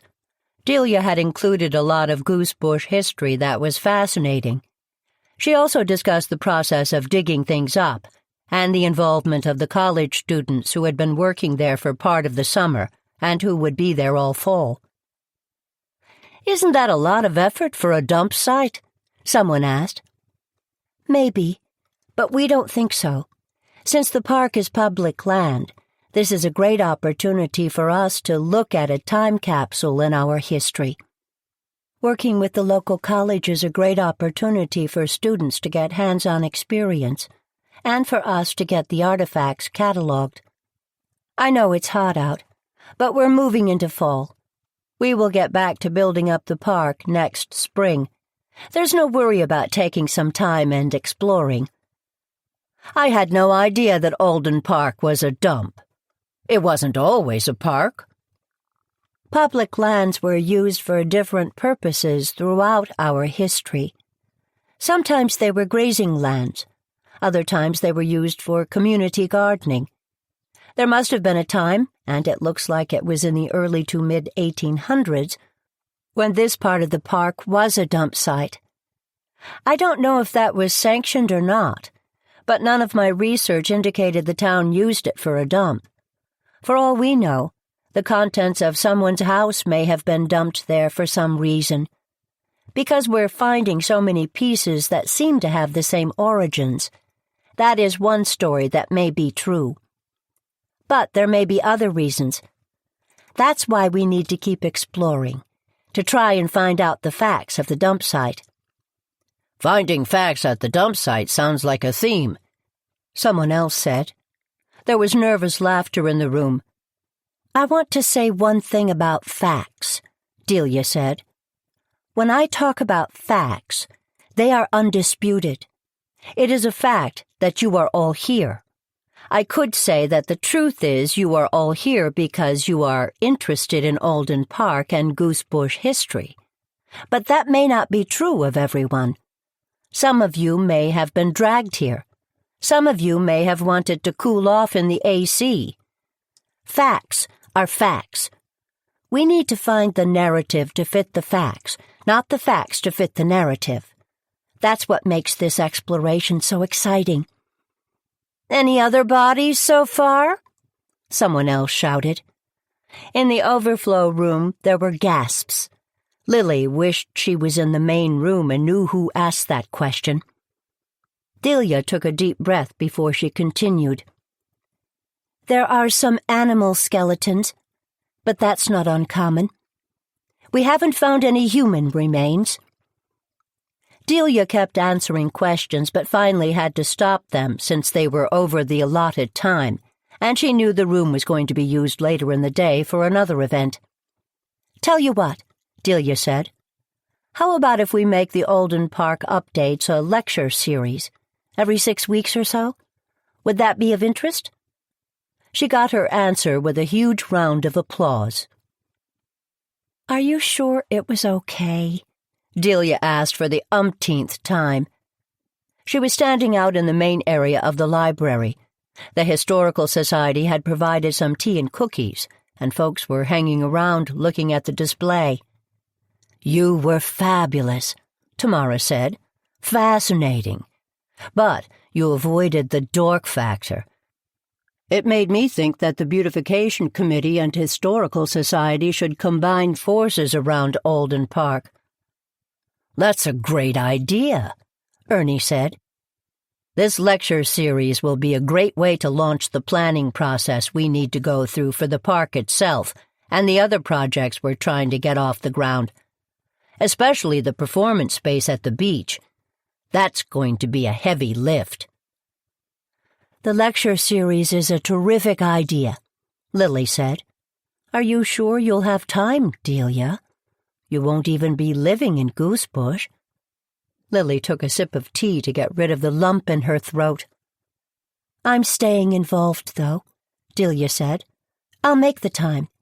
This is the work that makes me really happy. Lily nodded and walked to the cookie table. Warwick was talking to a cluster of parents, but when he saw Ernie replenishing the cookie tray, he made his excuses and walked over to him. Ernie, rescue me, Warwick said. The teams are all starting to practice next week, and the parents are out for me. I'm not sure how you manage them all. Lacrosse, soccer, and football all at the same time. Don't forget field hockey, Warwick said. There are 3 of us, but we could use some extra coaches, that's for sure. It's one of the reasons we need to make the rehab projects work as a fundraiser. Losing last Saturday at the dump was unfortunate, but some of the parent volunteers set up an ad hoc drop-off spot at that parking lot across from the dump. So we're on track with donations." "That's great," Ernie said. "Once I got the text from Lily." "Which text from Lily?" Lily said. "Hello, Lil," Warwick said. He leaned over and gave her a kiss on the cheek. "The text Saturday telling me what happened at the dump. I went right over to your house. Warwick said that some of the parents set up an ad hoc donation center so they actually didn't lose too much ground." "That's wonderful," Lily said. "I didn't even notice that." "I didn't either," Warwick said. "Not surprised," Ernie said. "It must have been pretty awful." "It was," Lily said, lowering her voice. "Delia and I started talking about it more last night. We should all meet." "Tonight? I have to get back to work. We're still understaffed. We're so busy these days I think I need to hire an assistant manager," Ernie said. "Well, that's great," Lily said. "Maybe what's-his-name who's been working will be able to fit the bill?" "Roger? And no, Roger has trouble balancing his cash draw." "I may have a couple of ideas for you, Ernie. Dinner tonight works for me, too," Warwick said. His phone buzzed, and he reached into his pocket to look at it. "Braden Dane has been texting me like a madman. He wants to talk to me about a donation he made to the project. I don't know what he's talking about. I have to meet him at the school to clear it up." "What would he have donated?" Lily said. "If it was from Harmon's house, he shouldn't have moved it out without checking with me first." "Yeah, well, I checked the donation slips folks filled out, and he isn't on the list, so I have no idea," Warwick said. "Do you think that one of the volunteers screwed up?" Ernie said. "No. The parents who took over are old hands at this event. Some of them don't even have kids in school anymore, but they love helping out. The donation slips are old school. Carbon copies, numbers added to them and to the piece, and signed by the donor. Usually Delia helps us get everything organized online, but it's under control so far. A couple of folks are down at the school sorting, and so far there aren't any extra pieces," said Warwick. "Curious," Lily said. "Very, which is why I'm heading down to the school to meet him. I'll report back." "You know what I keep wondering?" Lily asked. "How did Gladys get into the dump? Tamara said the gate was locked when she went in, but Gladys and her killer must have been there already, since Tamara heard the scream as soon as she let herself in. Did Gladys and her killer come in together? If Gladys was already there, and she obviously was, how did she get in?" "Listen, all good questions, but we're in public and folks are beginning to stare," Ernie said. "Tell you what, I'll drive around the dump today on my way back to the store and see if there's any other way of getting in. I'll report back tonight, but for now, let me get some more cookies out here. You'd think folks hadn't eaten for days, for heaven's sake." Ernie reached under the table and took out another tray of cookies. "You know what I'm worried about, Lily," Warwick said. "I'm worried that Tamara had the only key to the gate, according to Bash. If she were the only person who could let folks in, and she heard the scream right after she got there—" "It doesn't look good, does it?" Lily said. "We'll figure this out. I'm also reaching out to Bash. I don't want him to make a serious mistake." "We need to." Warwick was cut off by 3 parents who wanted to discuss the practice schedule and Labor Day weekend. Lily squeezed his forearm and walked away. She took out her phone and sent him a text. "Talk to you later." "What do you think the 3 of them are hatching?" Tamara asked Delia. She took a sip of tea and pointed to Lily, Warwick, and Ernie clustered by the cookies. "Lily and I started making lists last night. Maybe they're talking about that. Lists? About what happened Saturday? Lily also went over to the Dane house yesterday and her brain is whirring. You know how that is. She starts making different lists, and at some point, the holes in the lists get filled and cross-referenced, and somehow she figures it all out. She's always been like that, able to connect dots and draw a picture no one else sees. That's what made her good at her business, and solving the occasional puzzle, Tamara said. She's really smart, but she's also intuitive. I don't have that skill. I wish I could be more like her. You are a good team. You both think alike, frighteningly so, and have very complementary skills, Tamara said. You know, she's going to miss you. A lot. I'm going to miss her, too, Delia said. She took a deep breath and looked over at the older woman.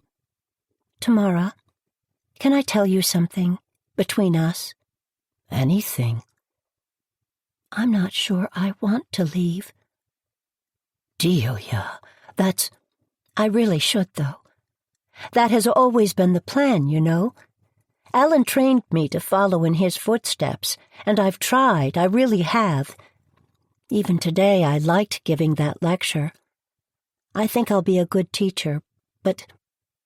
Delia took a deep breath and blinked back some tears. But, Tamara said, moving closer to Delia and taking her hand. I like working at the town hall and doing the research. I even like working with the Historical Society and on all the other projects around town. I'm not a joiner, so that's a big deal. I know I can still do them, but it won't be the same if I'm living in Burlington. Do you want to live in Burlington? Tamara asked quietly. I'm not sure, Delia said. You know, Delia, nothing is written in stone. You can change your mind. Make sure you're changing it for the right reason. That it's not because you're afraid. It's because you really want to take another path. One thing I know is that Lily would love to have you stay. She's never going to say that aloud to you, so I'll say it for her. Delia smiled. Thanks, Tamara. Do you mind if maybe I call you later to talk some more? I need to mingle with folks a little. I don't mind at all, Tamara said. And Delia, you'll be great no matter what you decide. Chapter 16. Lily took another cookie and nibbled on it. It would be much healthier to go home and make a nice lunch, but Lily hated leaving a party early. People were poring over the exhibits. A few of them asked Lily questions, all of which she was able to answer. Not because she was especially smart, but because she lived with Delia and had heard about the project every day. The head librarian came over to talk to Lily about a potential fundraiser for the fall. Dot wondered if Lily would be willing to host it at her home. An invitation to Windward would be a thrill for a lot of folks and would help ensure that the event would raise enough for the new reading room. Lily sighed. The reading room. Alan's will had left a small bequest for the library to create a reading room that included technology for small lectures. The bequest had been spent, and the room was booked solid. It was such a success that the library wanted to create other salons in different parts of the library. Meeting rooms with community access were the future. But hosting a fundraiser? That felt like the seventh circle of hell closing in. Lily looked over Dot's shoulder towards the front entrance. She saw Regan come in. A minute later, she saw Lenny come in and walk over to the maps on the wall on the other side of the entrance. Dot, can you send me an email with a couple of dates and what exactly you're asking of me? I promise I'll get back to you by the end of the week, Lily said. Thanks for considering it, Lily, Dot said. I've been working up the courage to ask you for weeks. Lily smiled at the other woman. Dot Robbie had worked at the Goosebush Library for the past 15 years and had been a huge reason the library had turned itself around. Lily had been on the hiring committee and was one of the people who convinced the group to take a risk on a young woman with bold ideas. Lily, I want some other people to start stepping up and supporting the library. Right now, we have you and a few other folks who are very generous. I'd like to expand that pool. Smart plan. Send me the email. Now, please excuse me. I need to go over and speak to someone. The email is in drafts. I'll hit send as soon as I get back to the office. Lily walked over to Lenny, who was still looking at the maps on the walls. "Hi, Lenny," Lily said. "I saw you looking at this map and couldn't resist the temptation to point out the person who drew it." "Hi, Lily. Person who drew it? Of course, there had to be an artist. I never really thought about that. Who drew it?" Lily pointed to the initials on the corner of the map. "My mother drew it." "Your mother? I thought this was from way back in the day. I knew your mother, but I didn't know she was an artist."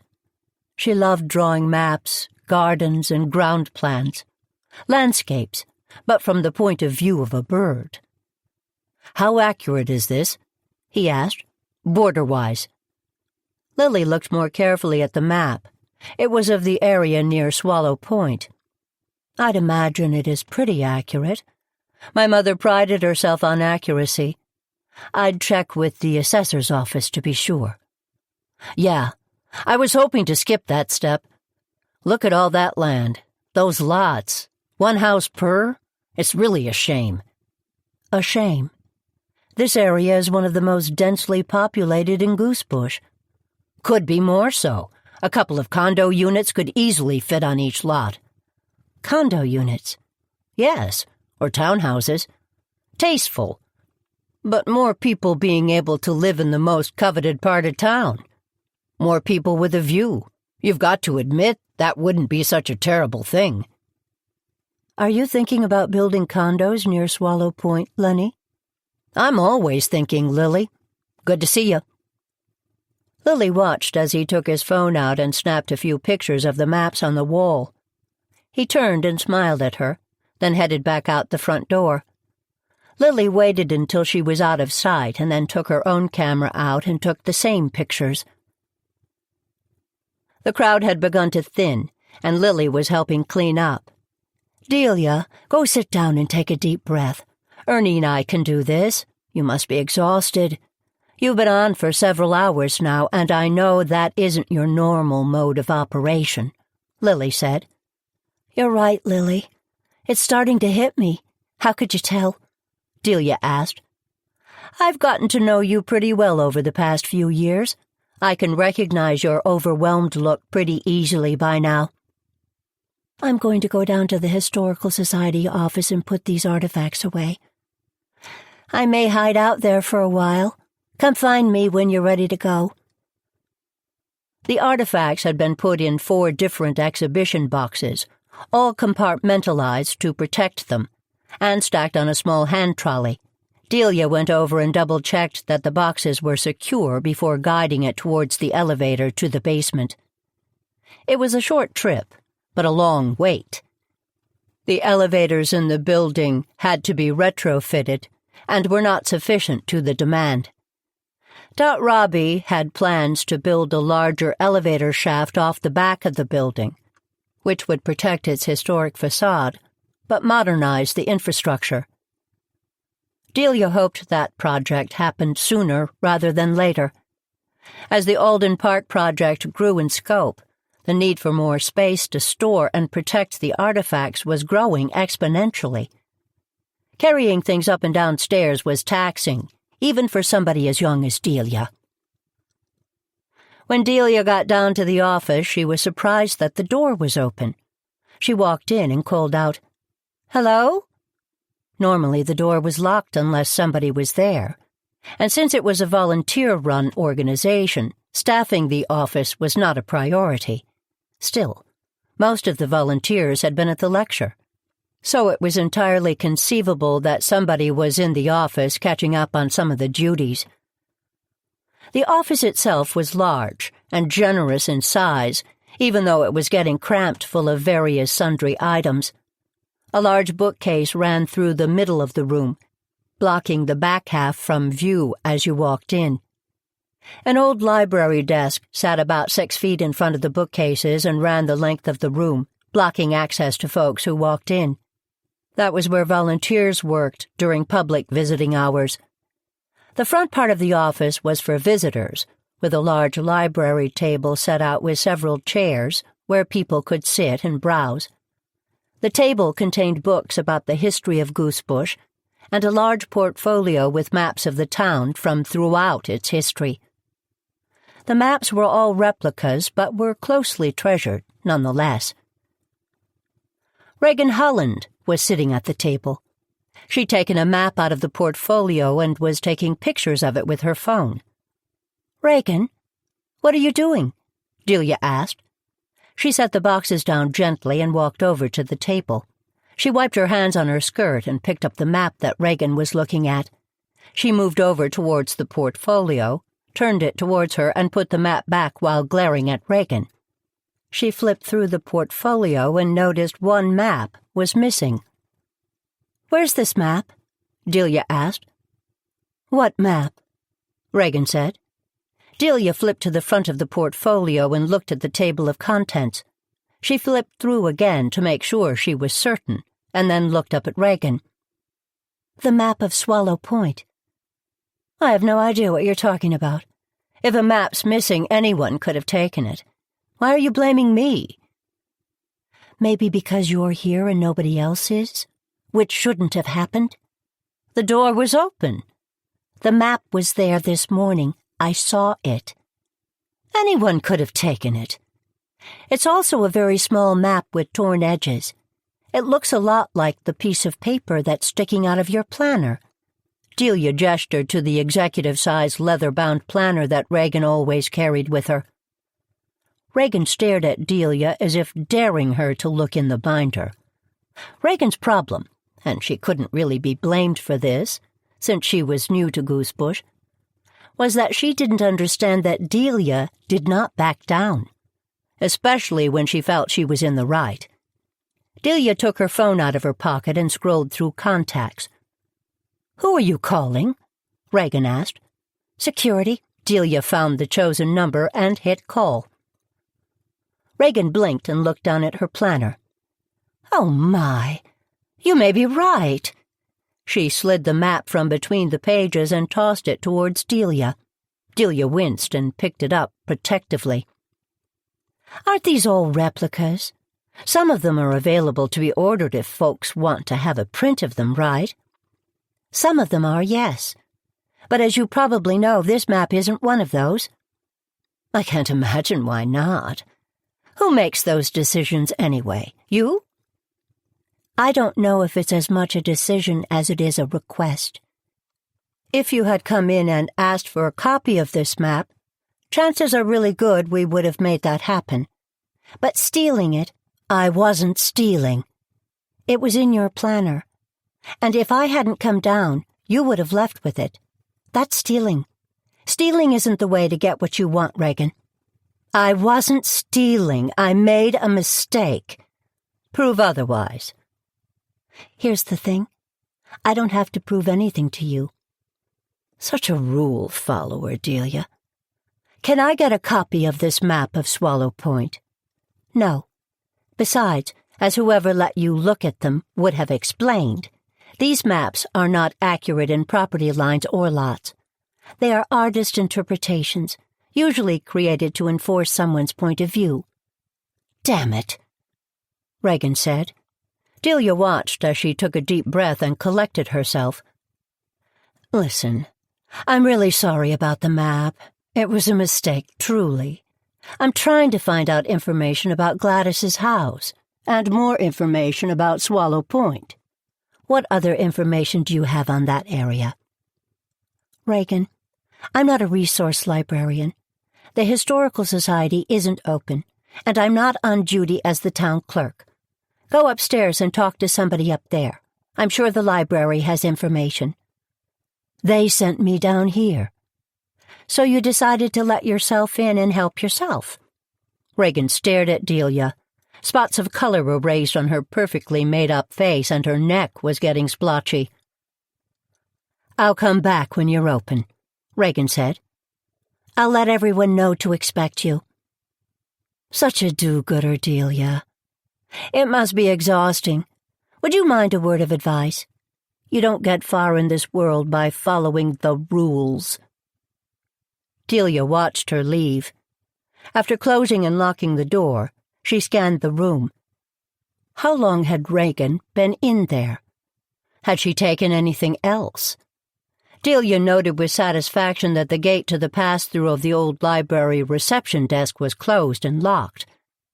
Of course, Regan could easily have scaled the desk, but then she would have needed to know what she was looking for in the stacks, files, boxes, and other assorted detritus that was the Goosebush Historical Society.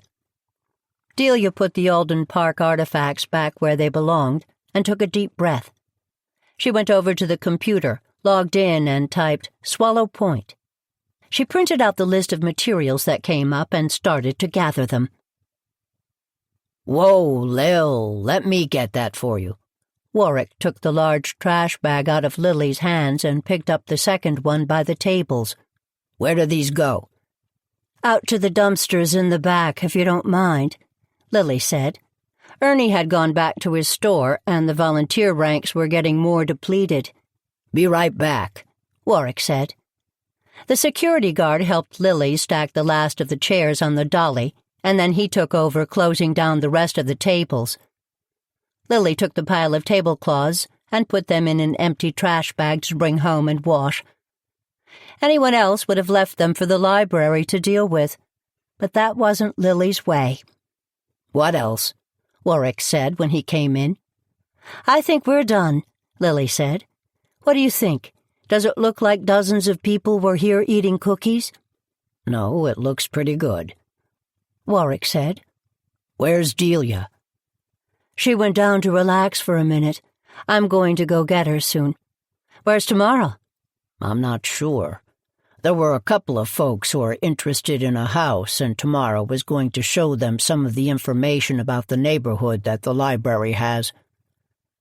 Is it one of her listings? Lily asked.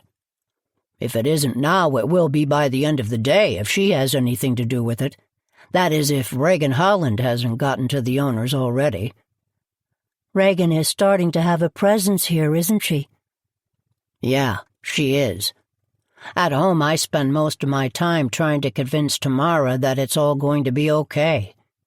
That another real estate office in Goosebush isn't the end of the world. But? Lily asked gently. But? I've known people like Regan Holland my whole life. She thinks that the best way to move forward is to make everyone discontent with the status quo, and then set herself up as the only way to change things for the better. I think she's dangerous, Lily. I'm not sure what I mean by that yet, but I see her with Lenny Andrus all the time. I look at the way he's running his business now as opposed to how he was running it before she got here, and I have to shake my head. She's convinced him that he shouldn't be happy with the status quo, and it's ruining his business. I'm not sure that's fair. He seems to be doing a good job of ruining his reputation on his own. If only he had stayed with renovation and hadn't gotten into new construction. See, that's what I mean. Who put the idea of new construction into Lenny's head? He wasn't good at renovation. He was great at it. And from what I could tell, he was making a decent living and supporting a few other folks at the same time. Now, he's ruined his reputation with his existing customers by overextending himself in this new business. Lily nodded. It would be interesting to see who put that bee in his bonnet. Tamara's reputation is solid, but even there, with Gladys's death, Regan has been asking if Tamara is too distraught to do her work, since she's the one who found the body. One of the assistant coaches came to me and told me that Reagan was at the Star last night, implying that Tamara may have had something to do with her death. Not really? Lily asked. Apparently she was trying to pass it off as a joke, but it perked up the coach's ears.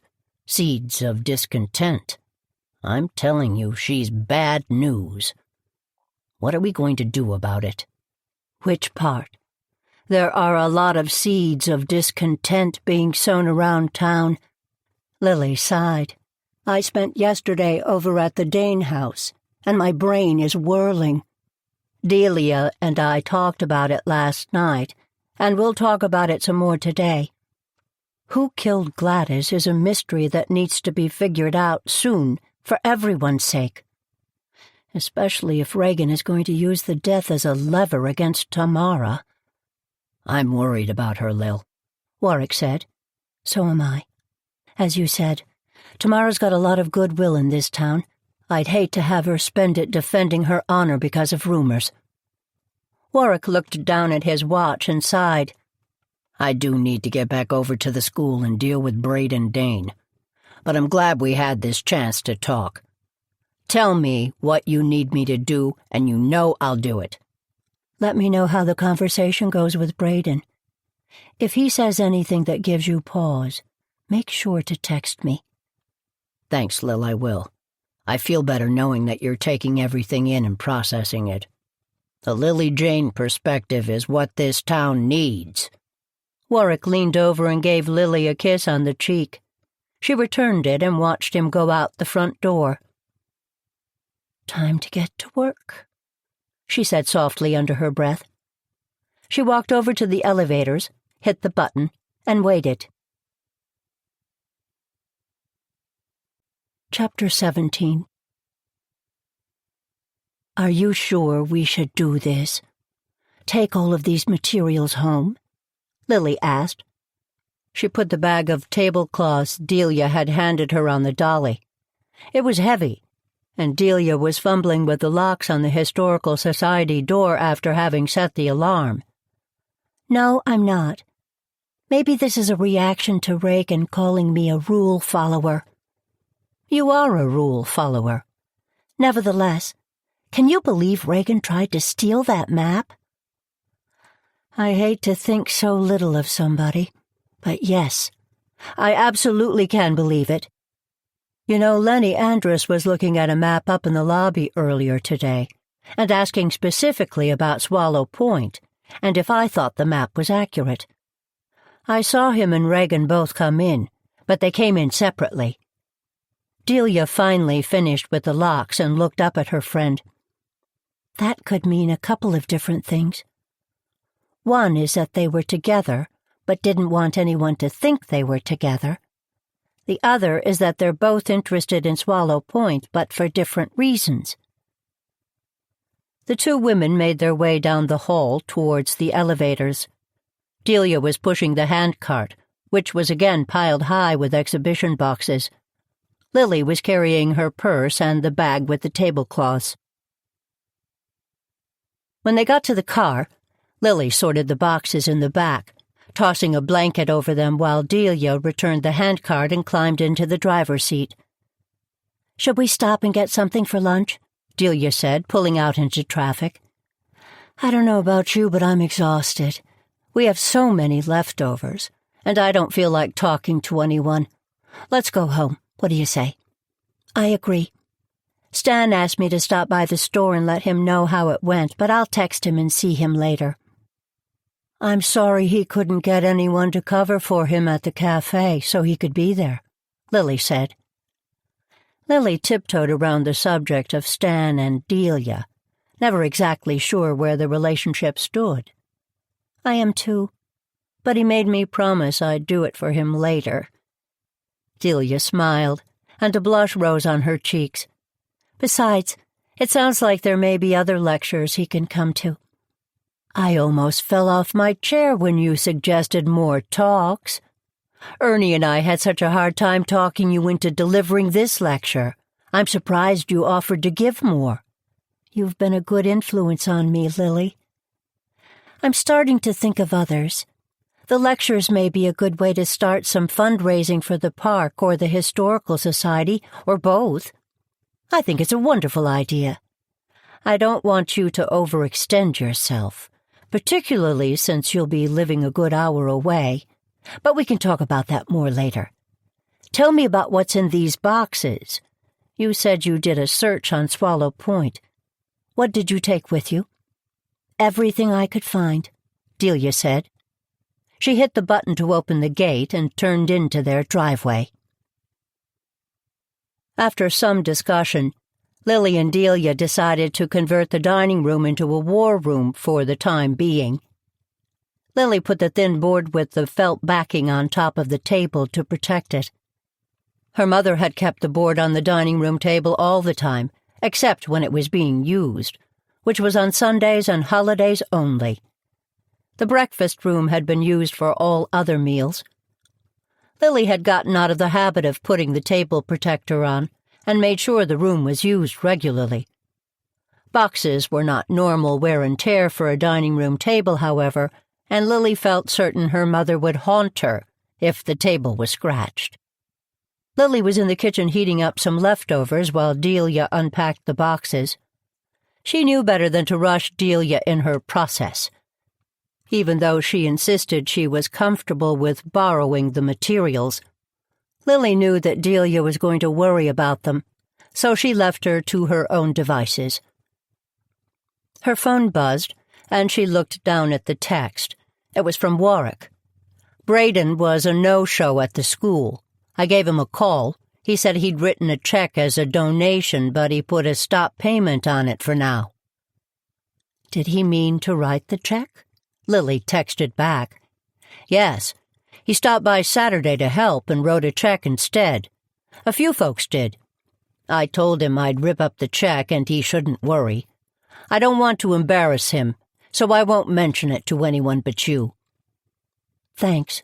I'll hold the information close. Lily couldn't figure Braden out. She wondered if he knew the check would bounce, or if he'd expected that it wouldn't by the time Warwick deposited it. More to think about. Lily was putting spoons into the bowls of salads when she felt her phone buzz with another incoming text. She wiped her hands on her apron and pulled her phone out of her pocket. The gate is closed. Can you open it? I'd love to come in. The text was from Bash Haywood. Of course, Lily texted back. Before she walked over to push the button and open the gate, she opened the swinging door into the dining room. Delia, Bash is here. I'm going to invite him to lunch. I'm going to close up the dining room and I'll tell him you're working. I'll turn up the AC so you don't suffocate. We'll eat out on the porch or in the kitchen. You don't think he's here because you borrowed some materials from the library? Don't be ridiculous. I texted him yesterday. He's probably here because of that. Lily walked over to the panel by the kitchen door and hit the gate open button. She opened the side door into the kitchen so that he could let himself in. We need to talk, Bash told Lily when he walked into the kitchen. Nice to see you too, Lily said. I hope you're hungry. We've got a ton of leftovers and I'm gathering up an ad hoc meal. Delia's doing some research, so she's holed up in the dining room. I'm starving. Here, let me help you with that tray. Where's it going? Your choice. Here in the kitchen or on the porch?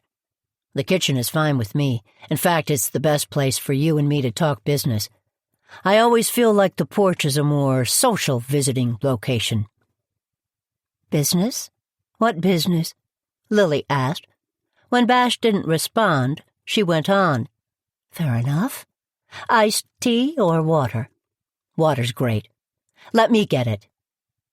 For the next few minutes, Bash and Lily worked side by side gathering plates, utensils, food, napkins, and a pitcher of water.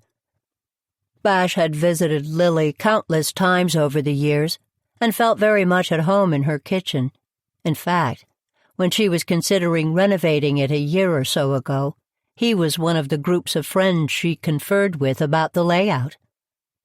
He'd advocated for the big kitchen table, and she'd been glad she listened. Her house had a breakfast room and a dining room, so her family had never eaten in the kitchen. But she found the informality of that space suited her more now as she got older. She was considering offering to make the breakfast room into another library area that Delia could use. But now that she was moving out, the idea didn't seem to make much sense. Perhaps she'd go through the process anyway, to keep herself occupied over the next few weeks after Delia moved out. Lily shook herself away from her thoughts and turned towards Bash.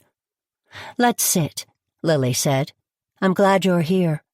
It feels like forever since we've caught up." "Now, Lily, don't play that game with me. I'm surprised I haven't gotten a dozen texts or even a visit from you since Saturday." "I've decided to stay out of it." Lily spooned some coleslaw onto her plate and passed the bowl to Bash. "Of course, I'd change my mind if you arrested Tamara." "Not planning on it. Whoever hit Gladys would have had blood spatter all over them, and the faucet she was holding wasn't the murder weapon. We don't know what was. May never know. But they're working on it. Blunt instrument, like a baseball bat. Can't imagine there's a better place to get rid of a murder weapon than a dump. Never mind the woods and pond on the other side."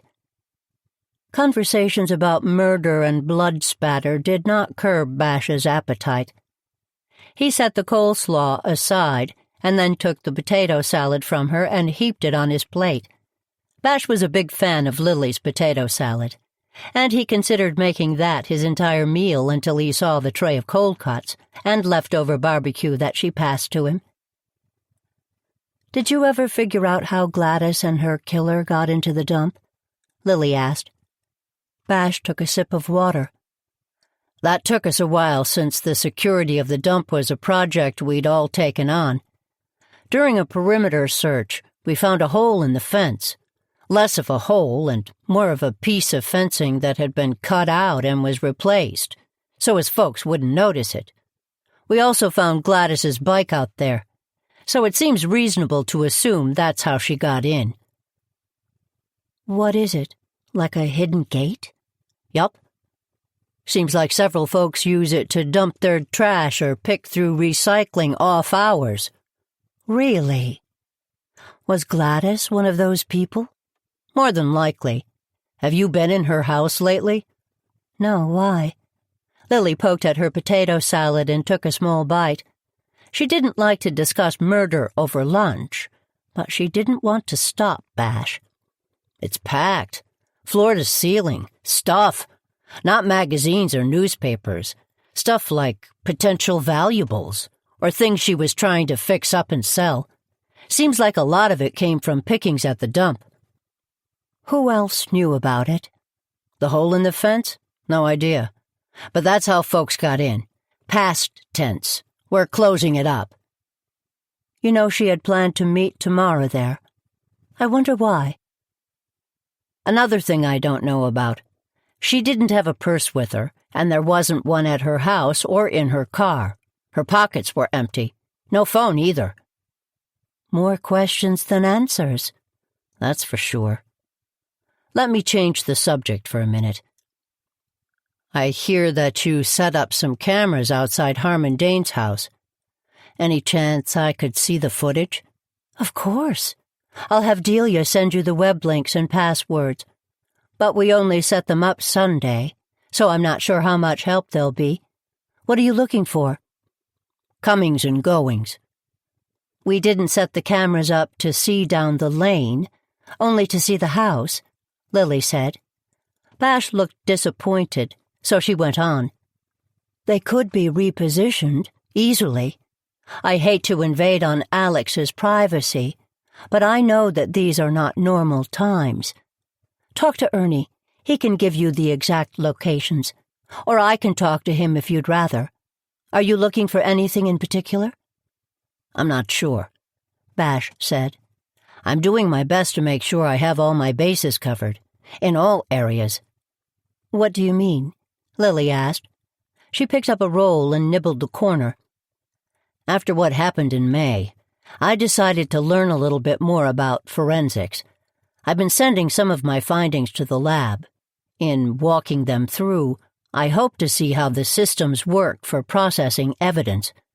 I want to understand how to detect a crime, in addition to how to solve them. We haven't had much call for a lot of lab work in Goosebush, so I needed to brush up, Bash said. Lily nodded and took another bite of the roll. She'd let Bash tell her things in his own fashion. If she rushed him or tried to get information out of him, she knew that he'd clam up. I don't want you to take this the wrong way, but I had the lab run some tests on Harmon Dane, Bash said quietly. He stopped eating and turned to look at Lily. Harmon? Why? Do you think something out of the ordinary had happened to him? That it wasn't a heart attack? I didn't think anything, but since he died at home, they had to do an autopsy, and I figured they might as well run some other tests. I didn't expect them to find anything. I figured once I got the results, I could go in and talk to a friend of mine who would walk me through them and explain what they found. You know me. I've never been good at straight book learning. I learn best when I've got examples in front of me.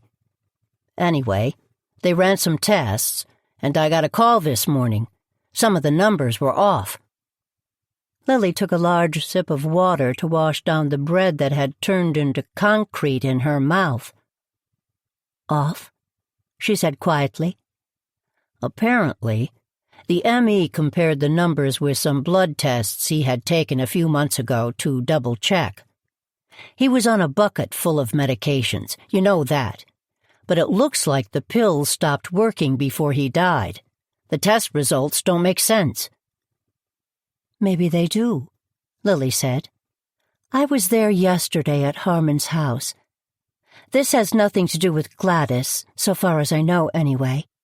I found some concoctions that Harmon had been drinking.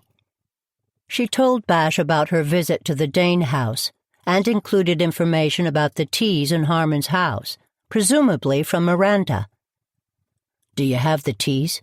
He asked. I do. Dawn Simmons. The bird professor. Right. Dawn made some and took a sip. It made her heart jump. She was going to toss it, but I stopped her. I'm still not sure what I'm thinking, but I decided to take the teas with me. Dawn is boxing everything up for you. I also walked by Miranda's house and took some pictures of her gardens. Did you know that she's drying herbs and making different oils and tea blends? That I did know. Stella's a big fan of her stuff. Our house smells like a spa these days. Bash took a sip and smiled. Bash groused about Stella as a big brother might, but Lily knew that he was proud of her. He'd been more of a father to her since their parents had died, and he'd spent many hours talking to Lily about his concerns, especially during her teenage years.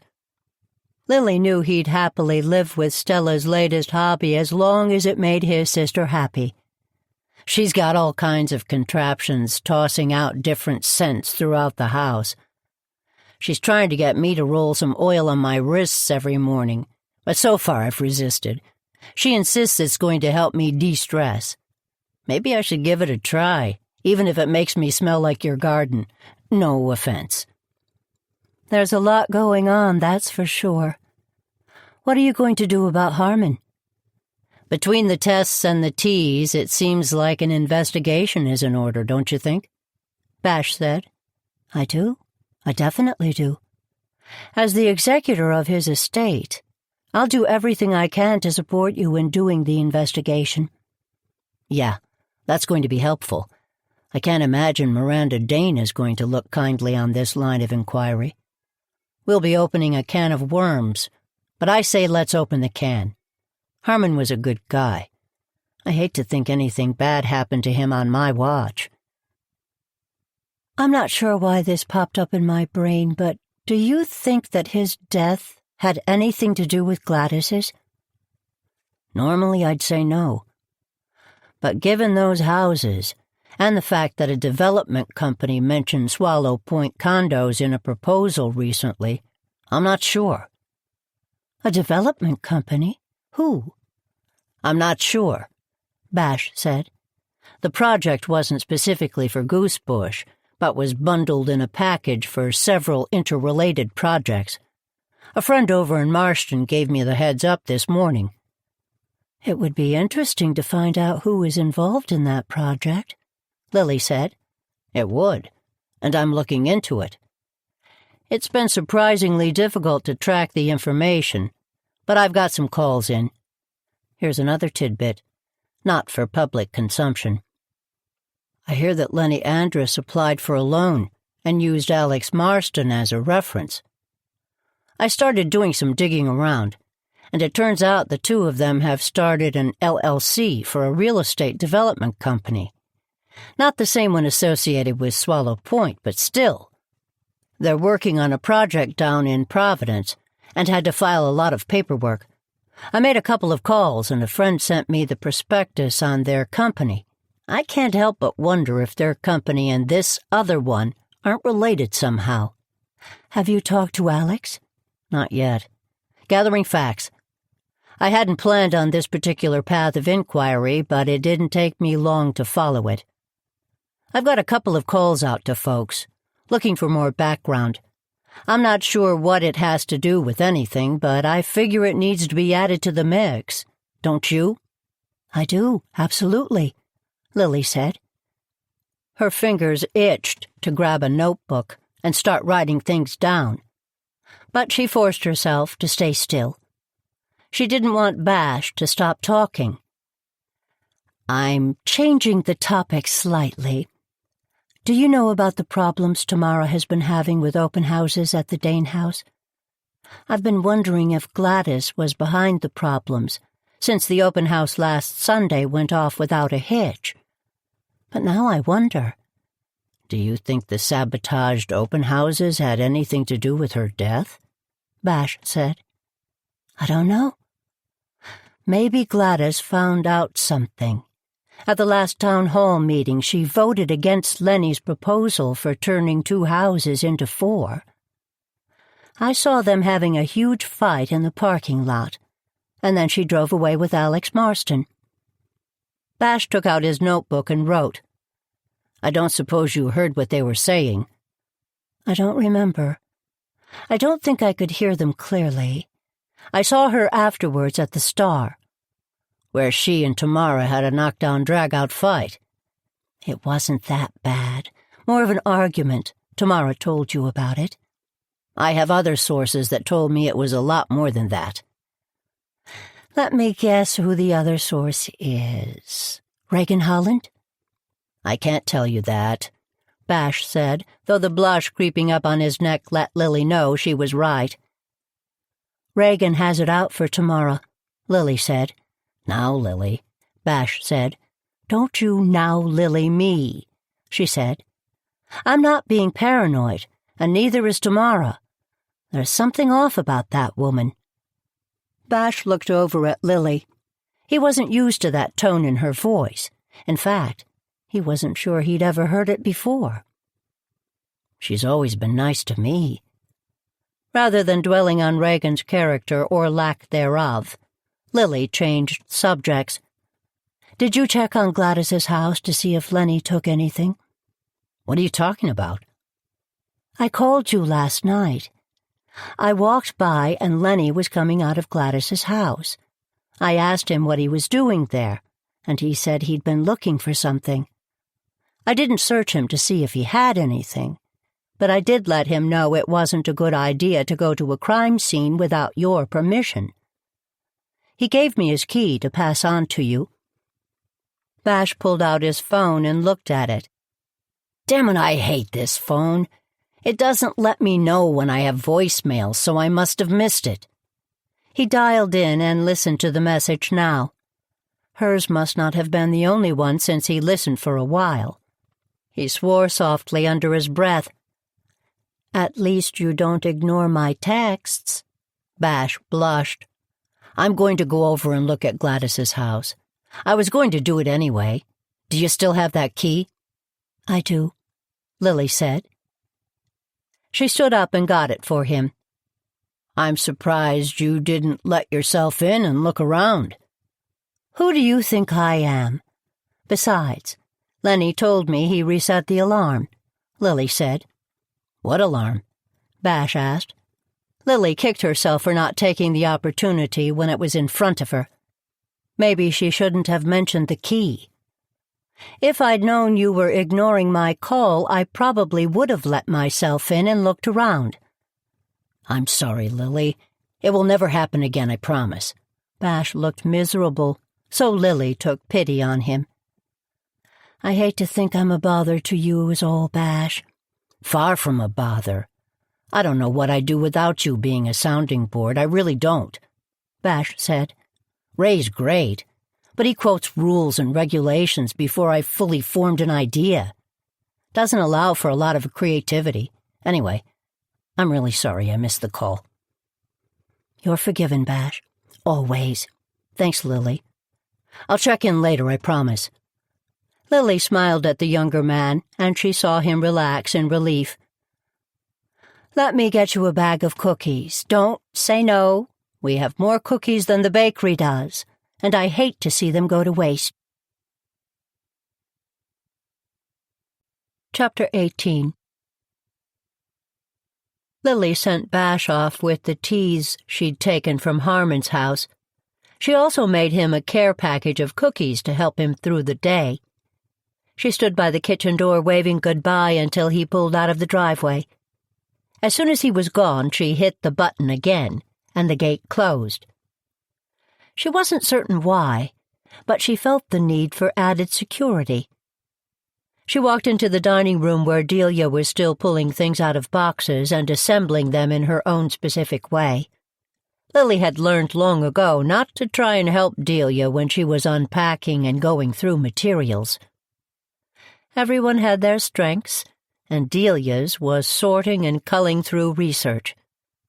Lily's was taking Delia's research and being able to make connections between disparate pieces of information. They weren't at the connection phase yet. Lily was certain that Delia would find a place to start. She looked forward to Delia walking her through the research. I hate to throw you off even a little bit, but I'd like you to stop for a second and let me tell you about my visit with Bash. Just for 1 second? You're right, of course. When you have a moment, come into the kitchen and grab some lunch. I'm going to go up and get my phone cable and my laptop. I want to download the pictures I took yesterday. She went up and grabbed the 2 items from her bedside table. Web surfing in bed was a bad habit she'd gotten into. She knew that working on her laptop at night wasn't good for her sleep, but she also knew that if she didn't write things down or look things up when she thought of them, they'd bother her. That was worse for her sleep. She and Delia had set up a system of files and folders so that they could add comments to their shared notes. That would ensure they were on the same page and not duplicating efforts. The conversations they had in the comment sections of some files were funny, since they often added comments while they were both sitting in the same room. Delia insisted that the written record would be helpful when assessing their work. At first, Lily had regretted not having live conversations, but now she was grateful that they'd set up this system. It would be useful when Delia was no longer living at Windward. But they still wanted to collaborate. When she went back into the kitchen, Delia was sitting at the table, a notebook on one side and a plate on the other. You don't have anything to drink. What can I get you? I'm going to have some more water. There's some fresh iced tea in the refrigerator, Delia said. Is that what that was? The pale yellow hue? I thought for a moment it might be lemonade, but I took a smell and it is definitely not lemonade. No, not lemonade. It's a mixture of some herbs I've been growing, said Delia. All healthy, all natural. Dandelion greens, boiled with some rosemary and... I'll stick with water, but I'll get you a glass of your concoction. Speaking of which, while Lily got their drinks, She filled Delia in on what Bash told her about the tests he had done on Harmon. "I gave Bash the teas I brought from Harmon's house. I'd hoped you'd taken some samples already." "I did, but I haven't had a chance to look at them yet. I wish I'd taken pictures of the labels." "I did that before I gave them to him. Pictures and a video." "Did he know you were doing that?" "No, he was busy having seconds for lunch." "What did he have to say about your finding Lenny coming out of Gladys's house?" Lily set Delia's tea down in front of her and sat down with her glass of water. "He missed my call. He's heading over there now." "Mr. Cole? What the heck? Do you think he's ignoring you, or he really missed it?" "I'm hoping he really missed it. I hate to think he's ignoring me." "Maybe he's not ignoring you intentionally. He may feel compelled to try to do this investigation on his own. You know, solve what happened to Gladys. Everyone knows you're the one who figured out what happened to Mary Lee. If it wasn't for you, Pete Frank would be in jail right now." "My intention was never, is never, to outshine Bash.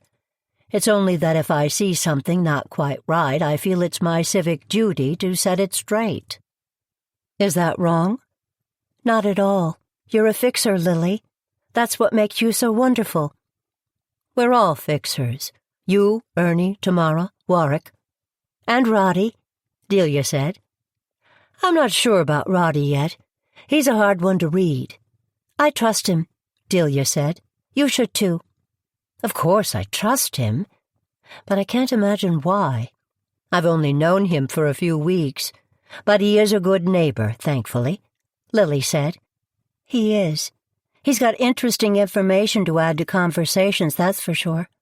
I'm glad he's part of the group." "We're a team, and we work together. Splendidly, I might add. Speaking of which, I think we should have a team meeting here tonight.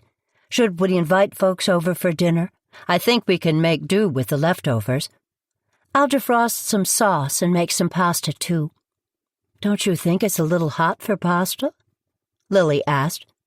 "Tamara loves my sauce, and given everything that's going on, I want to make sure she has access to a meal that makes her happy." "That's an excellent thought," Lily said. "I'll text folks and invite them over. We have a lot of catching up to do about the last couple of days, never mind anything they've been up to.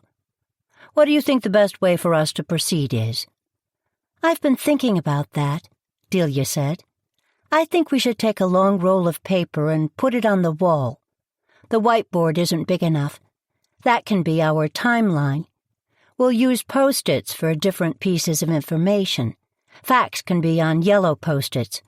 We'll use other colors for information we need to verify or for what we need to determine where it fits in." "Should we add the Harmon Dane questions to the mix?" "Absolutely. I'm not sure how or if his death fits in with Gladys's, but we need to explore it all, don't you think?" "I do.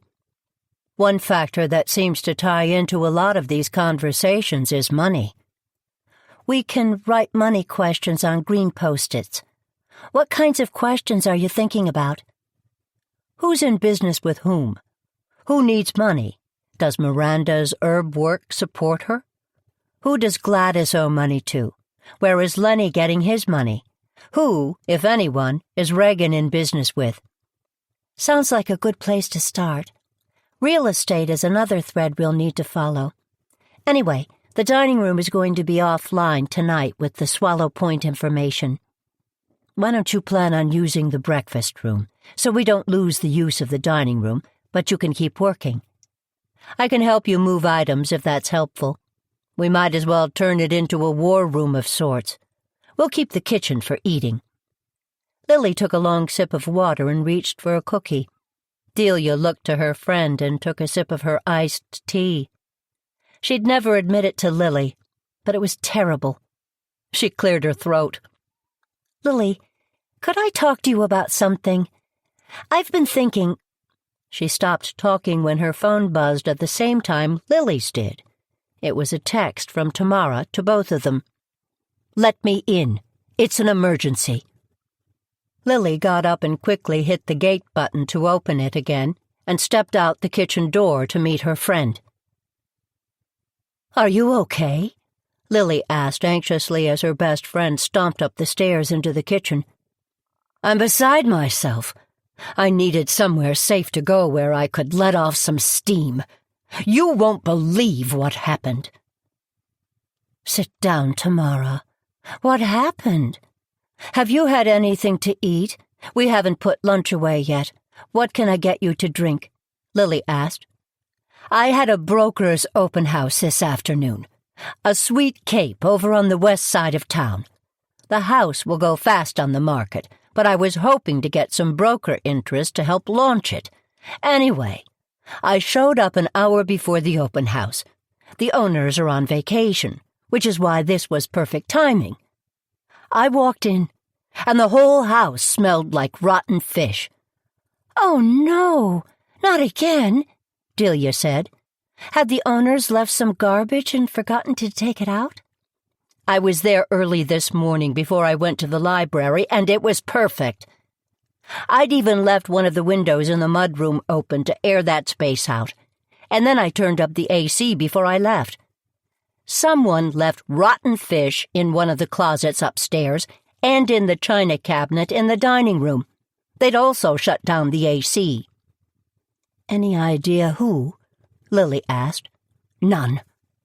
I put an emergency call into Warwick, and he came over and helped me pull it together. I'm going to head back over in a while to make sure we've got everything. Maybe I'll try and ask the neighbors if they saw anything, but I doubt it. The lots are pretty private." "Did you cancel the open house?" Delia asked. "Almost, but I decided not to. I did my best to air it out and got the AC going, and then I told everyone what happened, what's been happening. I asked if anyone else has had their open houses sabotaged, but they all said no." "Was Reagan there?" Lily asked. "She was. Butter wouldn't melt in that woman's mouth. Acted all shocked. I'll tell you what, though. I stared right at her as I was telling the story. She looked away. Everyone else was incredibly supportive and ticked off on my behalf. I noticed that Reagan got a side-eye from a couple of people. I hate to sound petty, but that made me feel great. Ends up I'm not the only one who doesn't like her." "Has she been stepping on other people's toes in other towns?" "I got a sense, yes, but no details. Yet. I suspect folks will be reaching out. Anyway, I thought I'd come by and talk to you both about this, because you'd let me vent. Also, it seems like rotten fish on the west side of town is an important development, isn't it? Maybe it wasn't the Dane house that was being targeted. It was me." Lily pushed the plate of cookies towards Tamara and was happy when her friend picked one up. "I'm not sure what to think, truth be told. There's a lot of different facts coming at us. Delia and I were talking about the best way to lay out everything and see what may connect to what. I'm going to try to have everything set up in the next couple of hours," Delia said. "Can you come over for dinner, you and Warwick? I'm going to defrost some sauce." "You don't need to say anything else," Tamara said. "If that sauce doesn't fix things, I don't know what will. I'll text Warwick and tell him what the plan is." "I'll text Ernie and Roddy and let them know as well," Lily said. She took out her phone and sent a short group text. "May as well have all hands on deck," Tamara said. She looked up at Lily. "Lily, would you drive with me over to the house?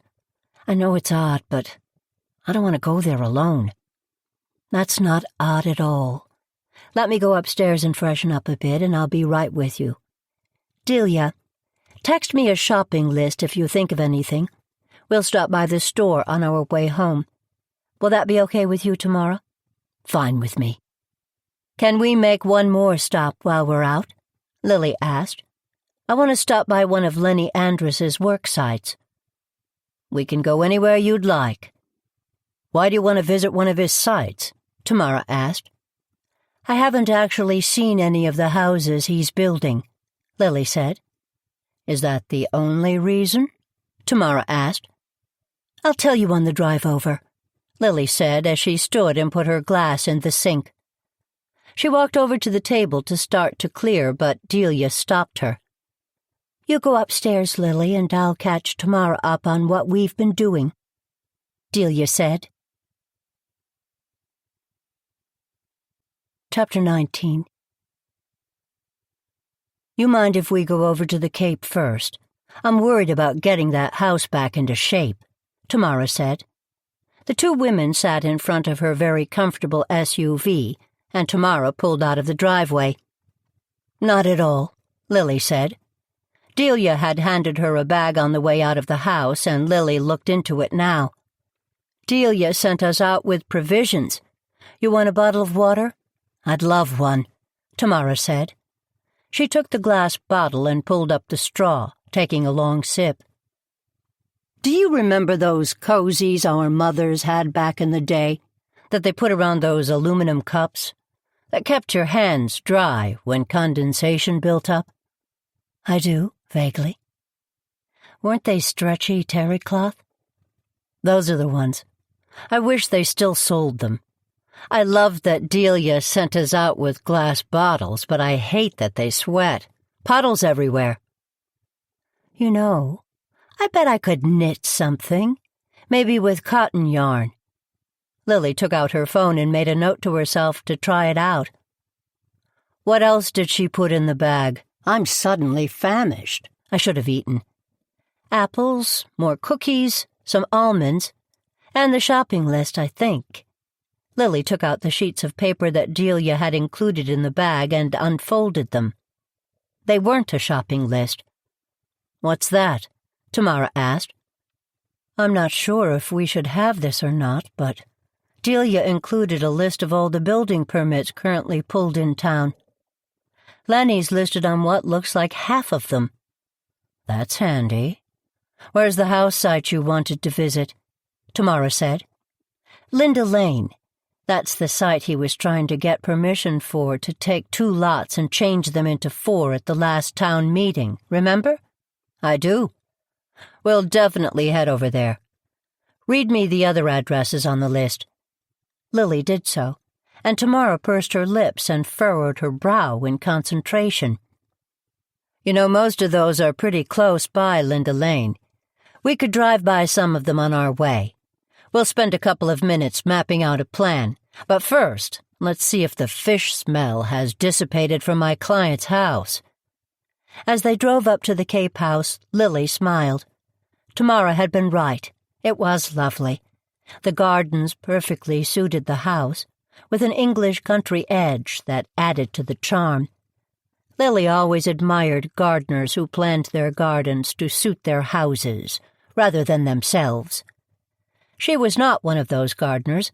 Granted, the gardens in the front of her house suited her house, but they had become Delia's domain. The back gardens were all hers, and only matched the house in their scope and eclectic charm. When they walked into the front hall, they both stopped and took deep breaths through their noses. "You smell fish?" Tamara asked. "I'm sorry, I do. That's why I brought you with me. I've got the smell so stuck in my nose that I can't be sure. Let's do a walk through the house and make sure nothing else is hiding. I'll get the cleaners in here to do a deep clean. We'll leave the air conditioning on since that will probably help too." "Are you going to tell the family?" "I already did. I also told them I'd pay for their electric bill this month, since I am going to keep the AC running. They were very understanding. Happily, a couple of brokers showed real interest, and I'm arranging tours before the official sale date Friday. If it all works out, I may have the house sold before they get back from vacation." "That would be nice for them." "That would be nice for me, too," Tamara said. "A real morale booster. The last few weeks have been tough." The two women walked through the house. Lily's keen sense of smell indicated exactly where the fish had been found earlier. They didn't find anything else amiss. They went down to the first floor and double-checked that all the windows were locked. Tamara triple-checked to make sure that the front door was locked before they got back into the car. "Let me see that list," Tamara said. She took out a felt pen and wrote numbers on the houses. We can go to these 3 houses on the way to Linda Lane, and then we'll see how we're doing on time. Do you have to get back to the office? Lily asked. No. Pete's in there watching over things. I told him to stay in touch and let me know if anyone called. My only time issue is that I'd love to get a nap in before dinner tonight. I'd like that too. So let's see how it goes. They drove by the first 2 work sites. There were Lenny Andrus Company signs in the front yards. For the most part, aside from a large hole somewhere in the property, there didn't seem to be any activity. No workers, no piles of materials, no machinery. At the 3rd site, they noticed the owner out in the front of the house as they drove up. Tamara stopped the car and rolled down her window. Beth, how are you? It's Tamara O'Connor. Beth came over and leaned on the side of the car. Tamara introduced her to Lily, who nodded. We're okay. How about you? Beth said. Hanging in. Are you doing work on your house? I noticed the sign in the front yard. Oh, Tamara, what a nightmare this has been. Back in April, we hired Lenny to put an addition on the house, a family room and garage with a mother-in-law apartment over the garage. It all looked good. He dug the foundation right away, but then there were hold-ups. He finally got back to the work in early July and got the gas line and electricity conduits ready to go. He told us the work would need to be inspected. Since then, we're stalled. He has one excuse after another. Inspectors canceling. Work having to be done to bring it up to code. No workers. Supplies not in on time. He'll send a couple of people over every few days to measure and tweak. But nothing is getting done. Unless he's building it off-site somewhere and planning on flying it in, I don't know how it's going to get done by Christmas. That's when we planned on my mother moving in. The addition sounds like a great idea. It will add a lot of value to your house. This neighborhood is hot, so it's a great investment. I'm sorry that the construction is delayed.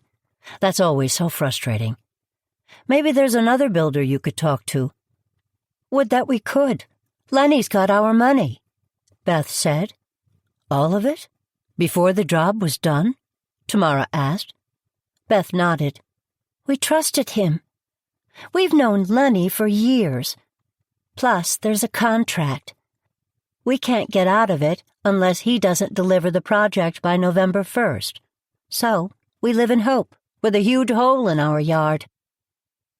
Tamara dug a card out of the side pocket of her car and handed it to Beth. Keep me posted. I'm not sure what I can do to help, but I can check on things if you need me to. Beth took the card and waved it. A genuine smile came across her face. Tamara, thank you. This project almost caused a divorce.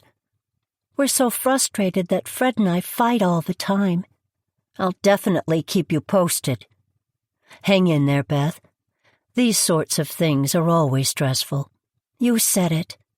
It was great to see you. My best to Warwick, and nice to meet you, Lily.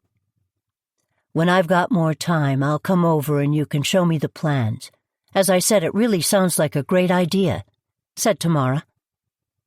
The 2 women drove away.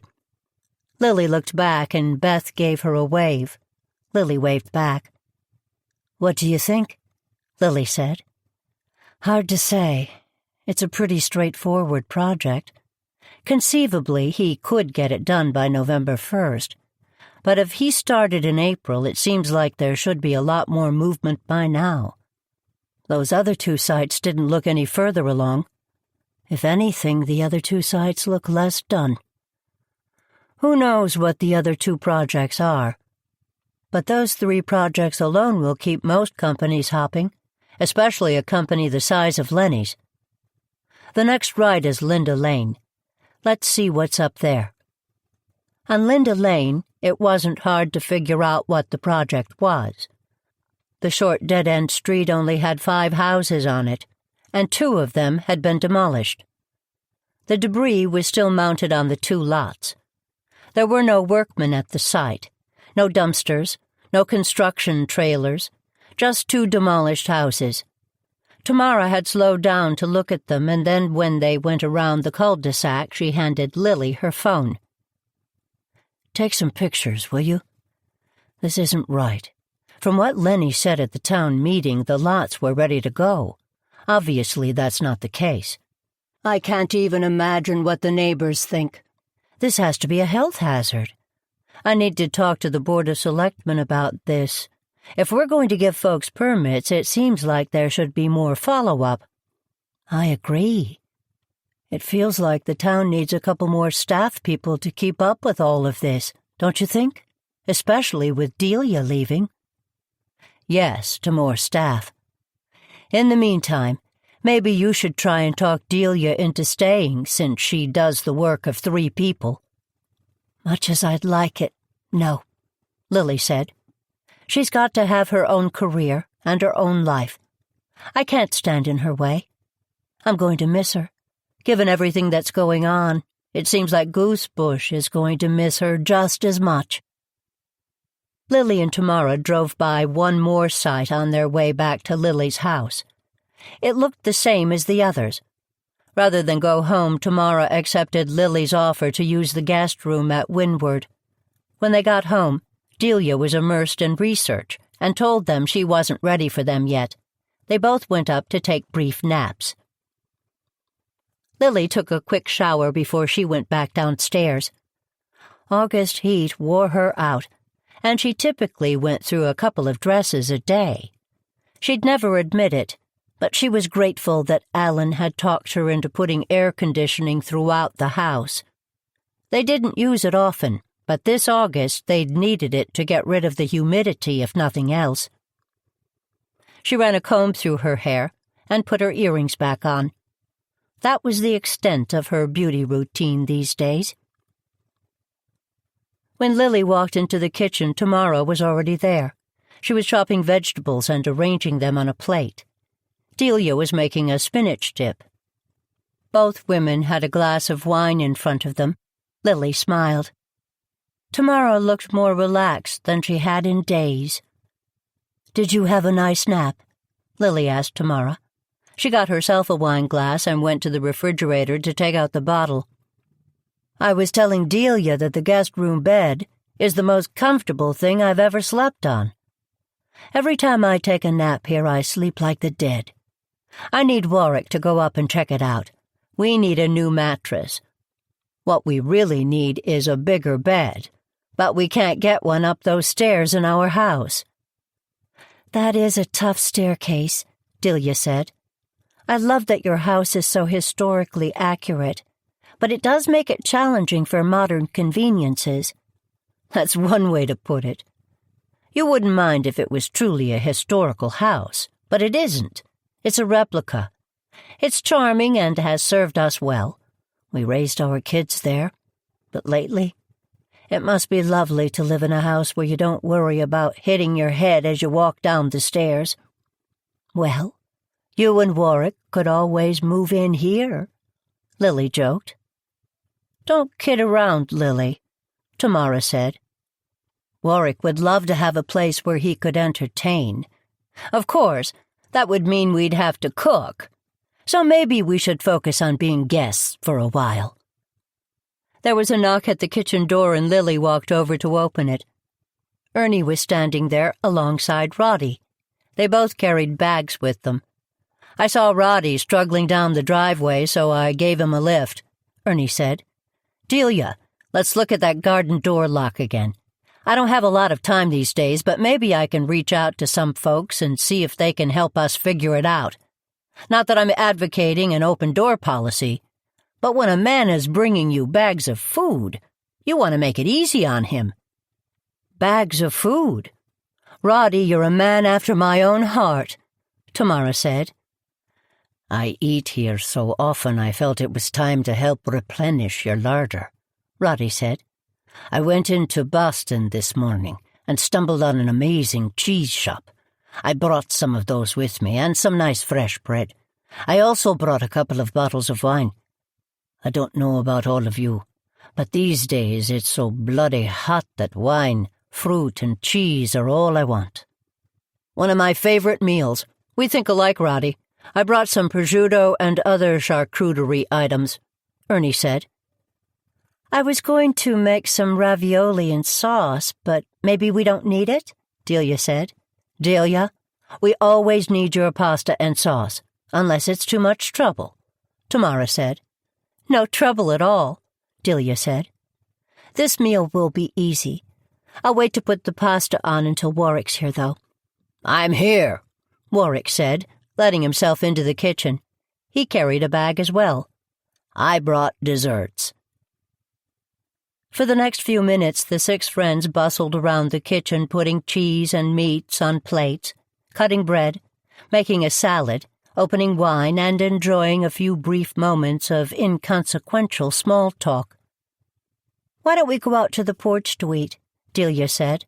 "I've commandeered the dining room, and I've turned the breakfast room into an office of sorts. The fans are going out there, and hopefully it will be cool enough for us to eat." Everyone settled on the back porch, with plates full of assorted wonders.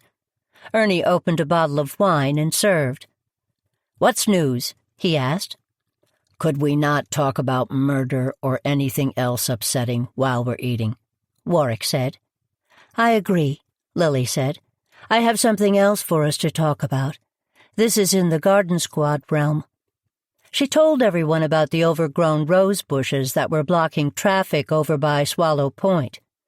"We'll need to do some more reconnaissance and figure out who owns the roses. But we should plan on doing some pruning. They're a real hazard." "Do you ever think we'll be able to do this work in the light of day?" Ernie asked. "Pruning roses at night on a main road sounds tricky, even to me." "You know, we could make this a beautification committee project. We have that luncheon tomorrow. We can add that to the agenda," Delia said. "I forgot about that," Lily said. "Where are we meeting again?" "Here," Delia said. "Don't worry, I've ordered sandwiches. I'll get the dining room cleaned out and move everything to the breakfast room tonight. We'll keep it locked. It will be fine." Lily took another bite of one of the excellent cheeses Roddy had brought. She was beginning to worry about herself. She'd lost control of her calendar, and her memory was slipping. The lunch had been planned for weeks. What was she going to do without Delia? "What's on the agenda?" Ernie asked.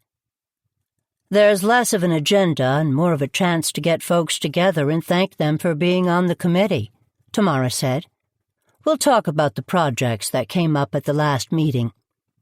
Maybe we should also talk about the—" "I can't wait anymore," Ernie said, interrupting Lily. "Tell me what's been going on.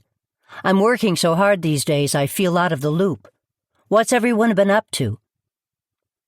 "Delia, I'm assuming you have some visual aids for the rest of the evening. In the meantime, why don't Tamara and I update you on our adventures this afternoon?" They didn't mention how they got the list of the projects Lenny was working on, but they did tell everyone about driving around and looking at the progress, or lack of progress, on his projects. They ended by telling them about the demolished houses on Linda Lane. "Just demolished?" Warwick said. "That doesn't seem very safe or sanitary, does it?" "It doesn't. I called Ray Mancini and told him to go by. We may end up having an emergency Board of Selectmen meeting to talk about it." "Does it seem odd that you didn't see any building supplies or workers on any of those sites?" Roddy asked. "Maybe they were on other sites." "Maybe. Or maybe there aren't workers or building supplies," Ernie said. "What do you mean?" Tamara asked. "This can't leave this room.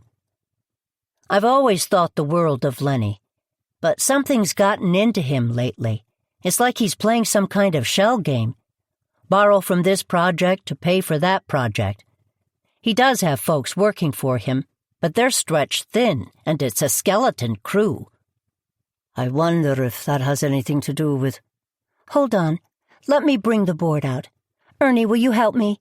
Delia said. She opened the front doors into the breakfast room, and Ernie followed her. Together they rolled out a large whiteboard and turned it towards everybody. On the board, the roll of paper was taped up and folded in half. Delia carefully unfolded the paper and taped the right side to a tripod she'd put there for the purpose. Folks with their backs to it turned their seat around.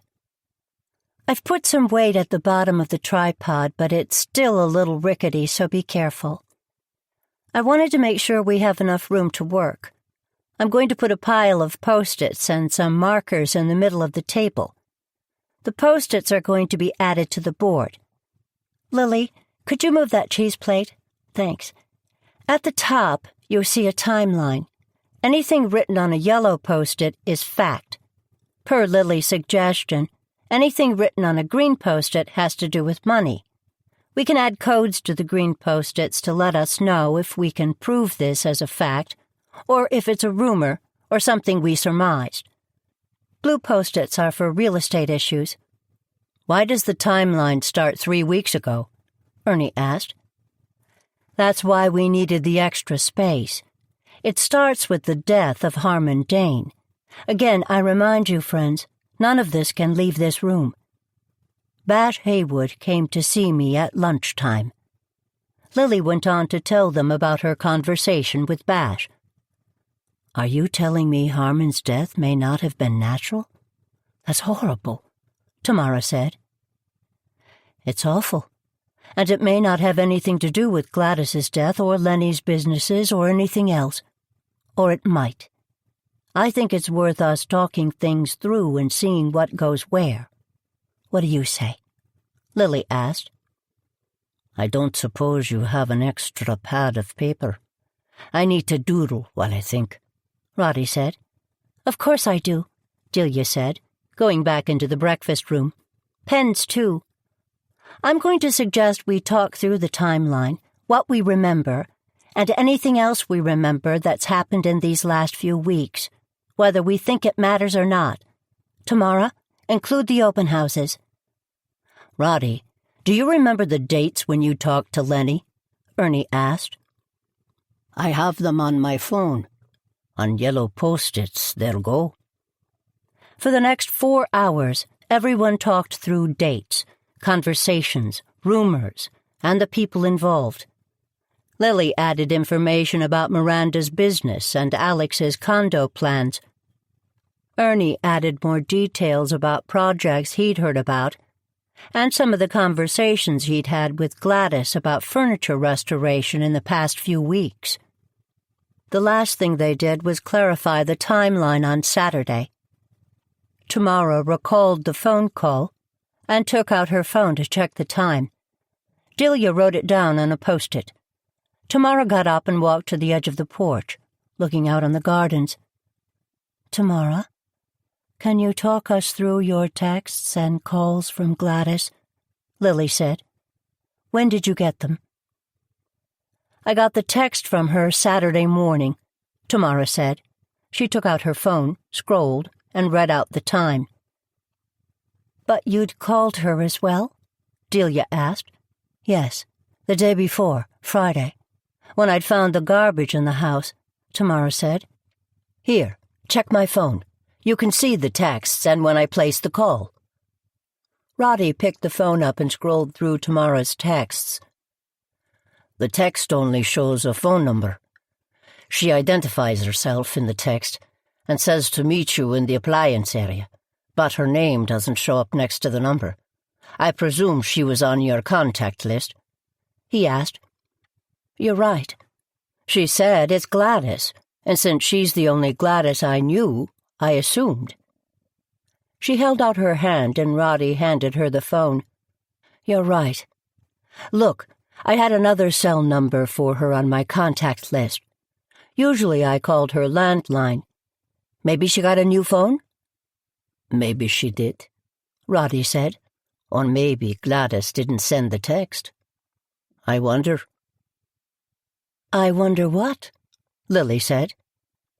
I wonder if Tamara heard Gladys scream, or if someone else screamed to get Tamara to the scene. What are you saying? Why would someone do that?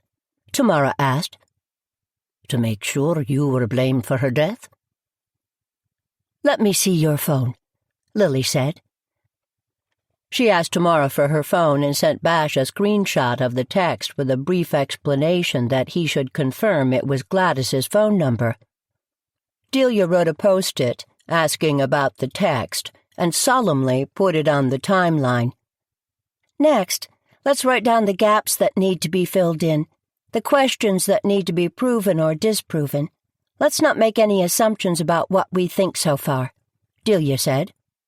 Should we bring Bash into this? Warwick asked. Let's fill in some of these gaps first.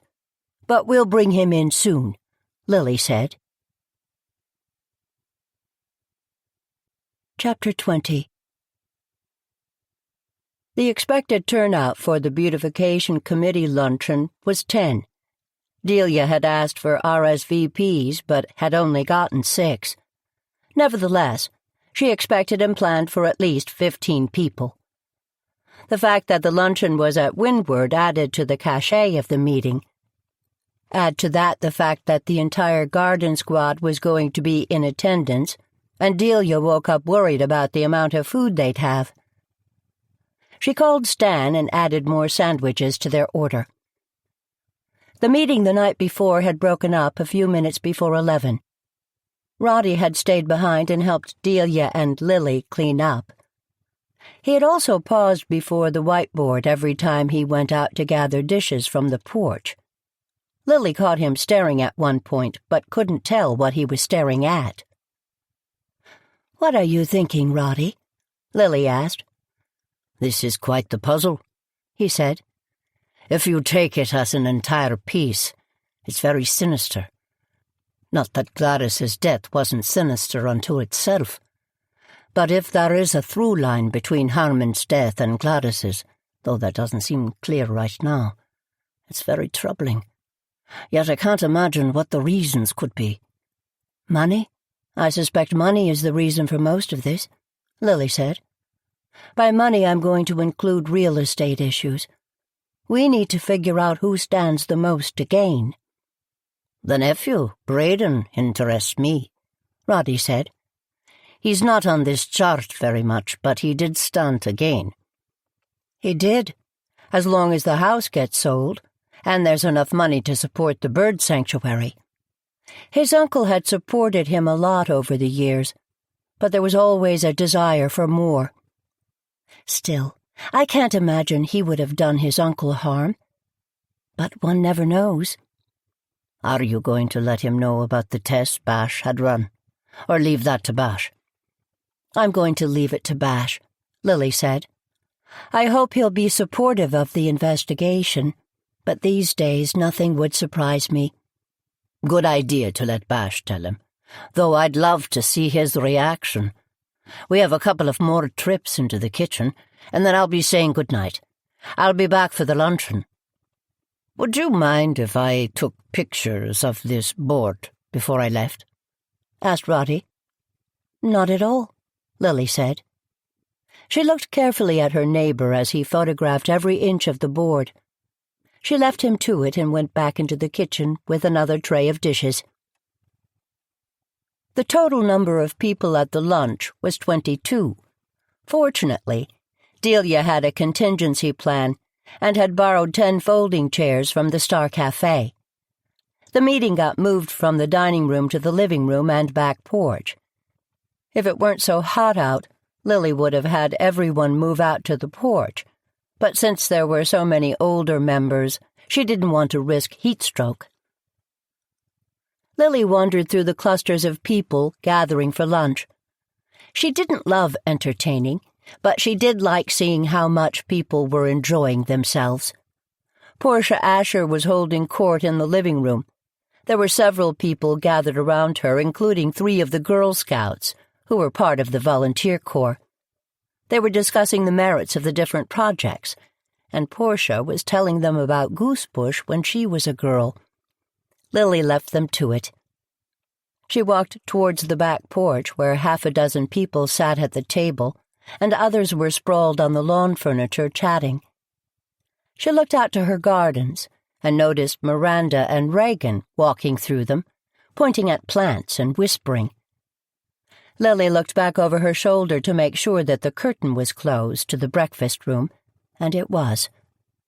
She walked over and tried the door. Locked. She walked down the back stairs towards the garden. "I've never seen your gardens," Miranda said to Lily. "They live up to their reputation. They are lovely. Tell me, what's that plant over there?" Lily answered questions and was impressed by Miranda's knowledge. Reagan pretended to be interested but had no knowledge of plants or gardens. She eventually went back into the house. "I stopped by your house the other day, Miranda," Lily said. "I wanted to tell you I couldn't find that teapot you asked about. I hope you don't mind, but I peeked at your gardens a bit. They are also lovely. There were some plants I didn't recognize, which intrigued me. My garden is more of a production garden. I grow things for my teas and for my oils. Some of the plants aren't native to this area, but I'm experimenting with growing them here.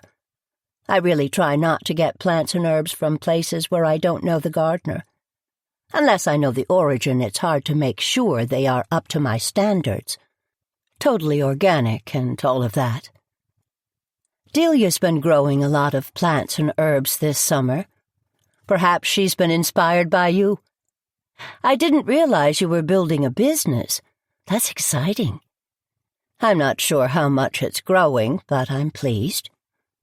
Are any of your teas medicinal? Or the oils? What do you call them, essential oils? No, I don't do medicinal. I mean, I make blends and say that they may help with stress or with sleep. But if someone's looking for a homeopathic recipe, I'm not that person. I haven't done enough studying yet. There seems to be a call for that sort of thing these days, Lily said. I'll get there someday. For now, I'm all about the self-care home market. Come by the house again, Lily. I'll be happy to show you around. Folks, can you come back into the living room? We're going to call this meeting to order, Tamara called from the back porch. Lily was the last person to enter the house. As she entered the back door, she noticed that Reagan was lingering by the library. "The meeting's in the living room," Lily said. "The front of the house on the right. I'll be right there." The meeting had started when Lily went into the room. Delia was standing by the door and took her seat when Lily came in. Delia pulled out a laptop so she could take notes. Lily barely listened to the conversations. Instead, she looked around the room. She'd been surprised by her pleasant conversation with Miranda, the first in their lives. She filed that away, not sure how to process it. Maybe gardening was their common bond. The idea of melding the lectures of the Historical Society with a beautification project was met with great enthusiasm. A subcommittee was formed to work on Alden Park. The committee also voted to work on the beach project, with the understanding that the funds would need to be raised by next spring to complete the outdoor performance space. Ernie volunteered to head that committee. The fall festival was also agreed upon, with a call out to folks with gardens to help make it work. Tamara mentioned that there would be a road race component to help raise funds, but those details were being worked out. "There's one more thing we need to talk about," Tamara said. "Lily, do you want to take the floor?" "Sure. As some of you know, I've been spending more time by Swallow Point than I have in a while. I've noticed that at the top of the hill there are a couple of overgrown hedges of roses. They're a real deterrent to visibility when you're trying to take a right or left turn. Now, that's not exactly the busiest part of town, I'll give you that. But it's busy enough. As some of you know, there are going to be some scientists working down at the Dane House taking care of the sanctuary space. I imagine there will also be some work being done on Gladys's house before it gets sold. That and the beginning of school mean there's going to be more traffic. I'm not sure if those hedges are town property or owned by somebody, but I'm going to suggest we find out. We need to trim them back in a healthy way, so that they keep blooming but aren't such a hazard. Seems to me that there are probably other corners that could use some pruning too. Does that seem like overstepping? Reagan said. I'm not sure what that has to do with beautification. It seems more like maintenance work to me. That doesn't seem to be what this committee was created for. Ultimately, I'd love to see the town be able to afford to hire somebody to go around to take care of these things. But for now, we need to volunteer, Lily said. That's the way things work in small towns, Reagan. We pitch in and take care of each other. Anyone else have thoughts on this project? I could do it on my own, but I thought I'd bring it up. We could wait to see if the midnight gardener takes care of it. But Lily's right. We should clean up some of these hazardous corners, Portia Asher said. I know that corner you're talking about. I personally avoid going out there because I can't see. I drive around it to an easier intersection. I'll find out whose land the bushes are on, Delia said. I'll let you all know, and we'll figure out a time to take that on. Meanwhile, if you see anything else around town that needs to be taken care of, why don't we start a list? I'll send the link out to a document we can all share. I agree with Lily.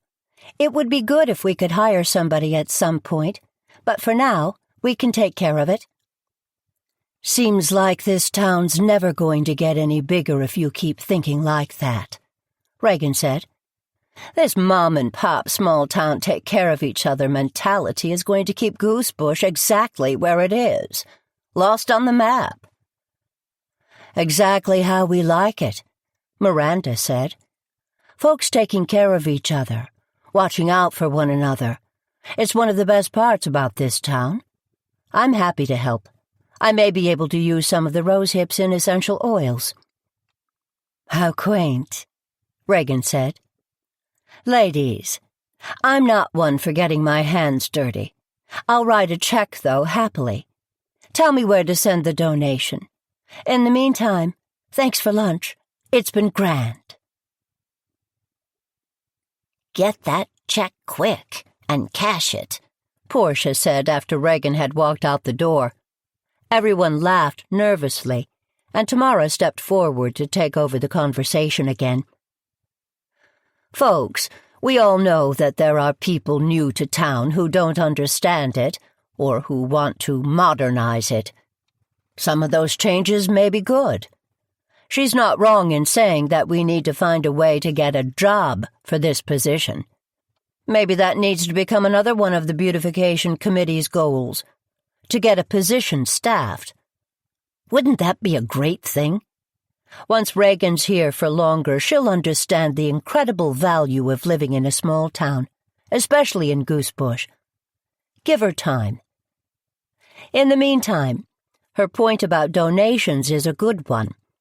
Do we want to set up a fund or create a non-profit for this committee so that we can raise funds?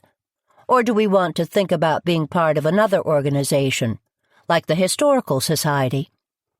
I don't think we should talk about those questions today, but let's set up a meeting in the next couple of weeks to address this head-on.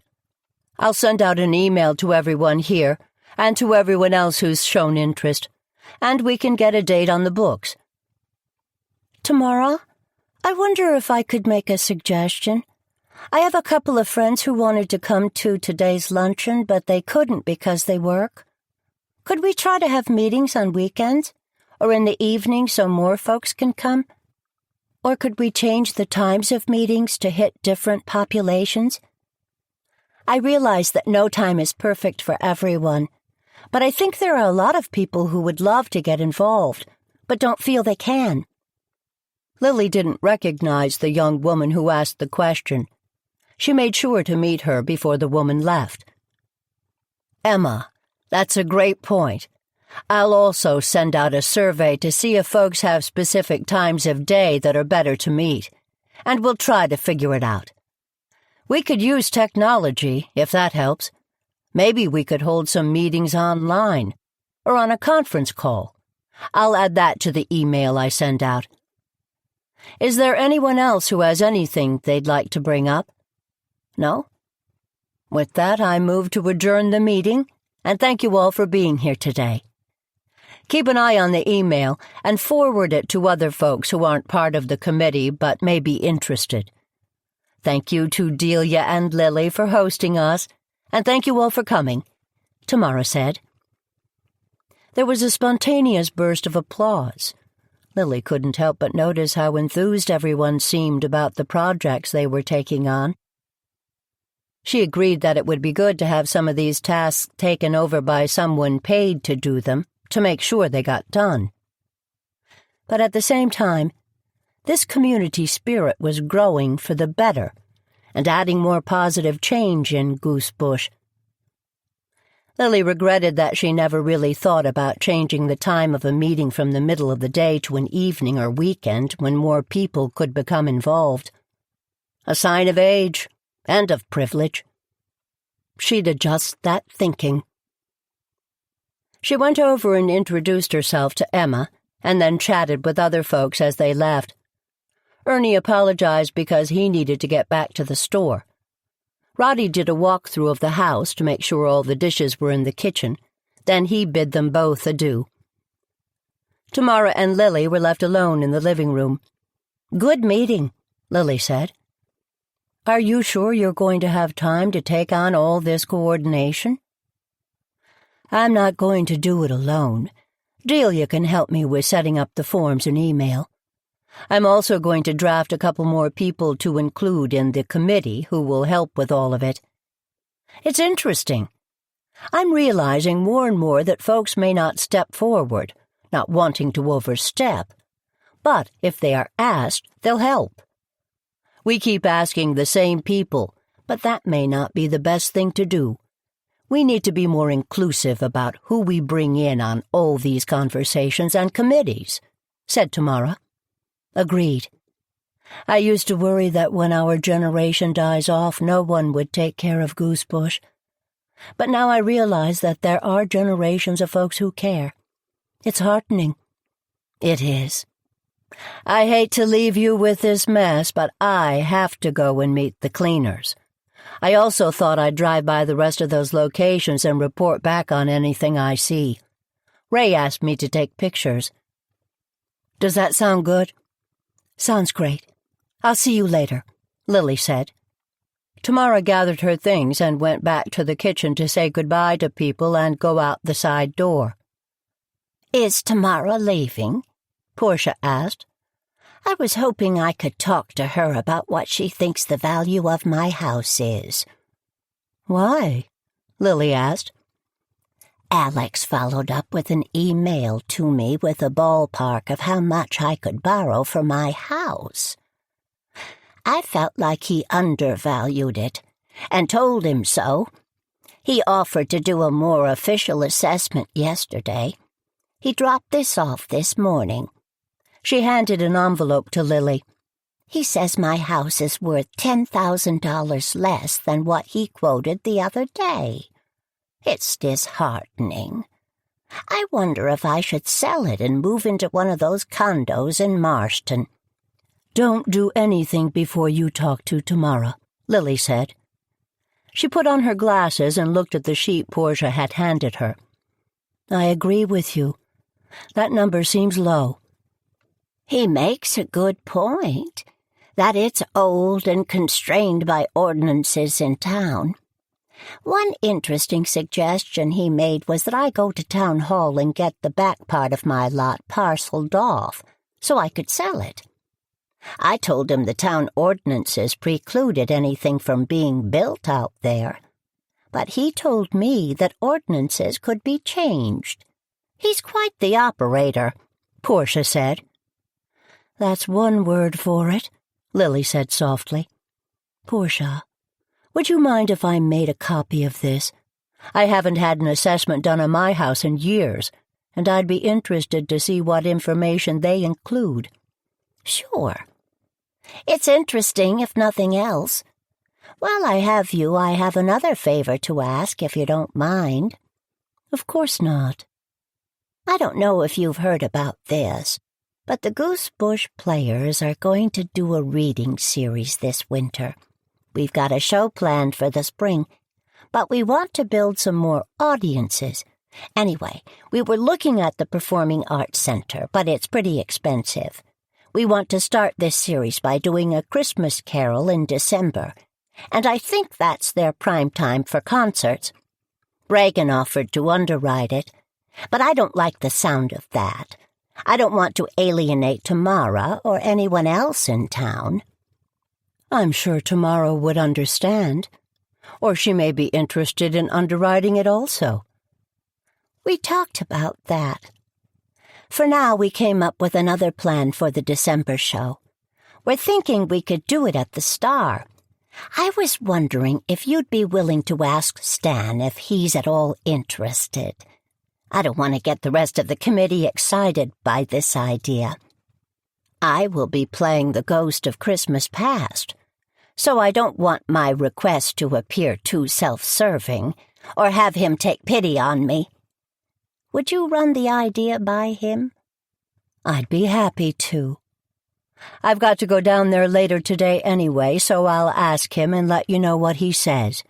One more thing. I was sitting at the meeting thinking how nice it was to not have Gladys harping on every idea, and what was wrong with it. Then I felt badly.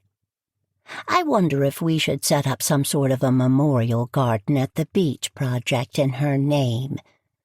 She was a part of Goosebush for so long, and she was a good worker on these committees, even if she was a pain in the neck. That's a lovely idea, Lily said. It could be a patch of thickets. Wouldn't that be appropriate? I'm going to go and help Delia get these dishes washed. You go make a copy of that sheet and stay in touch. Thanks so much for helping me, Lily. I'd forgotten how to ask for help. If there's ever anything I could do for you, please ask. Portia, I may take you up on that sooner than you know. Chapter 21. That wasn't too terrible, Lily said. Some good ideas came out of it. Not too terrible. Damned by faint praise, Delia said. What are you up to for the next couple of hours? I thought I'd go in and start pulling together notes from last night, but if you need me for anything else, I'm going to head down to the Star. Then I may stop by and say hi to Bash. My phone is fully charged, so I'll stay in touch with you and let you know if I hear anything. Oh, one more thing to add to the mix.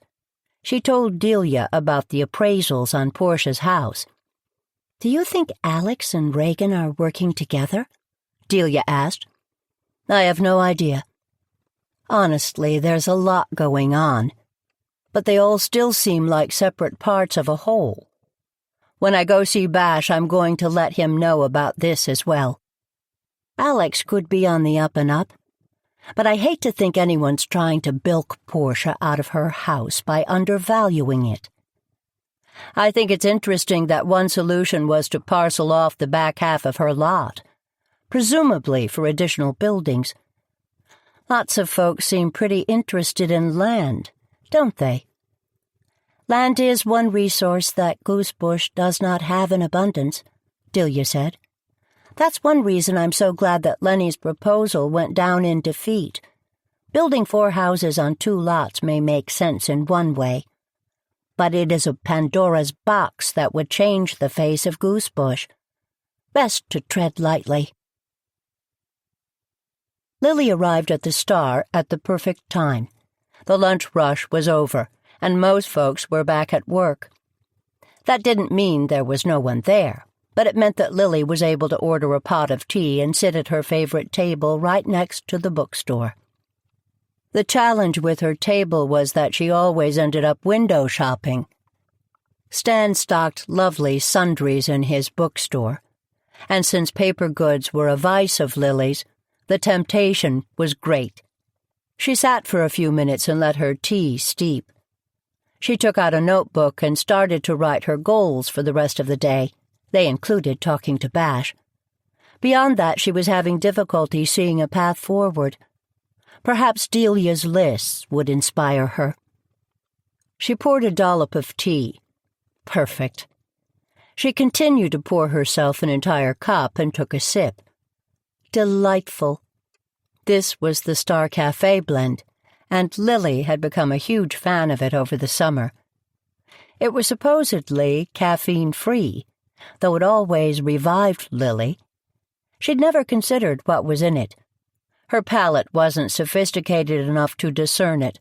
She needed to talk to Delia about it and see if this mixture could inspire her next blend. That pale yellow dredge had to go. "What are you thinking about, Lily?" Stan said.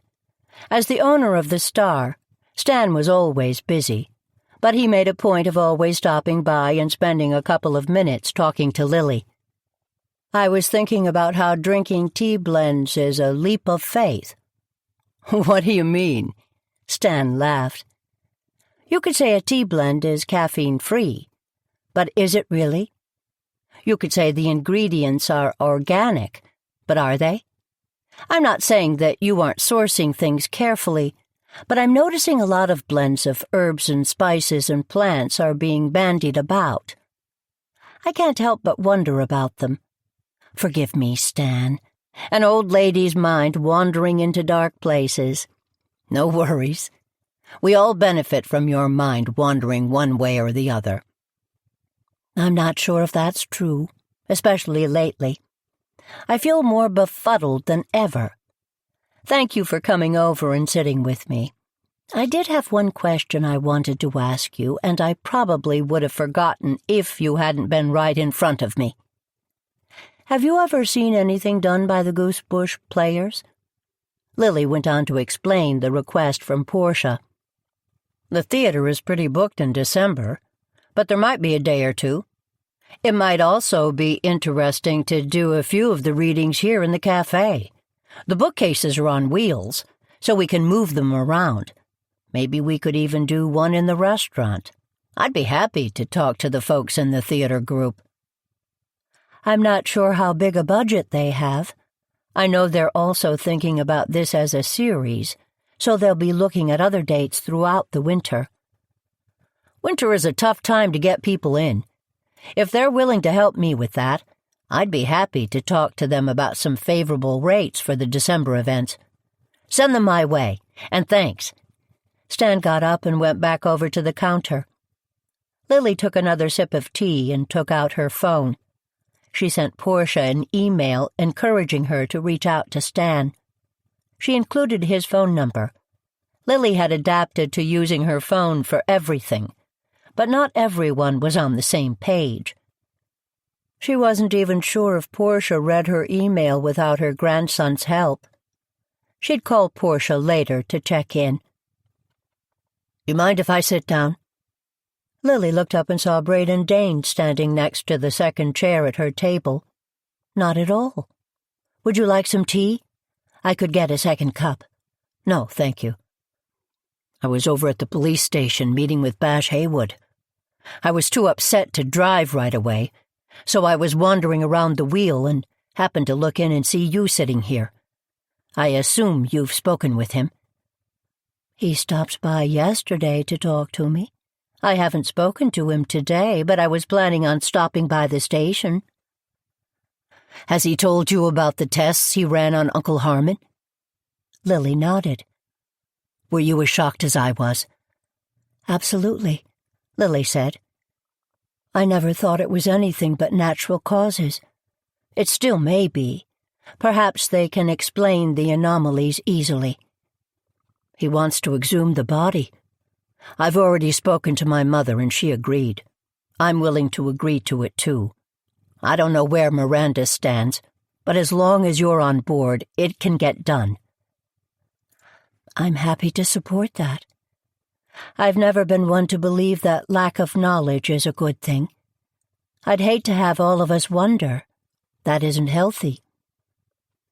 "I know I didn't come to see him as often as I should have. Maybe if I had, I would have noticed the changes and been able to get him to the doctor." Braden wiped his eyes. "I'll never forgive myself if someone, I realize I've been coming off as a money-grubbing nephew, spending money I don't have to act like a big shot. But I really did love the old man. He was very good to me." "He was a wonderful man. I wish I'd spent more time with him those last weeks.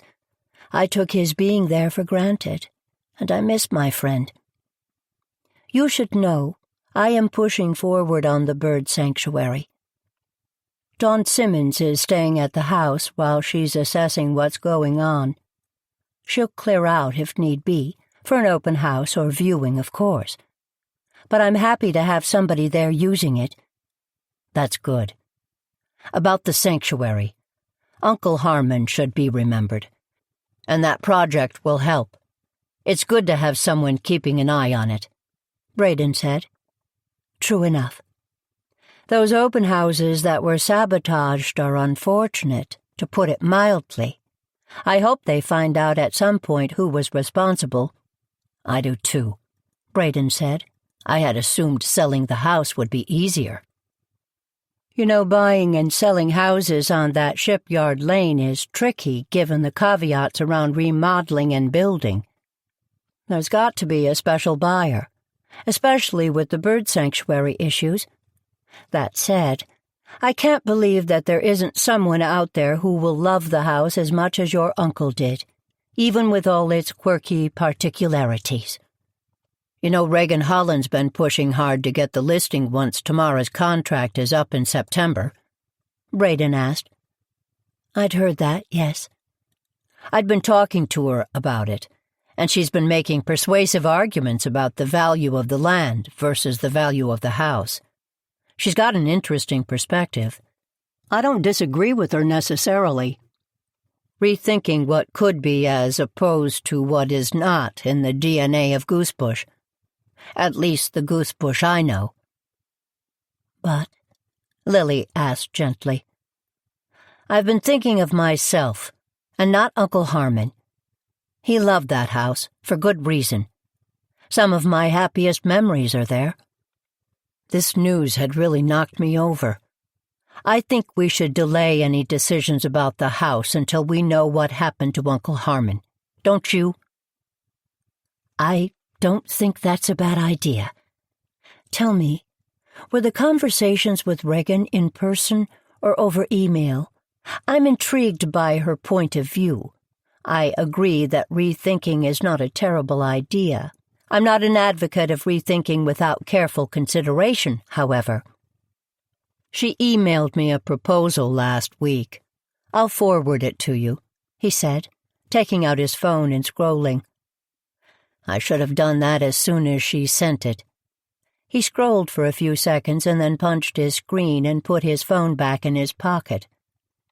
"I'm not sure about what the next steps are regarding Uncle Harmon." "Neither am I. But as I said, I'll go talk to Bash and keep you informed. Is it all right if I give you a call later?" "I'd appreciate that. You think that Dr. Simmons would mind if I went by the house and learned about what she's doing?" "I'm sure she won't. Take care of yourself, Braden. We'll figure this out." Lily watched Braden leave the Star and took out her phone. She texted Dawn to let her know he was on his way over. "Enemy or friend?" she texted back. "Friend. He has had a hard day. Help him understand why his uncle cared about the birds." "Will do." Chapter 22. "Hello, Lily. Where are you off to?" Lily had stepped out of the Star and braced herself to face the heat. At the sound of his voice, she looked to her right and saw Roddy coming towards her. She smiled at him. How could she not? Charming, handsome Roddy, an excellent neighbor, and a good man. Lily shook herself a bit. Thank heavens, she was well past the age of thinking of men as anything more than a good friend. No, those days were past her. I thought I'd stop by and visit tomorrow. I just read a proposal that Reagan sent to Braden about turning the Dane house into a condominium, and I want to talk to her about it. Does that seem feasible? Roddy asked. I shouldn't think so, but Reagan referenced some code that could be stretched a bit. I'm also going to check in on Bash, if he's at the station. What are you up to? She asked. They were both standing in front of the Star, which was awkward for conversation, and close to everywhere you could want to be in downtown Goosebush. I'm heading home. Before you go over to Tamara's, let me catch you up on my last conversation. Shall we go in and have a cup of tea at the Star? It's getting busy in there. How about if we head over to the Triple B? We can use Ernie's office. He has a tea kettle, too. Twist my arm and show me the way, Roddy said. What do you have in that bag? Cookies for Bash. I could probably part with one if you're hungry, Lily said. Roddy offered her his arm and she took it. The Triple B was almost straight across the wheel, but to get there you had to walk around. They walked to the left, which had less foot traffic this time of day. They chatted a bit on their walk, but didn't talk about the matter at hand. Too many prying eyes or ears. They walked into the Triple B, which was bustling. Ernie was working on one of the registers. He saw Lily and Roddy and motioned them into his office. Once they were in there, Lily turned on the electric kettle and went into the cupboard that held Ernie's tea stash. Caffeine or no? Lily asked. No caffeine, sadly. I'm finding I'm less and less tolerant of caffeine lately. I'm thinking about giving it up altogether, but I'm not sure I want to go that far. I'm down to 1 cup in the morning, Lily said. If I drink tea past 2 in the afternoon, I can't sleep. This aging thing isn't to be taken lightly, that's for sure. No, it isn't, Roddy said. Though there are benefits. Anyway, that's another conversation. I don't want to hold you up too long, but I did want to tell you that I followed up with Lenny about working on my house, purely as a research conversation. He asked me what my budget was, and I let him know that I was mortgaged to the hilt, so I'd need to look into another type of loan. All fiction, but I thought I'd try and bait the conversation. What did Lenny say? He told me he had a friend who might be able to help me out and asked for my email, which I gave him. Alex Marston reached out an hour ago. We're meeting at my house in an hour. Interesting. Hear him out. He's gone back to Portia and suggested she parcel out her back lot and sell it for development. Lenny had suggested I do a tear-down or make my house a 2-family. The building codes in Goosebush are strict. I wonder why people keep suggesting ideas that break the rules. Speaking of which, let me forward you the email Braden sent me. I've known people like these my entire life, Roddy said. People who think that if they keep pushing their agenda, eventually it will break through. Problem is that they usually do such a good job challenging the norms that at some point they do break through. But how? Imagine if both Portia and I, and who knows who else, need money, and Alex is giving us a golden goose. Increase development on the land we own. Would that groundswell help change the rules, even on a per-case basis? It might. I'll take a look at this email. It may give me some more information for my conversation. Lily handed Roddy a cup of decaffeinated Earl Grey tea.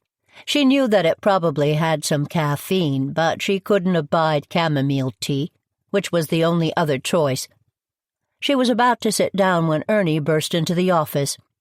"Please tell me you brought me something to eat," he said, flopping down on his chair. "I did," Lily lied. She took the bag of cookies out of her purse and handed it to Ernie. He chose a kitchen sink cookie, took a bite, closed his eyes, and sighed. She handed him her cup of tea and went over to pour herself one. "I apologize for commandeering your office, Ernie. Roddy and I happened to run into each other and we wanted to catch up in private." "I saw you both at the meeting. What's happened since then? Have you been sleuthing?" Ernie asked. "Roddy's been setting a trap, more like," Lily said. They both caught Ernie up. "Interesting," Ernie said. "You know, this may make me a heretic, but I don't think questioning the zoning laws in Goosebush is the worst idea in the world. I know of a few folks who'd love to build a freestanding guest cottage, for example, on their land, but they can't because of the rules. It's worth a conversation, as I said. But breaking up lots so that new houses could be built is a different way of going about it." "I'll admit I've lived in a large house on a triple lot for my entire life, so I have a different perspective. But why not have the conversation out in the open, instead of using subterfuge?" Lily asked. "I wonder if it is because parts of this are under the radar. These loans that Alex is offering, I'd like to learn more about them, and we'll take that on. Does he do them through a bank or through a private company? Who are his partners?" Roddy asked. "And what, if anything, does this have to do with Gladys's death, I wonder?" Ernie said. "For what it's worth, Gladys never had a lot of money, but last spring she seemed to come into a bit of cash. She ordered some cabinets and a countertop for her kitchen, for example. Didn't go low end, either." "Do you remember when?" Roddy asked. "No, but I'll look it up later. Right now I need to get back out there. I don't suppose either of you know anyone who's looking for extra cash and would like to work here, do you?" "Why don't you send that out to the Beautification Committee email list and ask them to forward it?" "Great idea. I'll do that. Good meeting today, by the way. Thanks for the cookies. I'm going to meet Delia over at those rose bushes in a half hour or so. Are either of you going to be there?" Ernie said. "I'm heading home to meet with Alex. I'll let you know how that goes," Roddy said. "Please do. I'm going to head over to talk to Bash, but if I can, I'll join you both at the hedges," said Lily. Rather than walking directly to the police station by going around the wheel, Lily decided to zigzag through side streets. She crossed the street and walked over to Alden Park. If she didn't have a mission, she would have gone in and talked to the folks working in there. Finding a specific dump site had been an unexpected thrill for everyone. At the same time, Lily couldn't help but wonder about it. The land was always common space in Goosebush. It had been used for grazing and public parks. Since the items being found were consistent with the timeline that had historical records, who would have used the park as a dump? Instead of succumbing to her curiosity, Lily walked past the park and went down the alley. Once she got out the other side, she took a left and went over to Tamara's office. She hadn't crossed the street when she saw Alex Marston pull out of the parking lot and take a right. She hung back until he was far enough down the street that he wouldn't be able to identify her in his rearview mirror. Lily walked into Tamara's office. Tamara was on the phone, so Lily went back to the restroom. She splashed some cool water on her face and a wet paper towel to hold on the back of her neck. She'd done a lot of walking for an August day. Lily wet her hands and ran them through her curls, trying to both tame and shape them a bit. Lily walked back into the office as Tamara was hanging up. That was the Cape family, Tamara said. The broker's open house got 3 tours set up for tomorrow. They're thrilled. How did the cleaners do? Lily asked. I'm going to check, but they think it's taken care of. Tamara said. I hope so. Did I see Alex Marston pulling out of the driveway? Lily said. You know, just once I'd like to surprise you. Yes, you did see him. Guess what he came by to talk about? I have no idea, Lily said. Do you want to guess? Tamara said. Not particularly. Roddy is meeting with him in a little while. I can't imagine the meetings were about the same thing. He came to ask me my advice on prices. He says he's thinking about investing in a project over in Marston, a unit with 5 townhouses. He wanted to know if, in my opinion, there was a demand for that type of housing. What did you tell him? I said there likely was. It would depend on the specs for the townhouses, of course. But I'm finding more and more folks are looking for townhouses and condos as they get older. Some autonomy, but with some help shoveling and raking leaves. Do you think there's a market for them in Goosebush? Alex asked the same thing. I think there might be, but getting it through the permits and paperwork would be challenging, mildly put. I'm forwarding a proposal that Reagan sent to Braden about condoizing the Dane house, Lily said, hitting forward on her email. It's a similar conversation. What did Alex have to say about the paperwork issues? He kept asking questions. I think he was testing me, not only as a real estate agent, but also as a member of the Board of Selectmen. Did he mention he had plans for a project in Goosebush? Not a peep. I've been doing some of my own research on that. I haven't had much time, but there is a development company in Providence that Alex is involved with. They create condo and townhouse developments. They also offer interesting finance models. Really? Could you forward the information to me? I already put all of the links on the document that Delia shared with us. Great. Tamara, is there any way you could find out how much Gladys owed on her house and to whom? That might be interesting information to know, Lily said. I'm not sure. I could try. What are you thinking? Money is a good motivation for terrible things, don't you think? I wonder what it has motivated around here lately.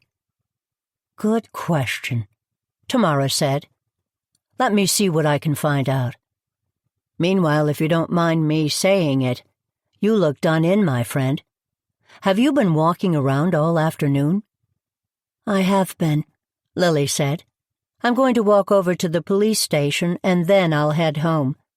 Text me before you start walking home. It would be a good excuse for me to close up shop and give you a ride. I'll happily take you up on that, Lily said. Chapter 23. The police station was busy, but that was par for the course in Goosebush. Like many small towns, a lot of business was conducted at the police station. Lily sidestepped the folks who were paying tickets and getting permits and walked around back to Bash's office. She saw him through the glass panel beside his door, bent over his computer. She knocked on the glass and waved. He smiled at her and beckoned her in. He started to stand up when she came in, but she gestured that he should stay seated. Lily, what brings you down here today? Bash asked. What doesn't? Lily asked. Bash, I could beat around the bush, but to what purpose? I've got a ton on my mind and wanted to let you know about a few things in case they were helpful. I appreciate that, Bash said. Would you like a glass of water or a cup of tea? Water would be nice, but only if you're getting some for yourself. I was planning on it, he said. He picked up a file on his desk and handed it to Lily on his way out. She took out her reading glasses and put them on. The results of Harmon's toxicology tests were on the top of the file. Lily didn't understand them. She was tempted to take out her phone and take pictures, but she resisted. She didn't want to push her luck. The next page showed a picture of one of the jars Lily had given Bash. There were some preliminary results listed, with more tests pending. It showed a significant amount of foxglove, ginkgo biloba, and St. John's wort in the mix. The note said that the plants were easily identifiable, but their toxicity and other ingredients would need to be subjected to further testing. The third page showed the second jar, with similar findings. Bash came back into the room and put Lily's water down in front of her. If he drank the teas, they could have possibly induced a heart attack, Lily said. She took a drink of water to get rid of the frog in her throat. From what I understand, the St. John's wort could have had limited the effectiveness of his other medications. Do you grow any of these plants? Do I? What are you asking? Lily said. Sorry, that came out wrong. I'm trying to figure out how common the plants are. I've grown foxglove. We may have some in the greenhouse. Lots of folks grow these and other plants as plants, not as herbs to be used. Do you think Miranda grows it? Bash asked. Some of them, but I don't think she uses it in her teas. Lily told Bash about her conversation with Miranda from that morning. I've been looking at her website, and you're right. She doesn't list any of these plants as ingredients. Maybe she makes special orders, though. To kill Harmon? Lily asked. What a terrible thought. I can't imagine she'd... Even if she did, why would she put the teas in her jars? To make him feel better about taking them? Didn't you tell me she'd come by looking for her teapot? She was probably trying to get rid of the evidence. Do you think Gladys knew about the tea? Gladys and Miranda were friends. Maybe Gladys figured out what happened and confronted her. Or maybe she tried to blackmail Miranda. Blackmail? Lily asked. Gladys has had some influxes of cash in the past few months, and we can't figure out where they came from. They were all under the federal reporting limits, so they didn't get flagged until now. There could be several reasons for that, Lily said. She told Bash about Alex Marston's private lending offers. Bash took notes and nodded. Yeah, I've heard about that. We're trying to lock down alibis for Lenny, Miranda, and Alex. Maybe Miranda didn't kill Gladys, but that doesn't mean she didn't kill Harmon. Or maybe Miranda was in cahoots with Braden. I saw Braden after he came to talk to you. He's shaken up. He may be lying, but I don't think so. I don't know what to think. I'm not going to assume all of these cases are connected, but I'm not ruling it out either. Did you talk to Lenny about going to Gladys's house? What was he looking for? He said he'd left some tools over at her house that he wanted to get back and some plans as well. Do you believe him? I don't believe anyone these days, Bash said. It is challenging, isn't it? It's hard to cut through all this murk. I'm trying my best, as I'm sure are you and your friends. We're minding our own business. By the way, did you get that text I sent you about Tamara's phone? Was that Gladys's phone number? Lily asked. Gladys used pay-as-you-go cell phones, so it might have, Bash said. Good call on that, by the way. I assumed the text was from Gladys, but we haven't been able to find her phone to confirm. Tamara's cell phone number is on all of her business materials, so anyone could get it. You know, Tamara heard the scream and assumed it was Gladys. Maybe Gladys was already dead, and someone wanted to have Tamara found at the scene. I have to wonder if the goal was to frame Tamara. It seems like it might be, Bash said. More murk. Listen, would you do me a favor? I want to go over and look at Miranda's garden, and I've got no freaking clue what I'm looking at. Would you come with me? Of course, Lily said. Anything I can do to help, you know me." The drive over to Miranda's house was a quiet one. Bash brought the reports on Harmon's death with him, and Lily was reading them and trying to look up every minute or so to reorient herself. She didn't like reading in the car, but this was an emergency. As Bash slowed down to turn right, Lily waved at Delia and Ernie, who were at the road-blocking rose hedge, taking pictures and measuring the hedge height. Lily pulled her phone out of her pocket and texted them both. "Heading to Miranda's. Stay tuned." Bash drove slowly down the hill and took the gentle left onto Miranda's street. He parked behind her car and walked around to open Lily's door for her. Lily walked slowly and looked at the garden. Now that she was looking at it, she noticed a number of plants that had poisonous potential. But then again, used in the right dosages, they could also be medicinal or have other benefits. Bash stepped up on the porch and pushed the doorbell. There wasn't a sound, so he knocked, using her Nantucket basket knocker. After a moment, she came to the door. She was wearing a smock, and she'd pulled her hair back in a messy bun. Lily noticed that the glasses she'd put on top of her head had magnifying lenses on them. "Good afternoon, Miranda. Mind if we come in to ask you a couple of questions?" Bash said. "I'm in the middle of something," Miranda said. "We could always talk down at the station," Bash said. "Oh, for heaven's sake. In that case, please come in."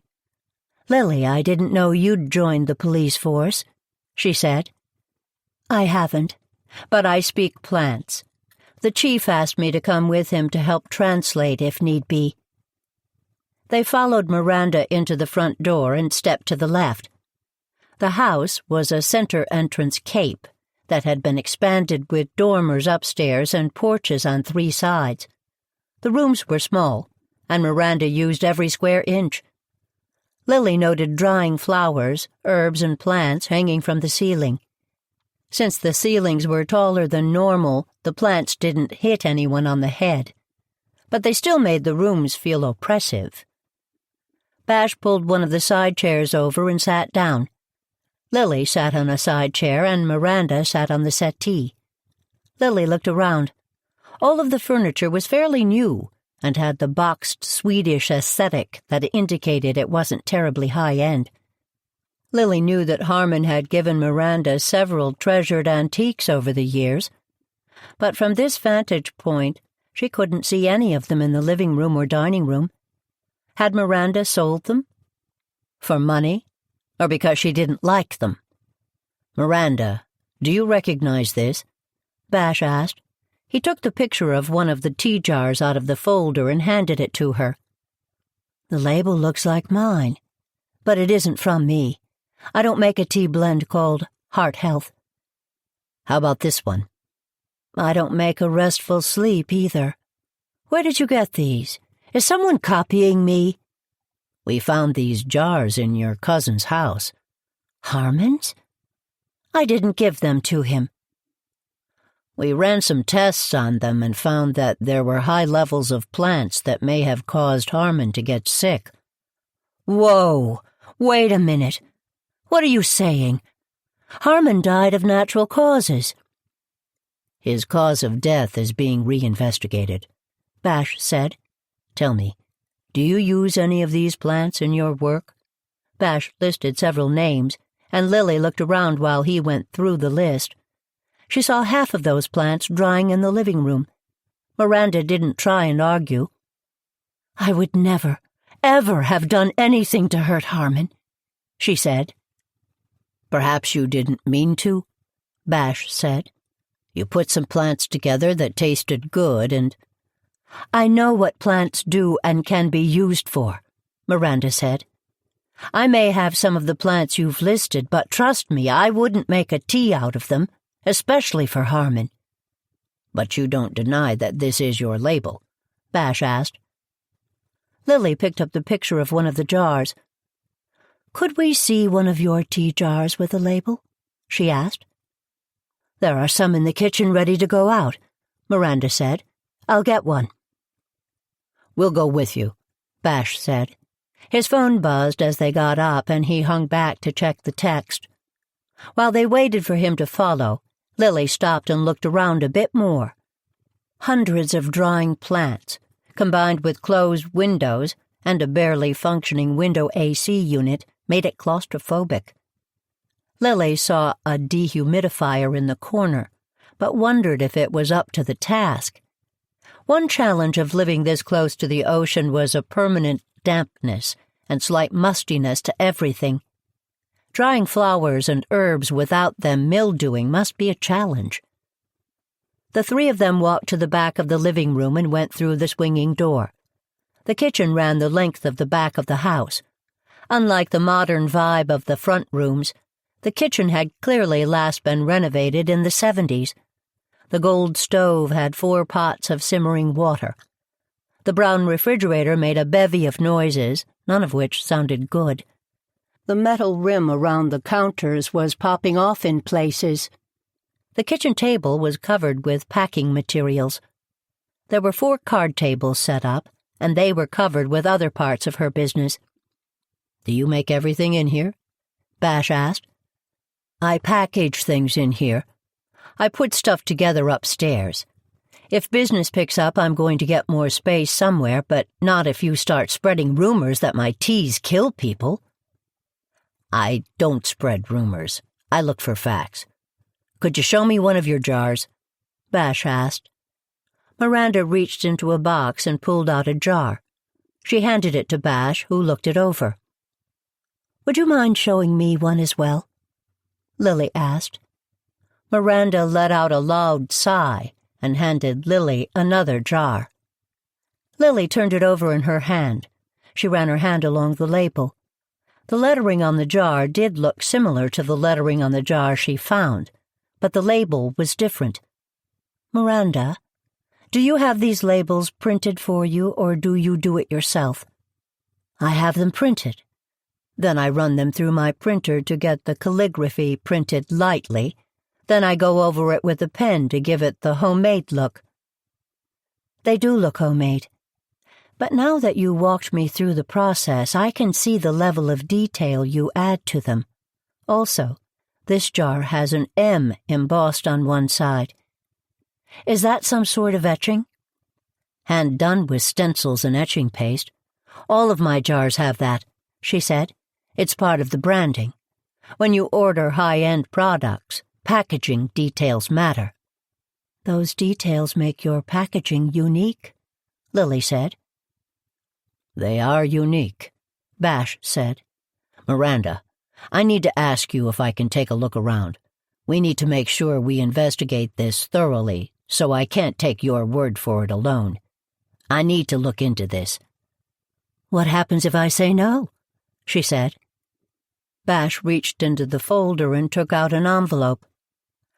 "I was hoping I wouldn't need to use this, but here's a search warrant. I'm going to have to ask you to wait in the living room." Bash pulled out his phone and sent a text. "Lily, could you get home on your own?" "I could. Yes, of course," Lily said. "May I have a word first?" They walked to the front hall. Bash stood where he could see Miranda in the living room. "Someone could have forged the label and used a similar jar," Lily said. "I don't remember seeing the etched M." "They could have, or she could have changed labels. Listen, if we don't investigate carefully, we'll never know. For her sake, if she's innocent, we need to make sure her name is clear. But there's one more thing. That call I just got? Guess who was a silent partner in this business?" "Who?" "Gladys Preston. I got a text from one of the people looking into Gladys's finances. She wrote a check to Miranda 6 weeks ago. In the memo, she wrote partnership. We found a few cases of these jars at her house, too. I'll check on the M." "Bash, this is getting more confusing all the time," Lily said. "Lily, if you think that, then I'm doomed. Sorry about getting you stranded out here, but I need to pursue this." You do what you need to do, Lily said. I'll text Delia to see if she can come get me. Chapter 24. Lily walked down the hill towards the Dane house. She didn't want to bother Dawn, but she also didn't want to wait out on Miranda's porch. She texted Delia to let her know where she was. "We're talking to the neighbor about the hedge. You okay for a while?" "I'll find something to do." Lily looked down the lane. She didn't see Alex's car, so she walked over to Gladys's house. She wished she hadn't given Bash the key.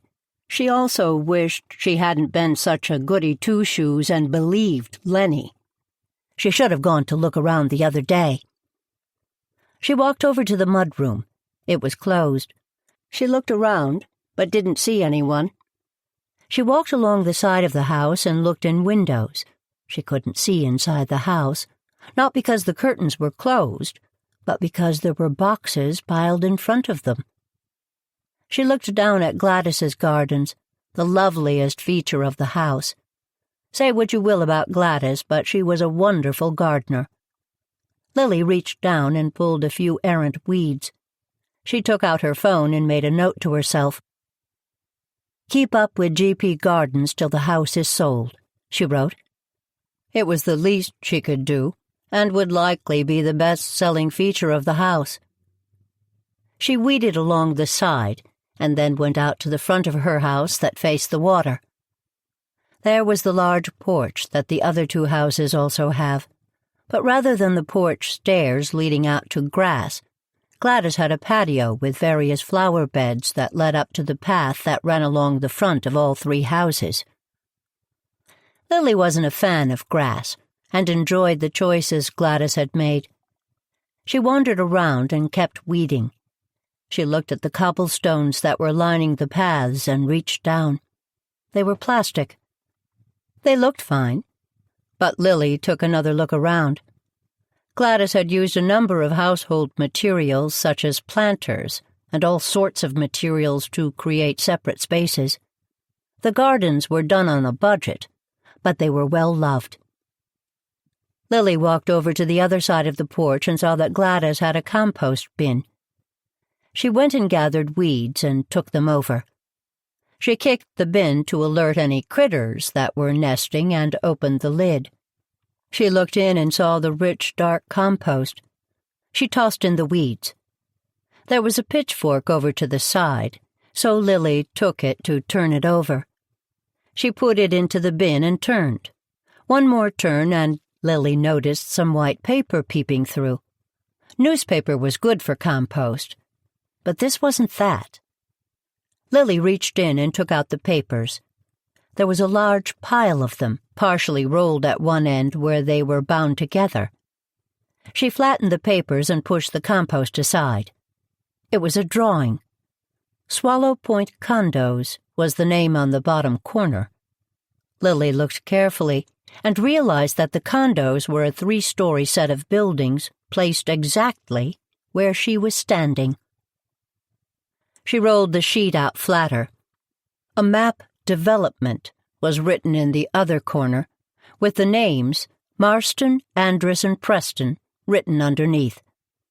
As if the plans themselves weren't interesting enough, someone had written across the front of the plans in dark marker, "Over my dead body." "Lily, where are you?" Ernie called. He was with Delia. Lily walked around to the side of the house to meet them. She wanted to stay out of Alex's sight lines in case he was actually home. "Look what I found," she said to them both. She held out the drawings. "I wonder if this is what Lenny was looking for the other day." "Where did you find it?" Delia asked. "In the compost bin," Lily said. "What made you look in the compost bin?" Ernie asked. "I was turning the compost, and there they were." "Anything else in there?" Delia asked. "I'm not sure. I didn't want to dig any more in case there was. I figured I should leave that to Bash." Delia looked at the drawings closely. "Map development." Marston, Andress, and Preston, Lily said, pointing out the names. I wonder if that was a real company or part of the proposal. I'm assuming that Gladys wrote the over my dead body sentiment, Ernie said, an unfortunate choice of words. What does that say?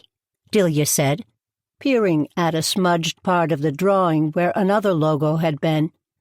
No idea, Lily said. I'd love to take this home and try to find the clues, but this does seem like evidence of something. You should probably call Bash, Ernie said. I know. He's up the hill, searching Miranda's house, Lily said. He's what? Lily let them know about their visit to Miranda's house. Ernie whistled.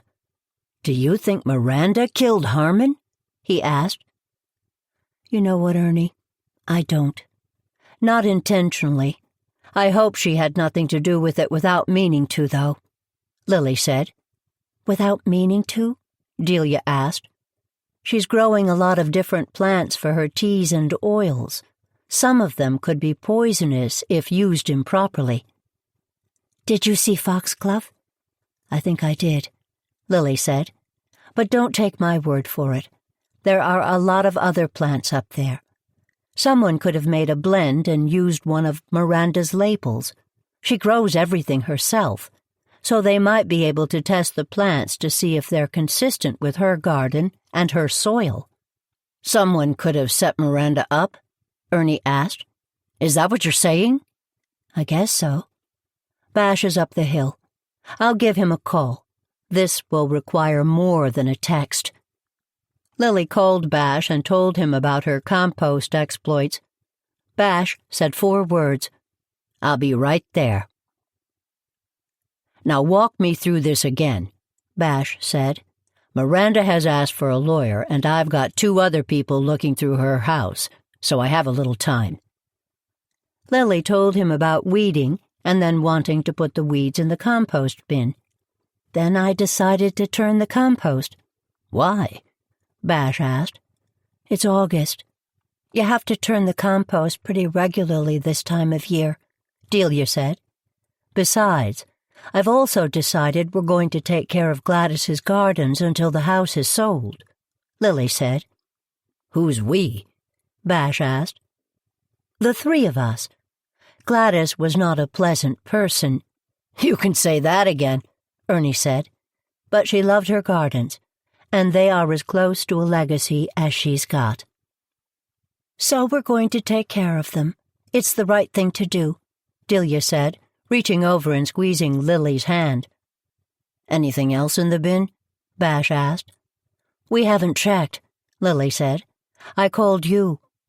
What do you think this means? She pointed to the logo on the corner. Bash looked around. Let's go in the house for a minute, he said. He took a ring of keys out of his pocket and unlocked the door. He left it open, and the 3 of them walked up the porch and inside.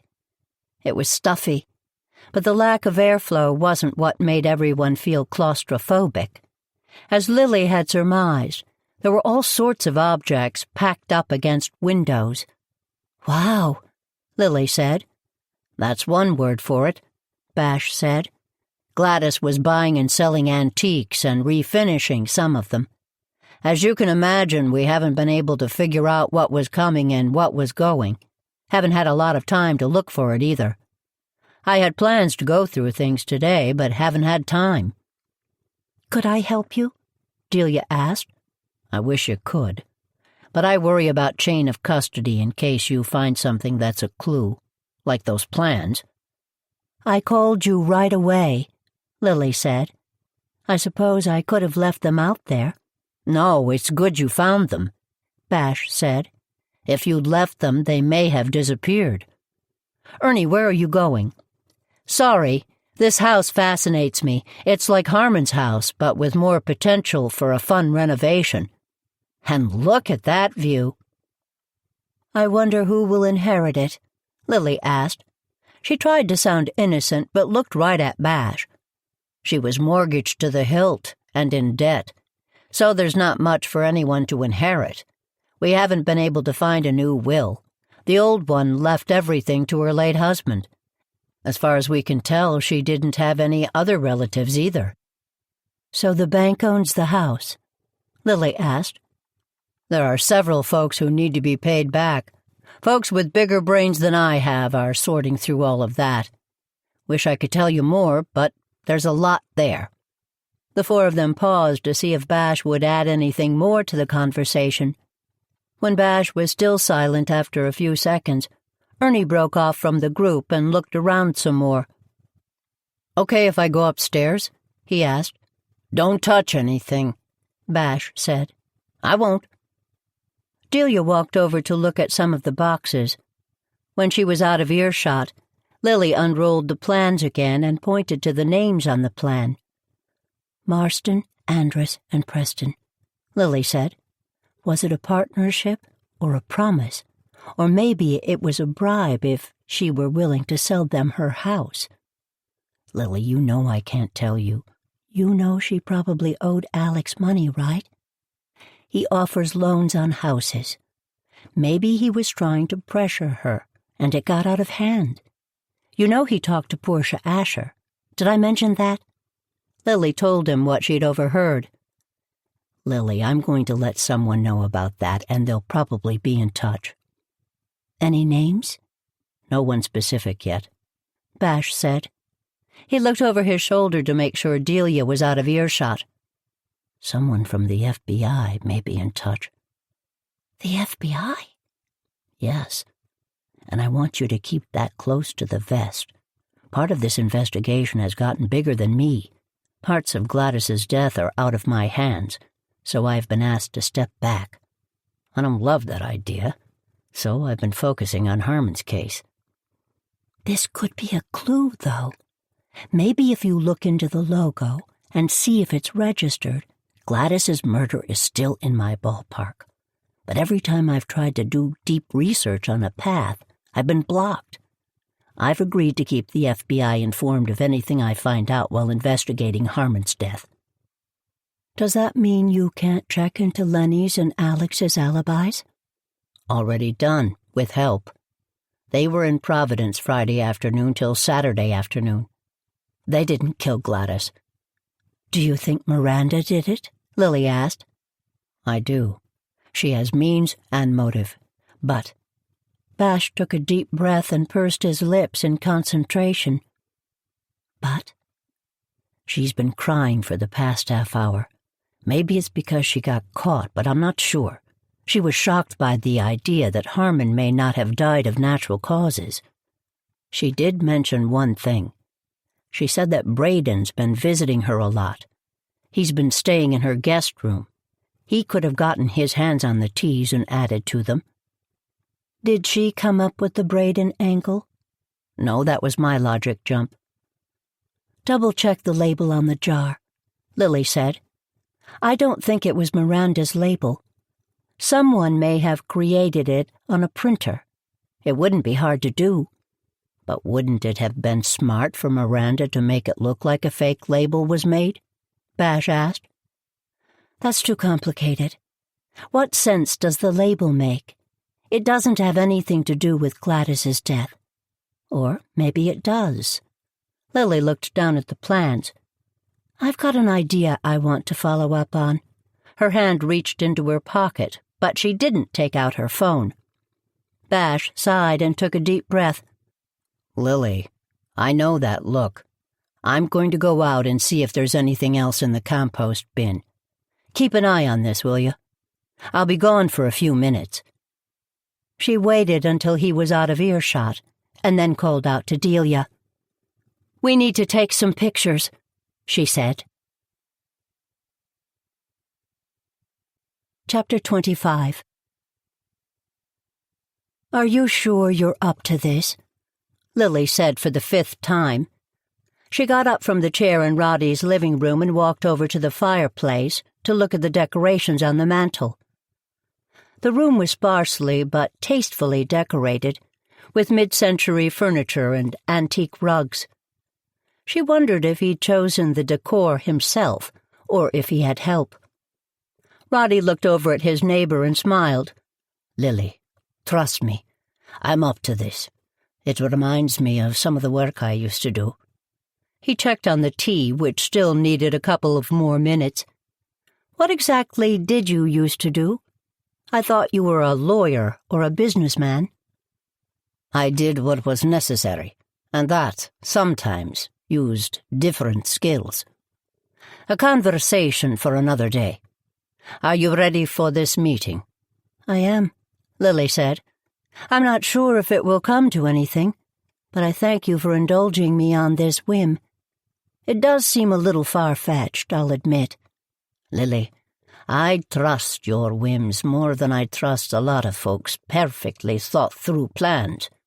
Besides, it was the only plan we came up with last night, despite our best efforts." Lily smiled and moved to sit down on the couch.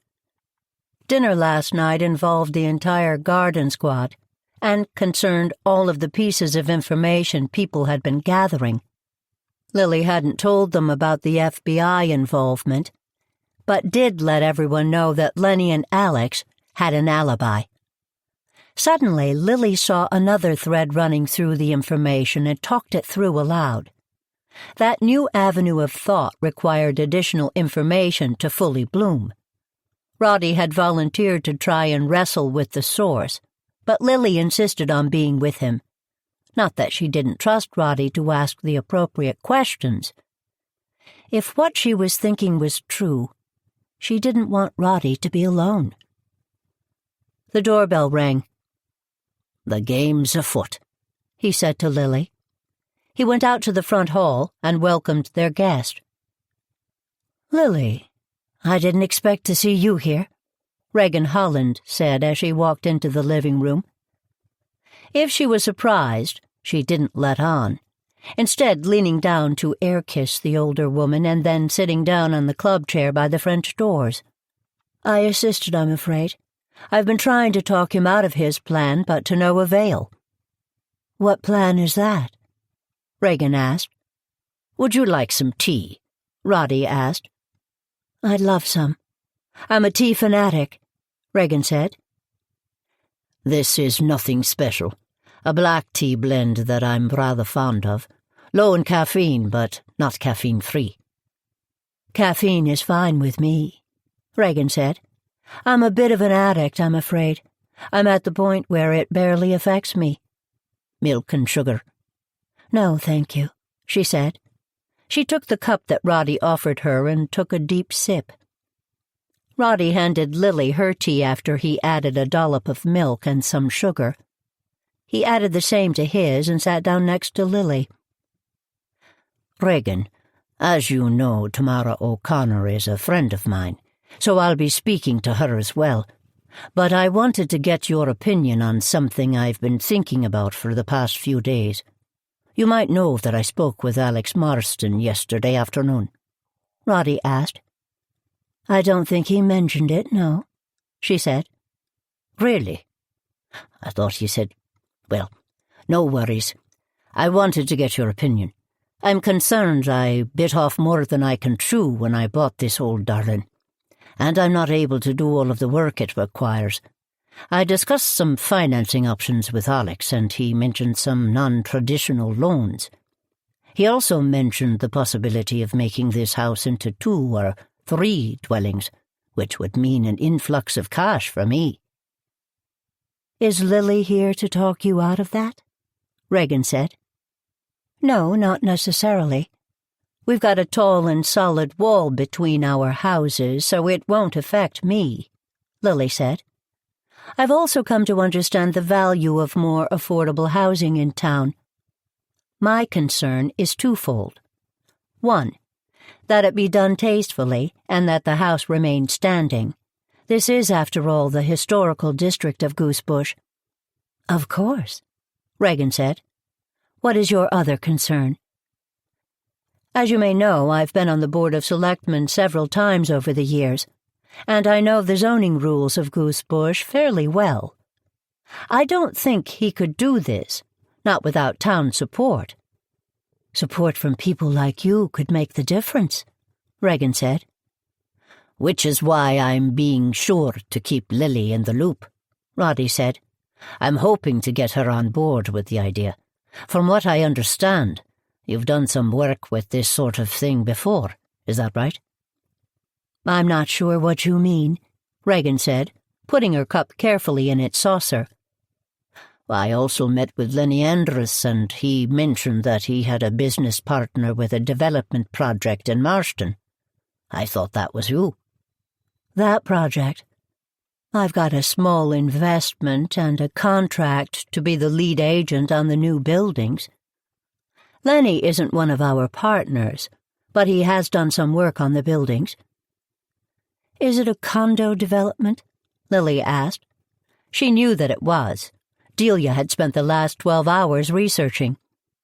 "It is. We took an underused part of town and reconfigured 3 lots to house 9 townhouses. The investment promises to pay out well. Marston has built condos in the past, so it isn't as big an issue," Lily said. "The times are changing, Lily," Regan said. "Goosebush is a lovely place, but it's time to modernize a bit and get some more housing stock in town. You don't mind if I'm a bit cautious, do you? I'd hate for someone like Roddy to get tied up in a project that doesn't have legs. Tell me, are you going to be investing in projects here in Goosebush?" "I'd love to, if possible," Regan said. "Forgive me for saying this, but I do think some new ideas and new blood will be good for the town in the long run. I know you're friends with Tamara, but she's got very old-fashioned views." "As do I," Lily said. "Take, for example, this tea. Delia's been trying to get me to try new blends that include some of my plants, and frankly, I'm not interested. Give me traditional blends any day." "Now that Miranda's been arrested, you probably won't be changing your mind any time soon," Roddy said. Regan choked on her tea. "Miranda's been arrested?" she asked. "For what?" "For poisoning Harmon Dane," Lily said sadly. She didn't need to fake the tears that pricked her eyes. "Roddy, I don't think Bash meant for Miranda's arrest to be public quite yet." "Oh, dear, I am sorry," Roddy said. "But as you said, it will be public soon enough. I'm surprised that the plans you found at Gladys's house haven't been the lead story on the Goosebush gossip site." "Roddy, please. Bash asked us not to say anything until they finished searching the dump." "Searching the dump?" Regan asked. "Oh, well, as Roddy said, it will probably be on the gossip train by the time the sun sets. Apparently, Gladys sent a delayed email that got delivered this afternoon to Bash Haywood. She'd attached a picture of her bicycle and told him that she was leaving a flash drive in it in the handlebar. Gladys's email stated that the flash drive would help explain her disappearance, and it would include bank statements and legal documents he'd probably find interesting. "A flash drive," Regan said quietly. "Very mysterious," Roddy said. "Do you think she'd intended to leave forever, or until something blew over?" "Hard to say," Lily said.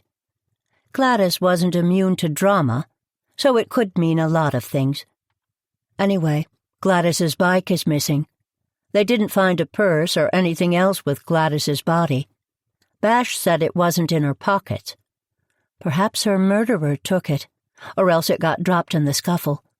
They're going to do a search of the perimeter of the dump now. They're also checking inside." "Of course, the bike could be anywhere by now," Roddy said. "You're right, though it is certainly worth looking for," Lily said. "Bash said they're going to do a wider sweep in the morning. Oh my, look at me telling tales out of school. Who knows how Gladys got in there anyway? That's a large area to search, but it's the best clue Bash has gotten so far."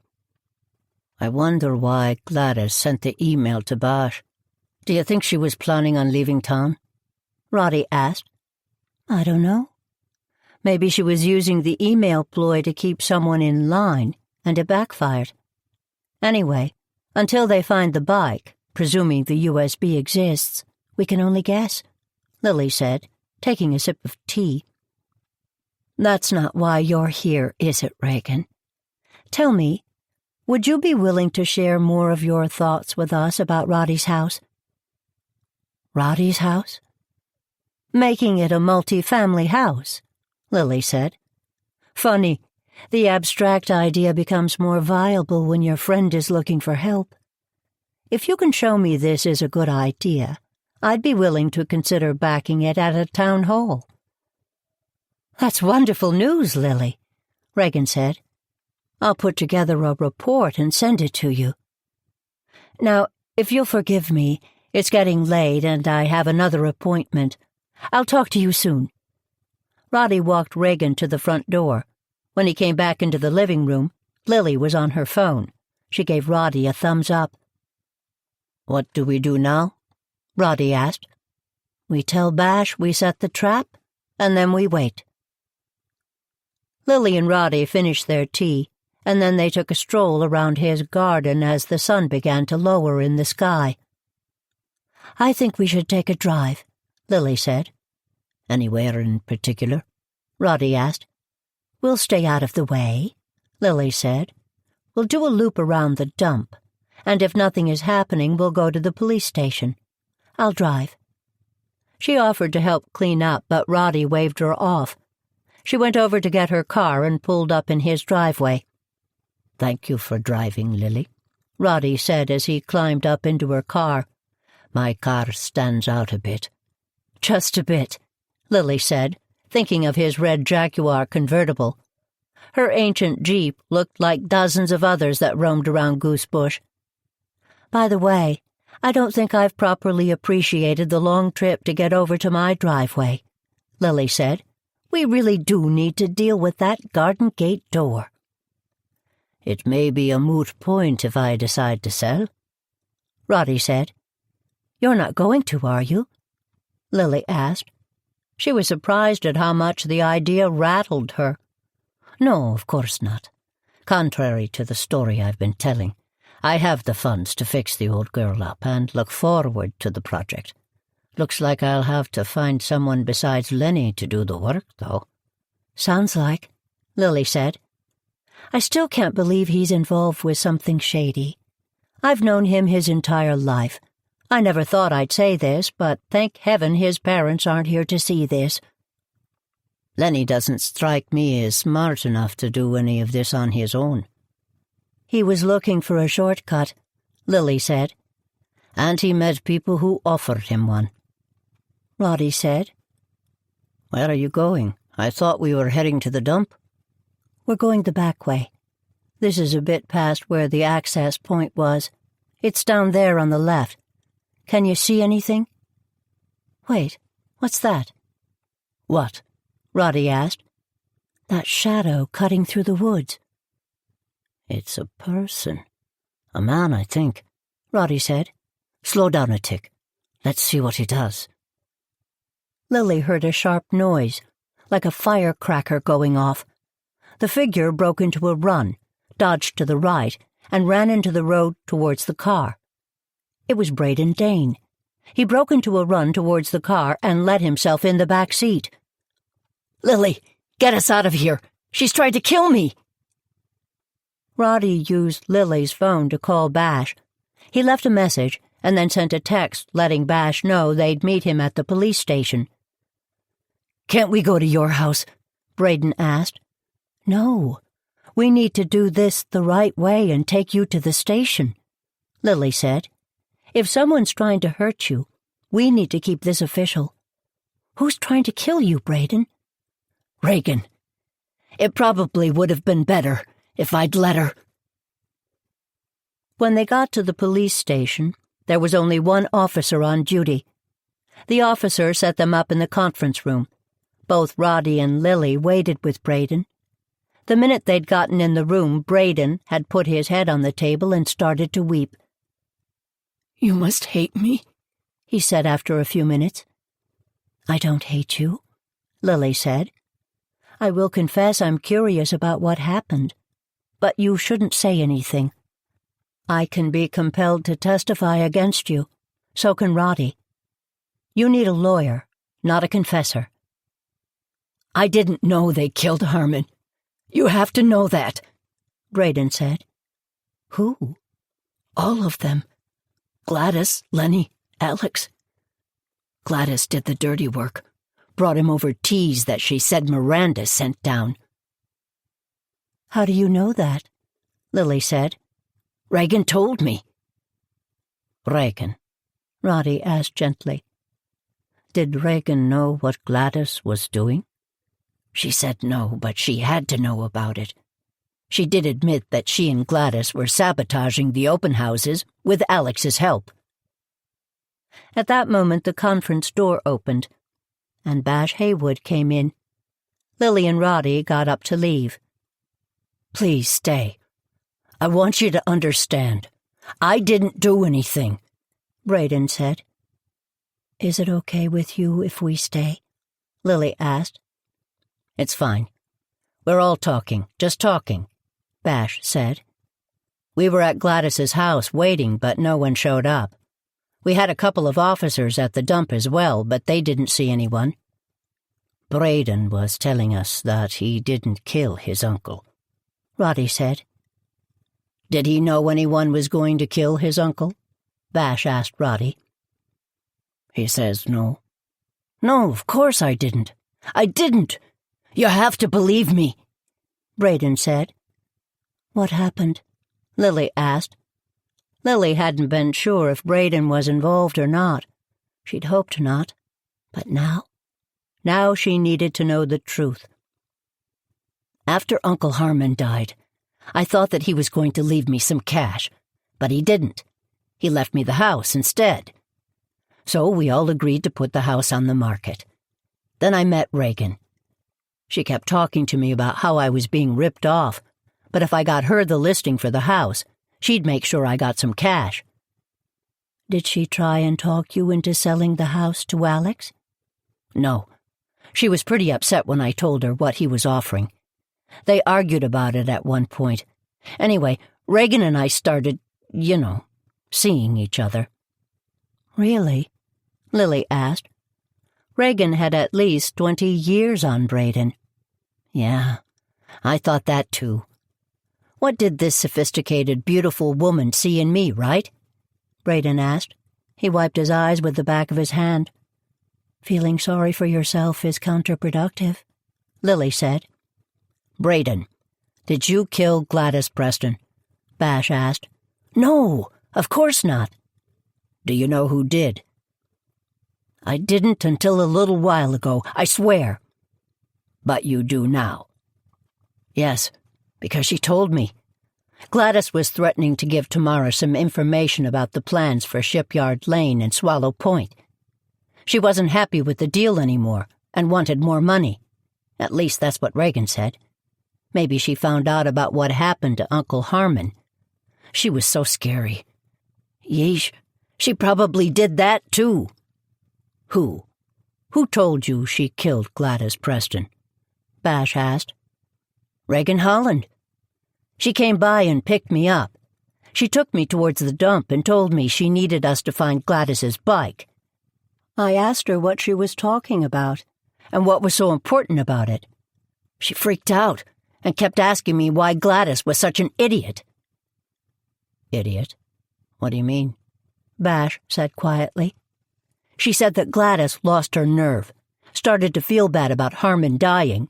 He wasn't supposed to die, just get sick. That's what Reagan said. What sort of people poison an old man for a house? Gladys lost her nerve? Bash prodded. Reagan said they had a plan, but Gladys wanted out.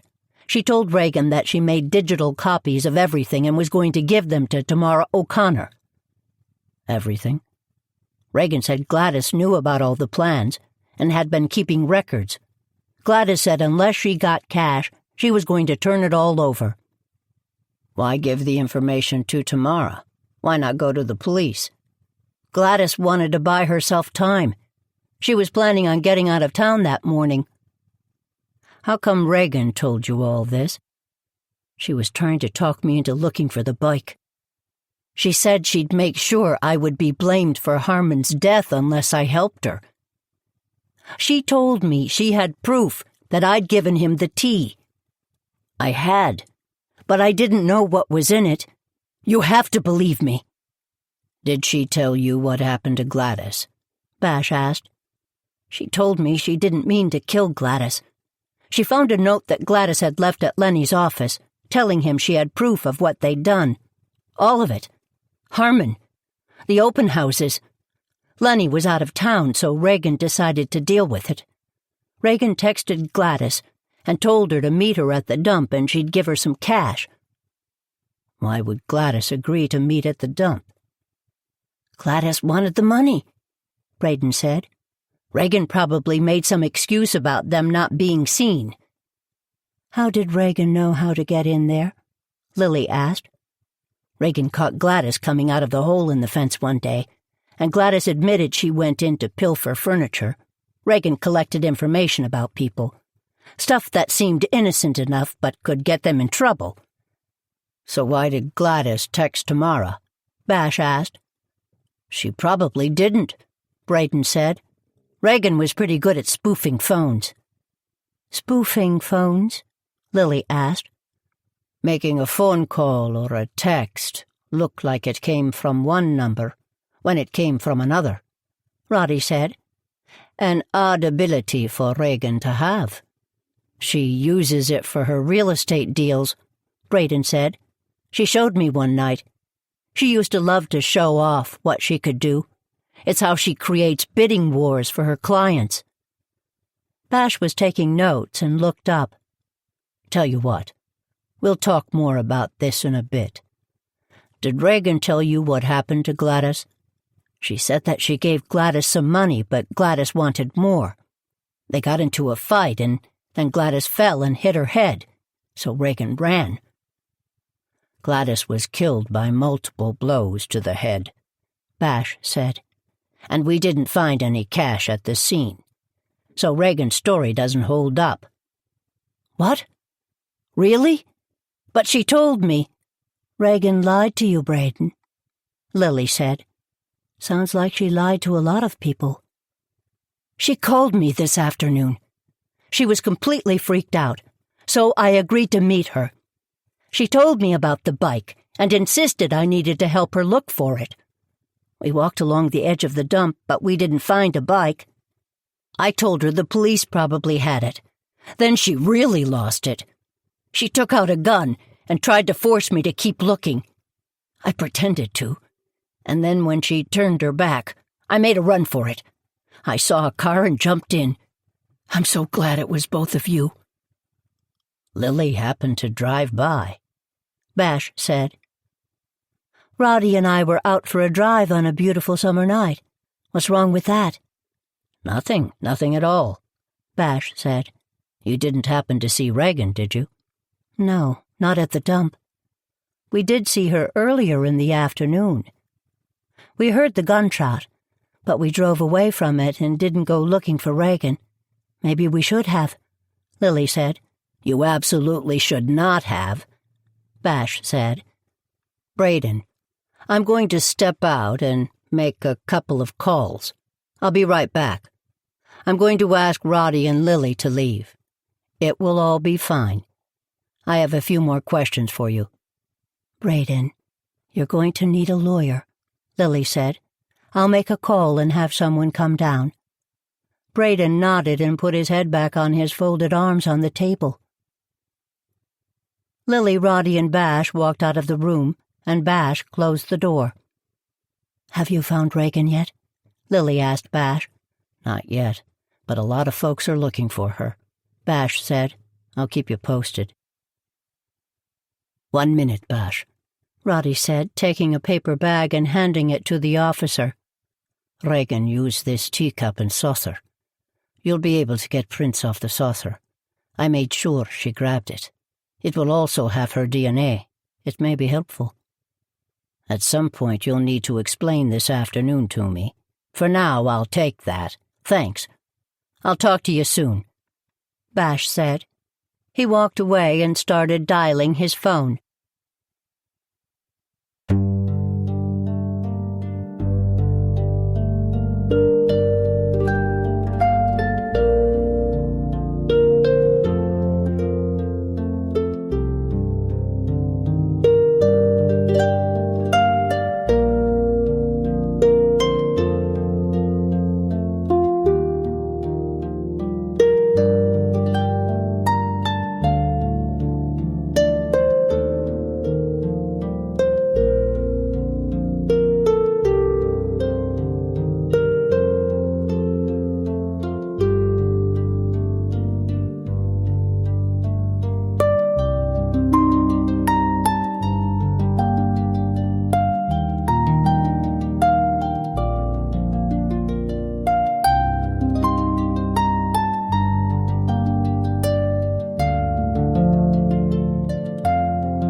Chapter 26. "Knock, knock," Roddy said through the kitchen door. The August heat had abated a bit, and Lily opened the back door to clear the burnt toast smell out of the kitchen. "Come in," Lily said. "I was about to make myself some avocado toast, which was, as Delia would say, an epic fail. I'm going to try again and make an omelette. Would you care to join me for dinner?" I'd love to.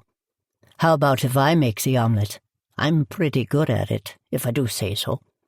"Well, I'm not, so I'll take you up on it. What do you need?" A glass of wine would be nice. I can find my way around your fridge. Where's Delia? "Some sort of emergency at Alden Park. Ernie's with her." Have you heard anything from Bash?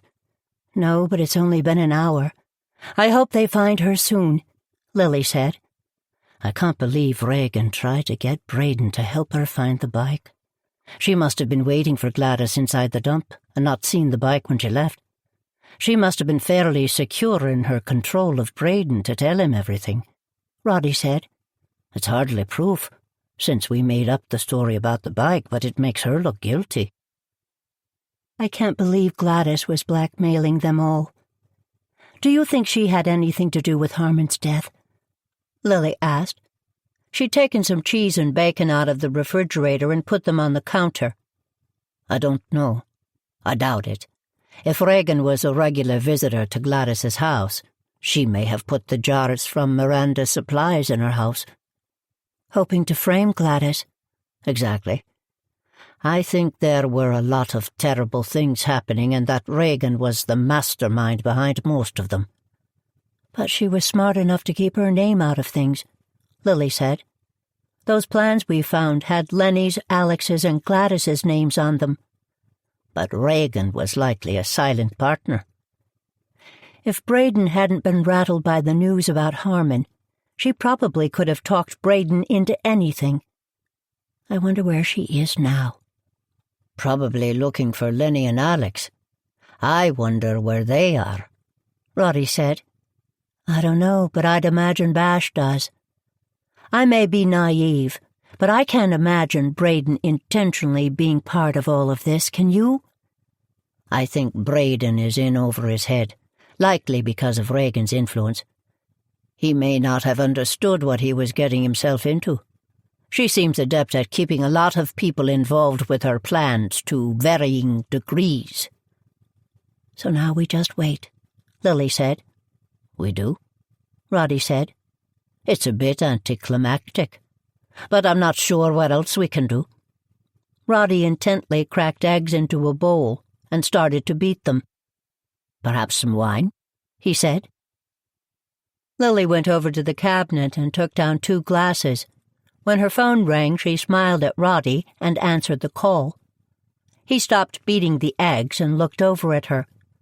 Lily, do you know where Tamara is? Warwick asked. I've been trying to call her, but she isn't picking up. Is she with you? Lily's hands started to sweat. She isn't here, she said. Have you checked at home? I'm over in Marston at a scrimmage. Tell you what, I'll drive over to her office and then the house and check in on her. For all we know, her phone's off for some reason. I'll call you as soon as I find her, all right? Thanks, Lily. Call me. What's the matter? Roddy asked. Warwick can't find Tamara, Lily said. She dialed Tamara's office and her cell phone. Both went right to voicemail. She's not answering her phones. Roddy put the eggs in the refrigerator and turned off the stove. Let's go. You don't think that Regan... I don't think anything except that we should find Tamara.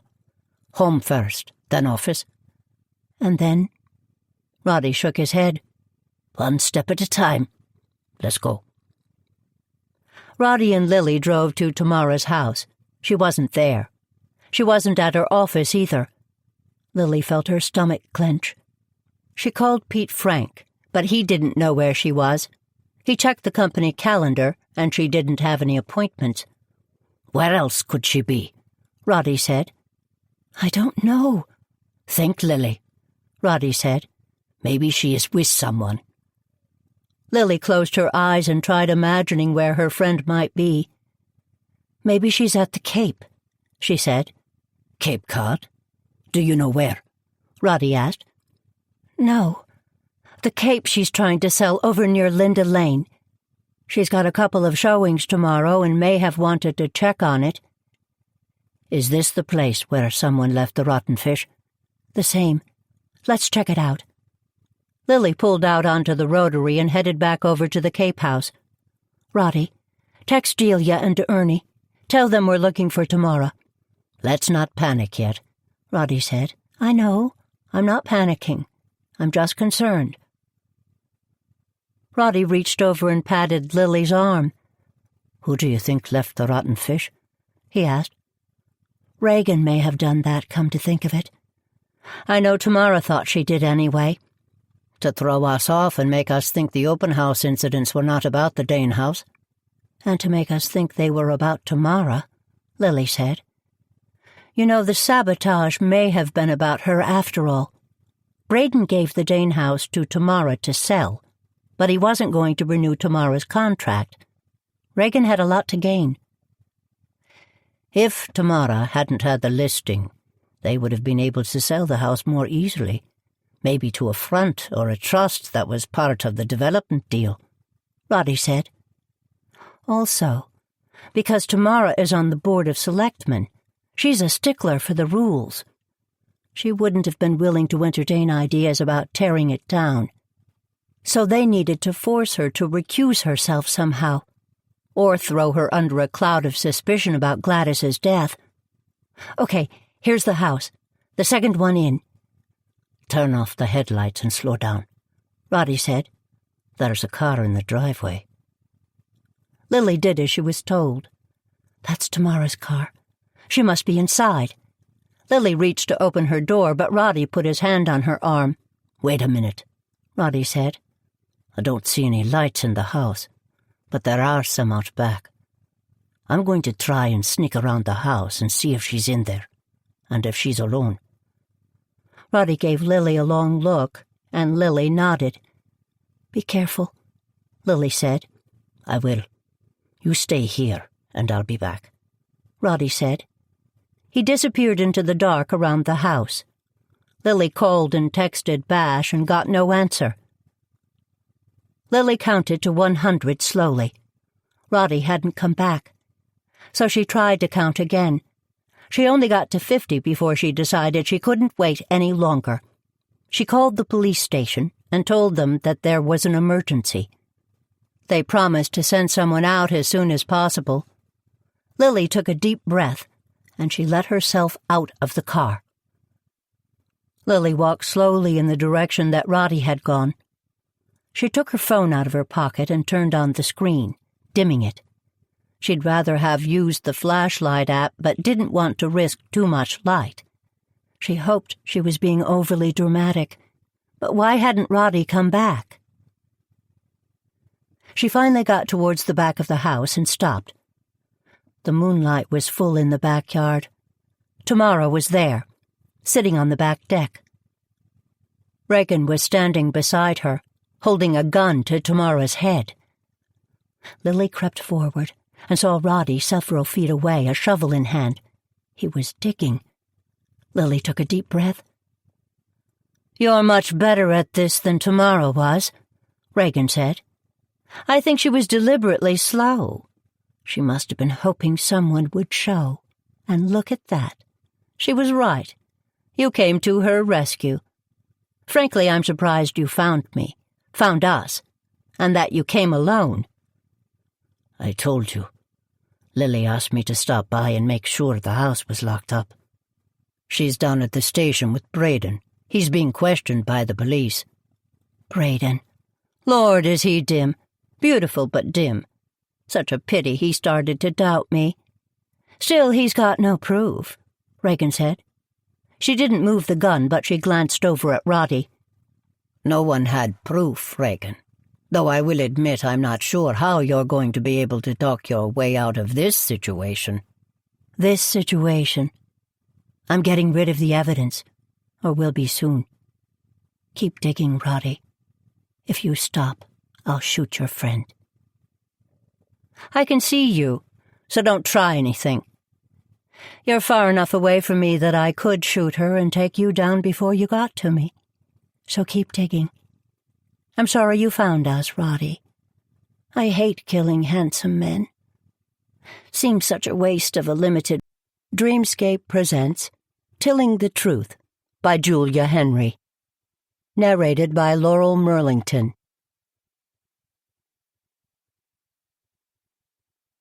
Chapter 1.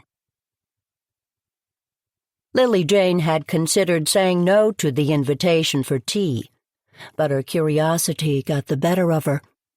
That, plus her good manners. Her mother, Viola, rest her soul, would have haunted her forever if she had said no to Braden and Miranda's invite, especially now that she had been named the executor of such a large part of Harmon Dane's estate. They'd called after they met with Harmon's lawyer, as Lily had predicted they would. After a terse conversation, the three of them agreed to meet at the Star Cafe to talk in person.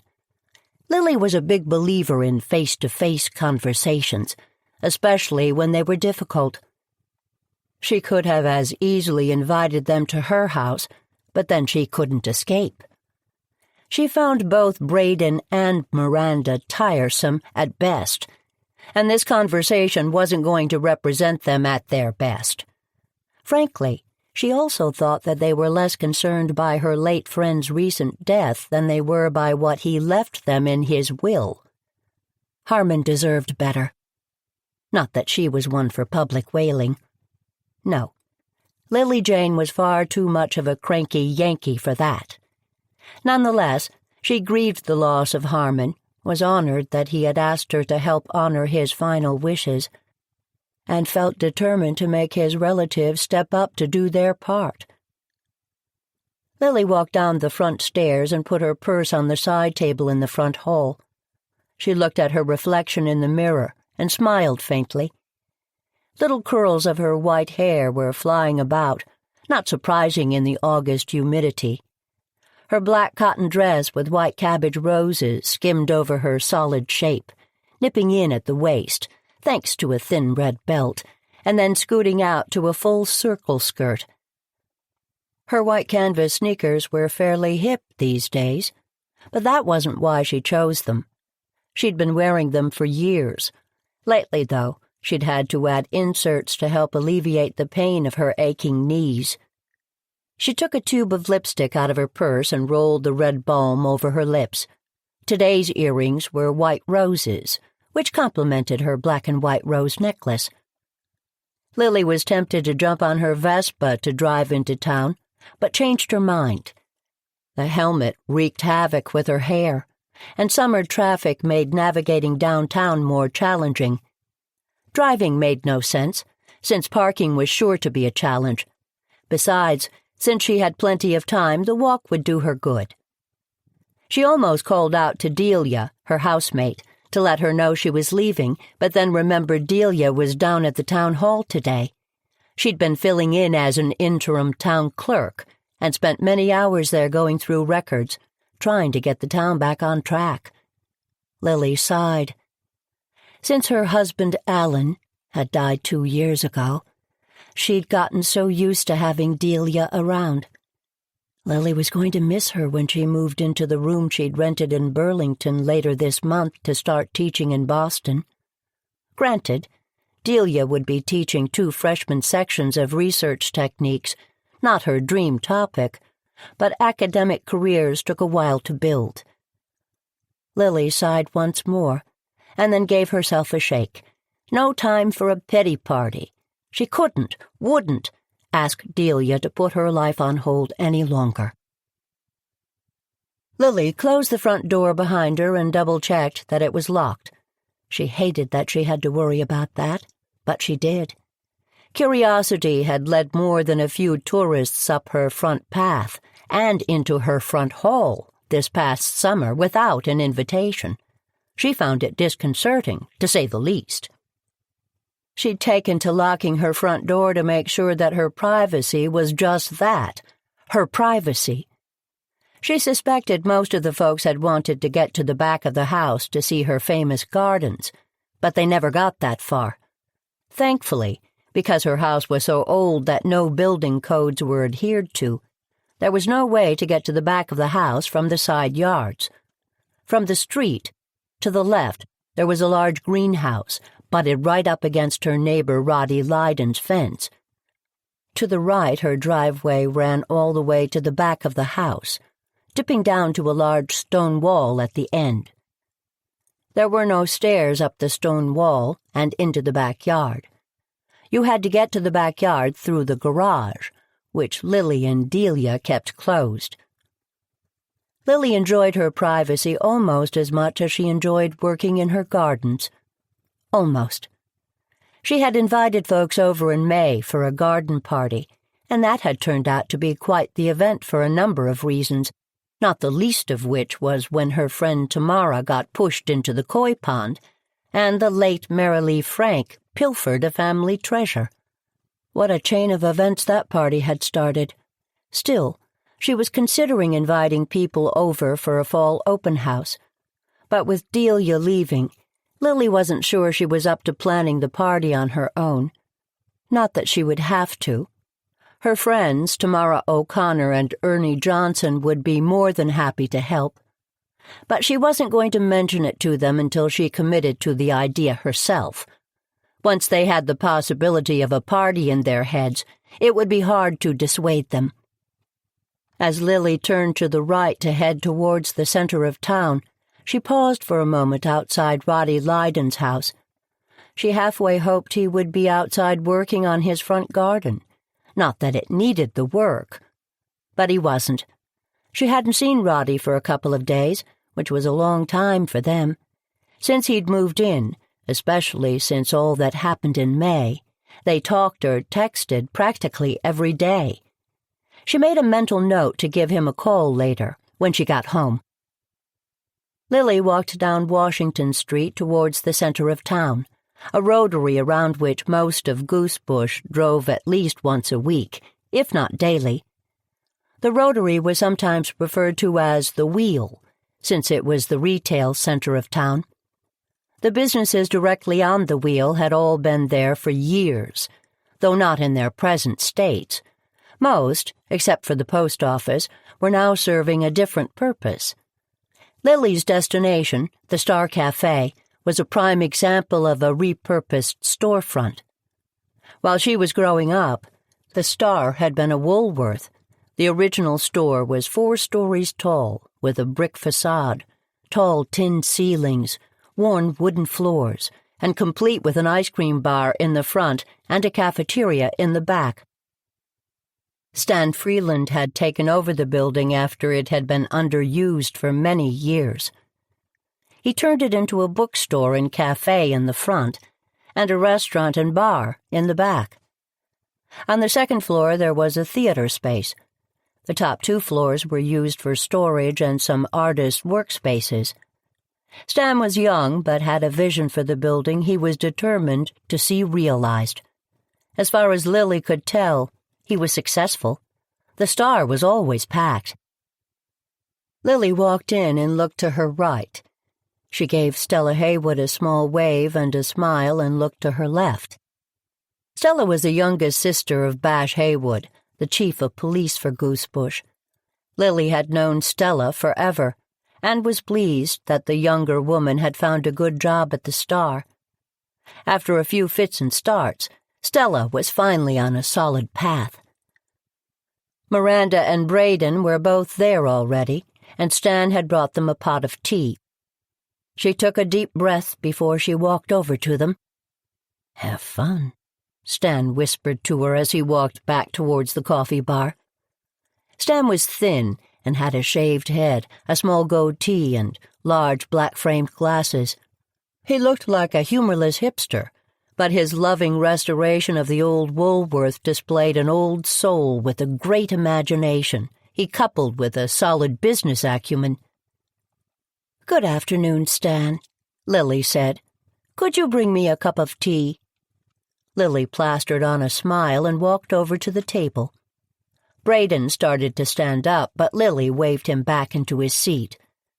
"Braden, Miranda, I hope I'm not late," Lily said. She knew she wasn't. Lily Jane was never late. "No, we just got here ourselves," Braden said. "We ordered a pot of Earl Grey. You're welcome to share if you'd like." "That's fine with me," Lily said. "It's a little pedestrian for my taste, but it will have to do," Miranda said. "Miranda is a bit of a tea snob," Braden said. "She has started to grow her own tea and make her own blends." "Oh, really?" "My friend Delia Greenway, you know Delia, is doing research on plants that can be made into tea as well as serve other uses. She mentioned that she tasted a delicious blend lately. Maybe it was one of yours." "Not likely," Miranda said. "I only make blends for an exclusive group of customers. Delia isn't one of them." "My mistake," Lily said. She narrowed her eyes and looked right at Miranda, a thoroughly unpleasant woman. A few years younger than Lily herself, Miranda wore her steel-gray hair in a top-knot held in place with a silver clasp. She now wore her normal uniform, layers of scarves, and a flowy jacket worn over black jeans, and a black T-shirt.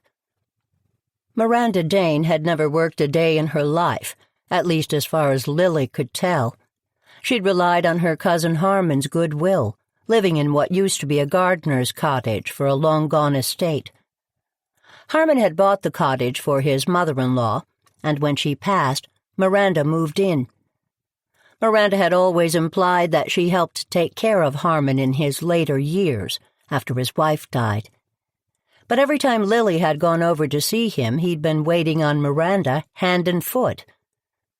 "Thanks for coming to meet with us, Lily," Braden said. He flashed his overly white smile at Lily.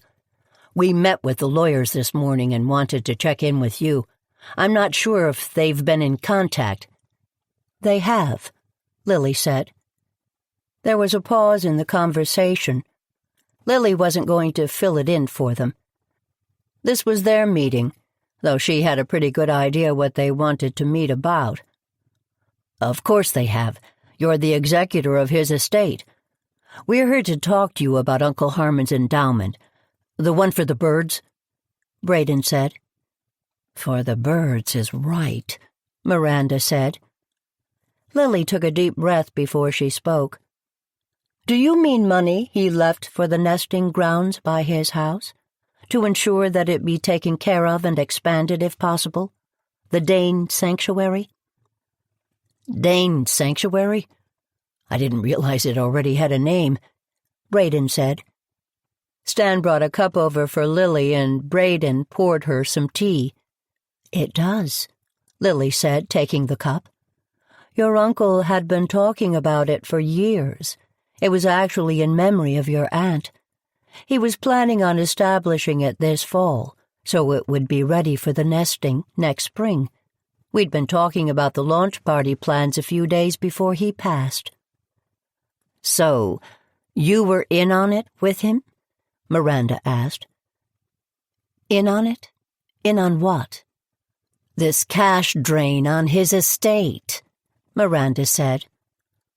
Lily put her teacup down and stared at the other woman. Braden quickly jumped in to smooth things over, his normal role in these tedious conversations. "Uncle Harmon thought he had more time," Braden said. "We all did. I can't help but think when he wrote the will and left such a huge amount of cash for this effort that he expected to have the house in Florida sold, so there would have been more cash overall. He was planning on selling the Florida house, you know, buying a smaller condo," Braden said. "He had mentioned that possibility, but I don't know that he was planning on it." "Well, he was. He never would leave that whole Florida house to Mimi. A condo, maybe, but the whole house? I don't think so," Miranda said. "Mimi was his sister. I have no doubt he intended to take care of her," Lily said. "Of course he did," Braden said. "Lily, the problem is that the family is house rich and cash poor. Uncle Harmon was very generous. Sure, he left Miranda her cottage, but she has to add the value of it to the pool. Once we sell his house, it will be in the mix, but that's taking a long time. Meanwhile, he didn't leave us any money to pay inheritance taxes with. Or to live on," Miranda said. "We need some of the bird money." "Just for a little while, until we sell his house. Then I can pay it back from my inheritance," Braden said. "We discussed that this wasn't the best time of year to put the house on the market," Lily said. "The house is wonderful, but it will need a very specific buyer." She thought it was in very poor taste that Miranda pushed to put the house on the market so soon after Harmon died. Harmon left it to Braden, but the younger man didn't want to live on Shipyard Lane. The will made it clear that the value of the Goosebush houses were to be factored into Braden and Miranda's inheritance, and that Mimi's house was hers alone. Harmon may have intended to clarify these issues over time, to stop the sniping. But time was not on her old friend's side. She wished, not for the first time, that she'd talked to Harmon more about the best way to deal with Braden and Miranda, who had been challenging the will from the outset. But who was she to judge them? Lily did not have money issues, nor did she have relatives who lived off her goodwill. "It's a great house. I'm sure it will sell, but it may take some time," Lily said. Harmon's house was a great house, Lily thought, always one of her favorites, but not without its issues. First was the nesting sanctuary that Harmon had created. That could preclude access to the beach, depending on what Dawn Simmons, the scientist Harmon had been working with, found in her research and recommended long-term for the sanctuary. Then there were the restrictions on the land itself, which had been established when the spit of land was sold to the original owners, who called it Shipyard Lane. 3 houses sat on the edge of a small cliff, overlooking a rocky beach and the water. The view was spectacular, and the elevation made the houses fairly immune to storm damage. All 3 houses were identical, built by the same builder at the same time. They had a walking path along the front, which led to Harmon Dane's house, and a staircase down to the beach. They also had a gravel road on the back of the houses, where the occupants parked. But the agreement when the houses were built was that nothing could be done to any one of the houses that wasn't done to all 3, and that they would all stay the same size.